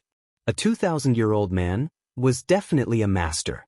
Perhaps he was a famous figure in the history of Taoism, who lived until the Dharma ending period, which was shocking. Nowadays, Taoism had a few ancestral halls. Mount Longhu in Jiangxi was one of them, and the Baiyun Temple in B City was also one of them, which had a great reputation in history. Yi Fan was no stranger to the Baiyun Temple. Although there were still Taoists there, it had become a famous scenic spot, and he didn't believe that there were still cultivators there.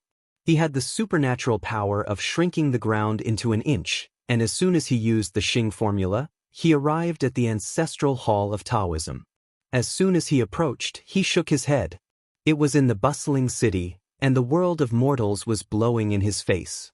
How could there be cultivators? He used his powerful divine sense to scan every inch of the land, and he was startled. Under the Baiyun Temple, there were traces of purple dragon qi, which was connected to the veins of the earth. Unfortunately, it was too thin, and there was no one with cultivation here. It seemed that the people of this line had already gone far away, leaving only mortal disciples and the temple. In the past, it wasn't without reason that this place was the ancestral hall of Taoism. As the ancient capital of the 6 dynasties, there were dragon veins underground, and this place was nourished by earth spirits, which could help in cultivation. But now, the world was dry, and spiritual energy was scarce. Traces of earth spirits were not enough to resist the surging qi of the mortal world. So how could they talk about cultivation? What cultivation? They could only be abandoned. Yi Fan went south and he walked on foot. He went in and out of famous mountains and great rivers. He wanted to understand the current situation of cultivators, but unfortunately, he didn't come across any. In the end, he climbed Mount Tai again, and once again came to this place. That year, the 9 dragons carrying the coffins set sail from here. The greatest mountain was here, and the greatest history was here. Mount Tai was majestic and majestic. In ancient times, it was regarded as the place where the sun was born and all living things grew. This could be traced back to the era of the 3 sovereigns and 5 emperors. Yi Fan climbed to the peak and he looked down on all the mountains. He was filled with endless emotions at this place. More than 20 years had passed, and he was the only one who came back alive. He stood at the place where the bronze coffin used to be and sensed it silently. Then he waved his hand and captured half a piece of jade from the ground. Other than that, there was nothing else. The country had dug it thoroughly, and nothing was left. Suddenly, he heard a whisper. If it wasn't for the cultivator's divine sense, he wouldn't have heard it at all. In the distance, There were a few young people with extraordinary appearances discussing. They were different from ordinary people, and they had an otherworldly temperament. The scaled race actually produced a heavenly demon. In this age of chaos, I don't know if this is a blessing or a curse. It's unbelievable. Perhaps the scaled race can really prosper. Who knows, they might produce a character comparable to the ancient sect masters. After all, every sect has left behind ancient treasures and pills, and they spent a lot of effort to nurture them. It's hard to say if they won't shine. Yi Fan listened attentively, and his heart skipped a beat. He had finally found the current sect. These people had extraordinary origins, and they were all disciples of the main Taoist sections.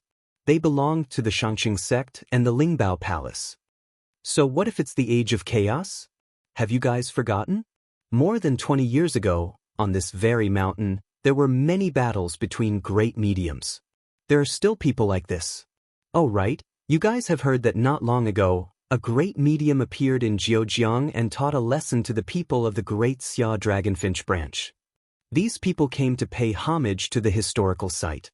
Yi Fan listened attentively and actually learned a lot from them. Back in the ancient times, Mount Tai was so majestic that it could be compared to the peaks of Kunlun. But now, everything has changed. Let's not talk about this. We should work hard on our cultivation. The Cultivator Conference is about to begin, and we can't miss it. It's said that great mediums might descend, and there might even be people from Kunlun. Chapter 955. The greatest mountain was here, and the greatest history was here. This was Mount Tai. In the ancient times, it did not look like this. It was tens of thousands of meters tall, and the saying that climbing Mount Tai was a small world was not a lie. On top of the mountain, there was a stone tablet on Duomo Cliff. This mountain itself was a piece of history, and the secrets and events of the past were like a history book. Unfortunately, everything had changed. Yi Fan listened attentively and learned a lot. He had visited many libraries and read many unique books in order to understand the ancient times, but unfortunately, he did not touch upon the world of cultivation. Hearing the young people's narration, he nodded to himself and understood some of the situation. At the very least, he was about to enter another world and transcend the mortal world. The so-called cultivator assembly was of a large scale. Seeing how these people cared so much, they all wanted to make a name for themselves and enter the secret grounds of the prime clear and numinous treasure sects. Yi Fan was speechless. Although these people were Taoist disciples and could be considered outstanding, they were still far from the core. The world of cultivation had its own rules, and no matter where one was, there would be ranks. Whether it was the Xianxia sect or the Lingbao sect, they both had their own secret places. Mortals could not approach them, and only the core members could enter. Needless to say, now that the world was dried up, that place must be a paradise that could speed up cultivation. These four had opened the sea of bitterness, and their talents were extraordinary. They were not far from the life spring realm and were disciples of the orthodox sections. According to their whispered discussion just now, being recognized as a core disciple was the key, and there were many advantages. Let's go. Although traveling through the famous mountains and great rivers can cultivate one's state of mind, we still have to cultivate. The group walked down Mount Tai together. Dao brothers, please wait. Yi Fan rushed over from behind and greeted them with a smile. He wanted to travel together. These people were naturally surprised and looked at him strangely. Yi Fan claimed to be a wandering cultivator with limited inheritance. He did not know much about the current world of cultivation, so he wanted to travel with them and learn from them. They were naturally a bit conflicted and unwilling to have a stranger join them. At this time, another person came up the mountain and apologized after seeing them, saying that he had matters to attend to at home and was late. None of them were happy. They wanted to go into secluded meditation to cultivate, so they told the person who had come that Yi Fan was a rogue cultivator, just like him, and that they could take him for a walk. With that, they hurried down the mountain. Yi Fan rubbed his chin. He didn't think that he would be so unpopular. Those four people didn't want to have anything to do with him at all. But that was also true. His background was unclear, and they wanted to cultivate bitterly, so they naturally didn't want to bother with him. The person who came later was called Guizhen. He lived in Taiyan at the foot of Mount Tai. He was also an itinerant cultivator. He was very friendly and had many things in common with Yi Fan. Yi Fan felt that this person was not bad. He was honest and spoke his mind. He was not pretentious and had a natural disposition. The two of them descended the mountain together, chatting as they walked. Guizhen said, "Brother Yi is also an itinerant cultivator, then we really are fated to meet. I also unintentionally embarked on this path." He didn't join any sect, but he had a grandfather who loved to read ancient books, which led him to embark on the path of cultivation. When the four olds were broken, all kinds of strange powers and gods were defeated. Back then, his grandfather was still young. In that era, he saw many ancient books copied from various families gathered in one place and destroyed, so he secretly hid a few of the most ancient ones. "You embarked on this path by reading those ancient books?" Yi Fan asked with a smile. This was really a bit dramatic. I read them as if they were supernatural novels. I felt that they were all very reasonable. After reading them for many years, I felt that they made sense. There was one time when I was half asleep, and I really saw the sea of bitterness in my body. Guizhen's path of cultivation could be said to be really uneventful. He accidentally saw the first secret realm of the human body, and after that, he tried 100 times and saw it again when he was awake. Only then did he make up his mind. His grandfather almost went through those books, but after so many years, he didn't achieve anything. Instead, Guizhen had a sudden inspiration and finally took a small step forward. As for his father, he was a typical intellectual. If it wasn't for the fact that he knew that those books were ancient books and might even be the only copy, which was very valuable, he probably would have burned them because they were not pleasing to the eye. "Does your family know?" Yi Fan asked. "How can I say for sure?" Guizhen shook his head. He didn't tell his parents, but he did talk to his grandfather. The old man was very excited and told him that when he was successful in the future, he had to help him. After Yi Fan looked closely, Guizhen's talent was absolutely perfect. Otherwise, he wouldn't have been able to find his own way of cultivation in this age of chaos. If he was in Big Dipper, he really would have become the leader of a sect. He opened his sea of reincarnation, and wisps of spiritual chi rushed out from his life spring. He was about to step into the life spring realm, and he was a level higher than the others from before. When Yi Fan arrived at his residence, he immediately knew how he could have such achievements. As expected, those who could embark on the path of cultivation had some luck. This was a very old villa that looked quite old. It was about to be demolished again. It was located in the suburbs and was adjacent to Mount Tai. The scenery was very good. Yi Fan knew Genesis techniques, and he could clearly see the vein of the earth. The old villa was located on the vein of the earth. There were earth spirits surging up, and the chi of Mount Tai was rising. It was also because of this that Guizhen had the possibility to cultivate. He said that his grandfather was a very interesting person. He used to sell antiques and had indeed saved up a sum of money back then. That was why he was able to buy a villa and live out his retirement here. He also lived here for most of his time. The two had a very congenial conversation. Guizhen told Yi Fan many things that he wanted to know. The people from before were true disciples of large Taoist sections.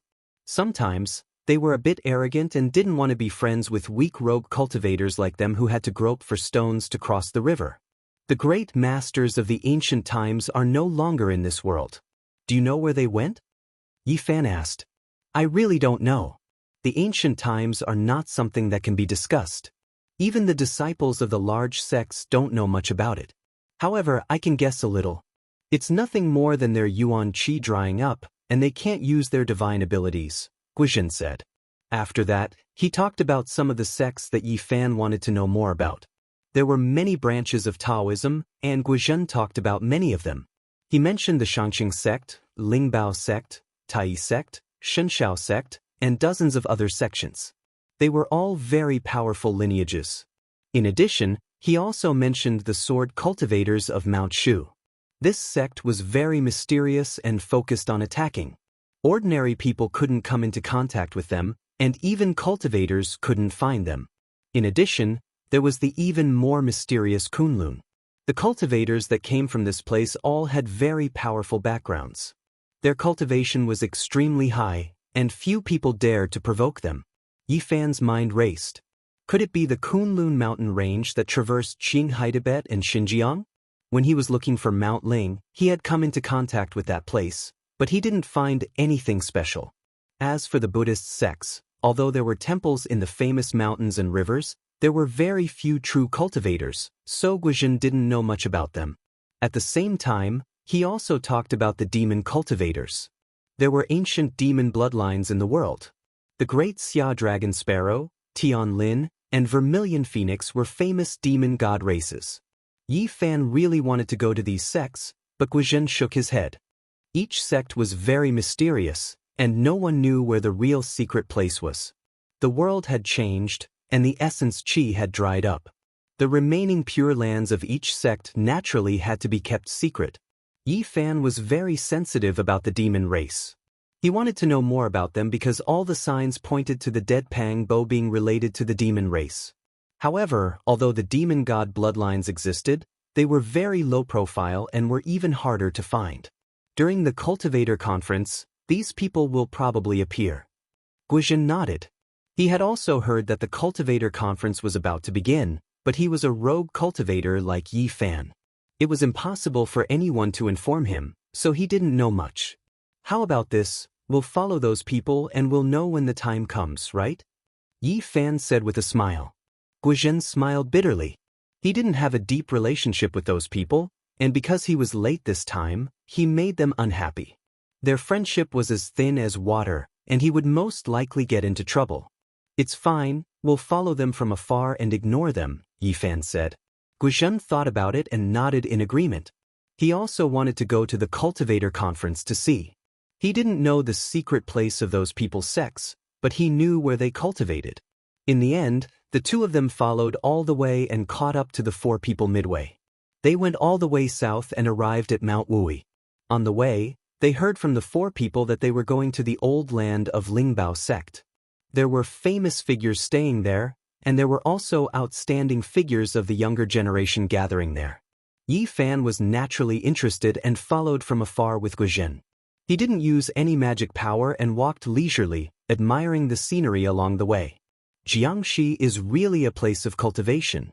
I didn't expect to come here again, Yi Fan sighed.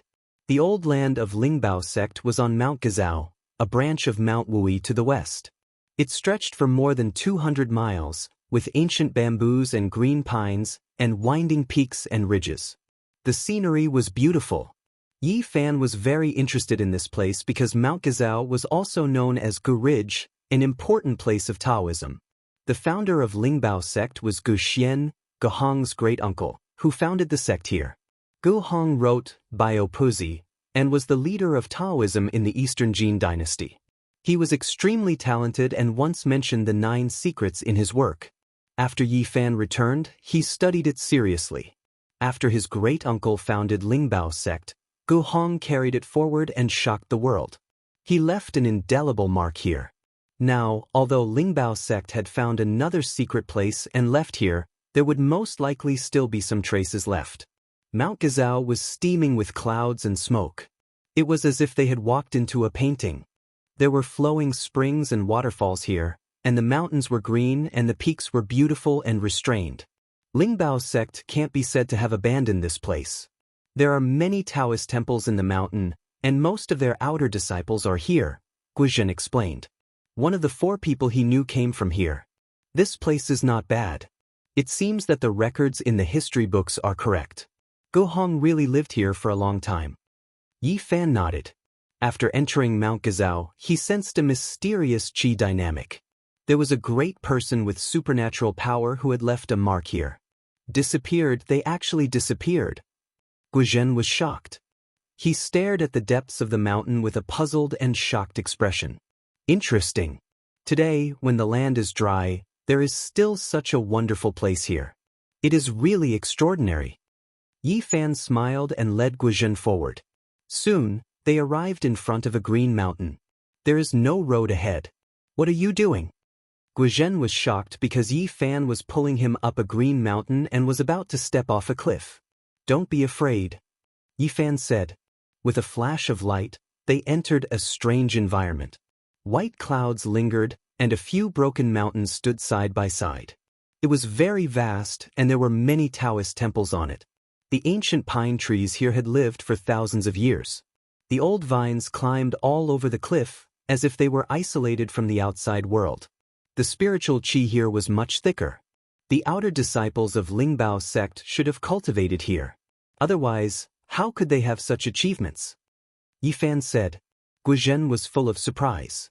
Who are you? An old Taoist appeared and asked them. We are individual cultivators, Guizhen answered. Hey, it's you guys. Why are you here? The 4 people who had just entered had not yet climbed the broken mountains. They were surprised to see them. They were a little puzzled and a little unhappy. This isn't a place that just anyone can come to. This is a small-scale gathering, and the ones that are here are all famous figures and stunning disciples. Those without inheritances are not allowed to enter. One of them had a hint of ridicule at the corners of his lips. Yes, this is the old land of Lingbao sect. Ordinary people are not allowed to enter, another young man said. The old Taoist nodded and said, this is an important place of our Lingbao sect. It is not open to the public. Apart from inviting people of the same path for exchange, only senior masters can come here. Ordinary people are not allowed to enter. Chapter 956. I have long heard that the spirit treasure old ground is a pure land that cultivators look up to. Back then, immortal Master Gohong shocked the Middle Earth and was one of the strongest cultivators in the history of the Dao sect. We came here in admiration and wish to pay our respects to the Holy Land. Yifan said. Guizhen also came forward to pay his respects and ask for an exception. They came here because of the respect in their hearts, hoping to satisfy their wishes. If you want to view the saints' ruins, you can go to the temple outside. This secret land is never open to the public. A disciple from the Spirit Treasure Gate said coldly with a displeased expression. As expected, the 4 youths' friendship with Guizhen was as shallow as water. Guizhen had already followed them here, yet he was so heartless. Not only did he not speak up for them, he even spoke so coldly with a hint of contempt. Even though we are acquaintances, this place does not allow outsiders to enter. Another person was very direct, categorizing him and Yifan as outsiders. His tone was full of contempt. What kind of people are not outsiders? Yifan saw that Guizhen was in a difficult situation and asked. He would not leave no matter what. Gohong was sitting there, so he had to take a look no matter what. Could it be that you all really think of yourselves as seniors? Another youth could not help but laugh loudly. The old Taoist at the side had said that only seniors could come here to lecture on the Tao and enter the spirit treasure old ground. There are 33 steps at the mountain gate, representing the sky of becoming an immortal. If any of you can cross 8 steps, then you will barely pass and can enter. The old Taoist said. A few ancient pines were like dragons lying down at the foot of the mountain. It was said that they were planted by Gohong himself. They were evergreen and strong like dragons. There were 33 steps there, and they were different from the other limestone steps leading up the mountain. It was said that in the ancient times, this was the most common test. Even the Taoist children who served the Taoist masters had the ability to walk over it. Otherwise, they would not be able to freely go up and down the mountain. But now, only the elders could walk. Normal disciples could only take a detour and avoid these stone steps from the side. It was incomparable to the ancient times. Yifan originally wanted to walk up in one go, but Guizhen was very stubborn. He insisted on giving it a try. After being repeatedly looked down upon by someone he knew, he couldn't help but feel some anger in his heart. It was difficult for him to calm down. 1 step, 2 steps, 3 steps. With Guizhen's own cultivation, she could only take 3 steps before she found it difficult to take the 4th step. Due to the environment of the world, compared to the ancient cultivators, the cultivation of the Tao-seeking cultivators was generally low, and it was difficult for them to improve. On the side, the 4 youngsters chuckled, all of them shaking their heads. Even they didn't dare walk the stone stairs, believing that Guizhen didn't understand this place and would only make a fool of himself. Whoosh! A sphere of green and blue light shone. A thin sheet of blue and gold appeared in Guizhen's hands. There was a symbol engraved on it that was extremely ancient. It released streaks of blue and gold radiance that surrounded him. Bang, bang, Guzhen took 6 steps in succession. In total, he had taken 9 steps, exceeding the old man's standard. His forehead was beaded with sweat. Then, he leaped off the stone steps with all his might and retreated. The 4 youngsters at the side were all astonished as they stared at the thin sheet of blue and gold in his hands. The symbol on it was extremely mysterious, and it could actually make Guzhen perform like this. Under normal circumstances, these 4 people couldn't do this at all. They could only take 3 steps at most, but they didn't expect Guzhen to be able to do it. The old Taoist was also astonished. He stared at the blue and gold symbol continuously and said, "Even though you borrowed the help of a spirit weapon, it still counts as a pass. You may go up." Guzhen let out a long breath and wiped away the sweat on his forehead. He carefully put away the thin sheet of blue and gold. At his realm, he still couldn't accept weapons into the sea of reincarnation within his body. Just relying on external objects.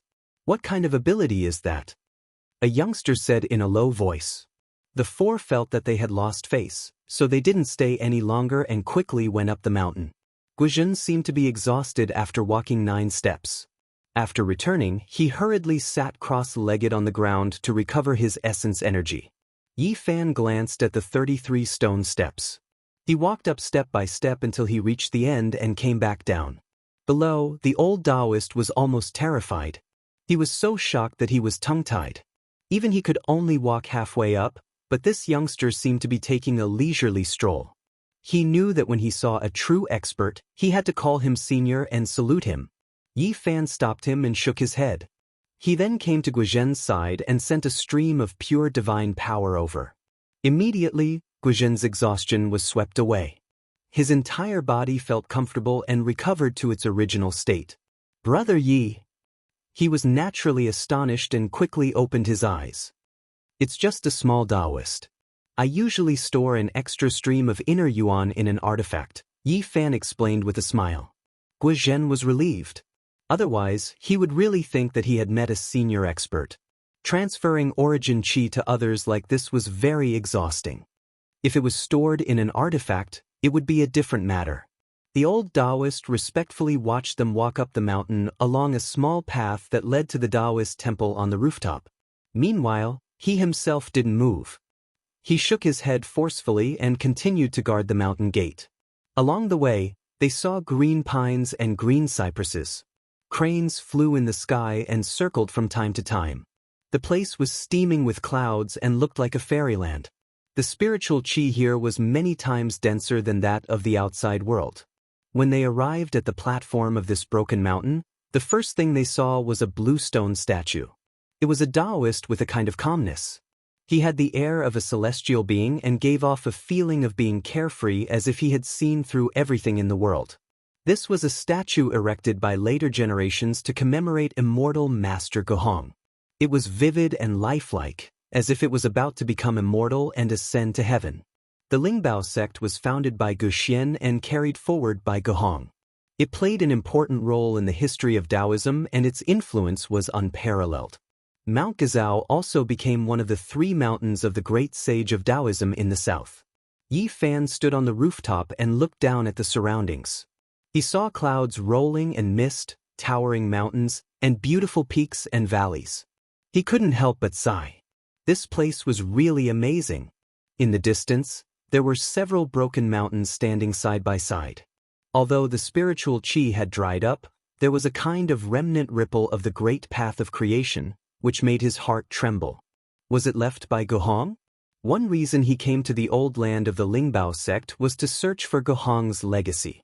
In addition, he wanted to verify a somewhat illusory secret to see if it was true. In Taoism, the reason why the Lingbao sect played an important role was because of the Lingbao celestial being, one of the 3 pure ones, which Taoism respected. In the history of Taoism, it was recorded that the sect participated in the positioning of the 3 pure ones. Rumor has it that in the ancient times, there was a celestial being called Lingbao. I don't know if it's true or not, Yi Fan said to himself. The Lingbao celestial being was respected by all branches of Taoism. For the world of cultivation, whether it really existed or not was already impossible to verify.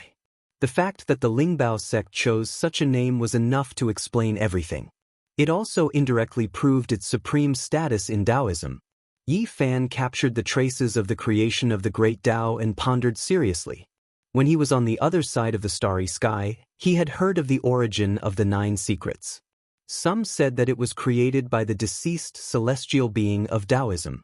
Some said that it was a secret technique left behind by the supreme figures of different periods in the ancient times before they passed away, which was then combined by the later generations. Others said that the 9 secrets were the result of countless people perfecting it. Gu Hong might have mastered 1 or 2 of the 9 secrets. From the name of the sect, it's not hard to make some connections. Could it be that the Lingbao celestial being was one of the few celestial beings who created the 9 secrets? On the Broken Mountain, these temples were all very old. Although the great practitioners had all passed away, everything here proved their former glory. The remnant marks of the Tao and the incomplete sage formations were shocking. However, the spiritual qi of heaven and earth was too thin, and these things were difficult to operate. Moreover, for some reason, they were slowly destroying themselves.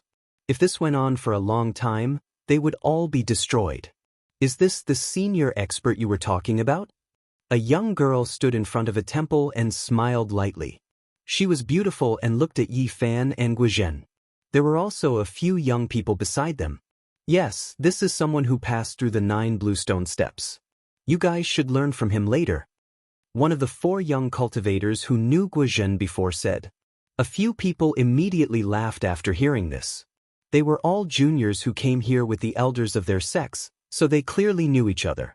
Yi Fan patted Guizhen's shoulder and told him to calm down. There was nothing to fuss about, so he pulled Guizhen towards the temple. You guys really went in. That's the place where the elders take the Tao. Do you want to preach to us? A group of people followed after seeing the situation. The green grass in the courtyard was like a cushion, and ancient trees towered into the sky.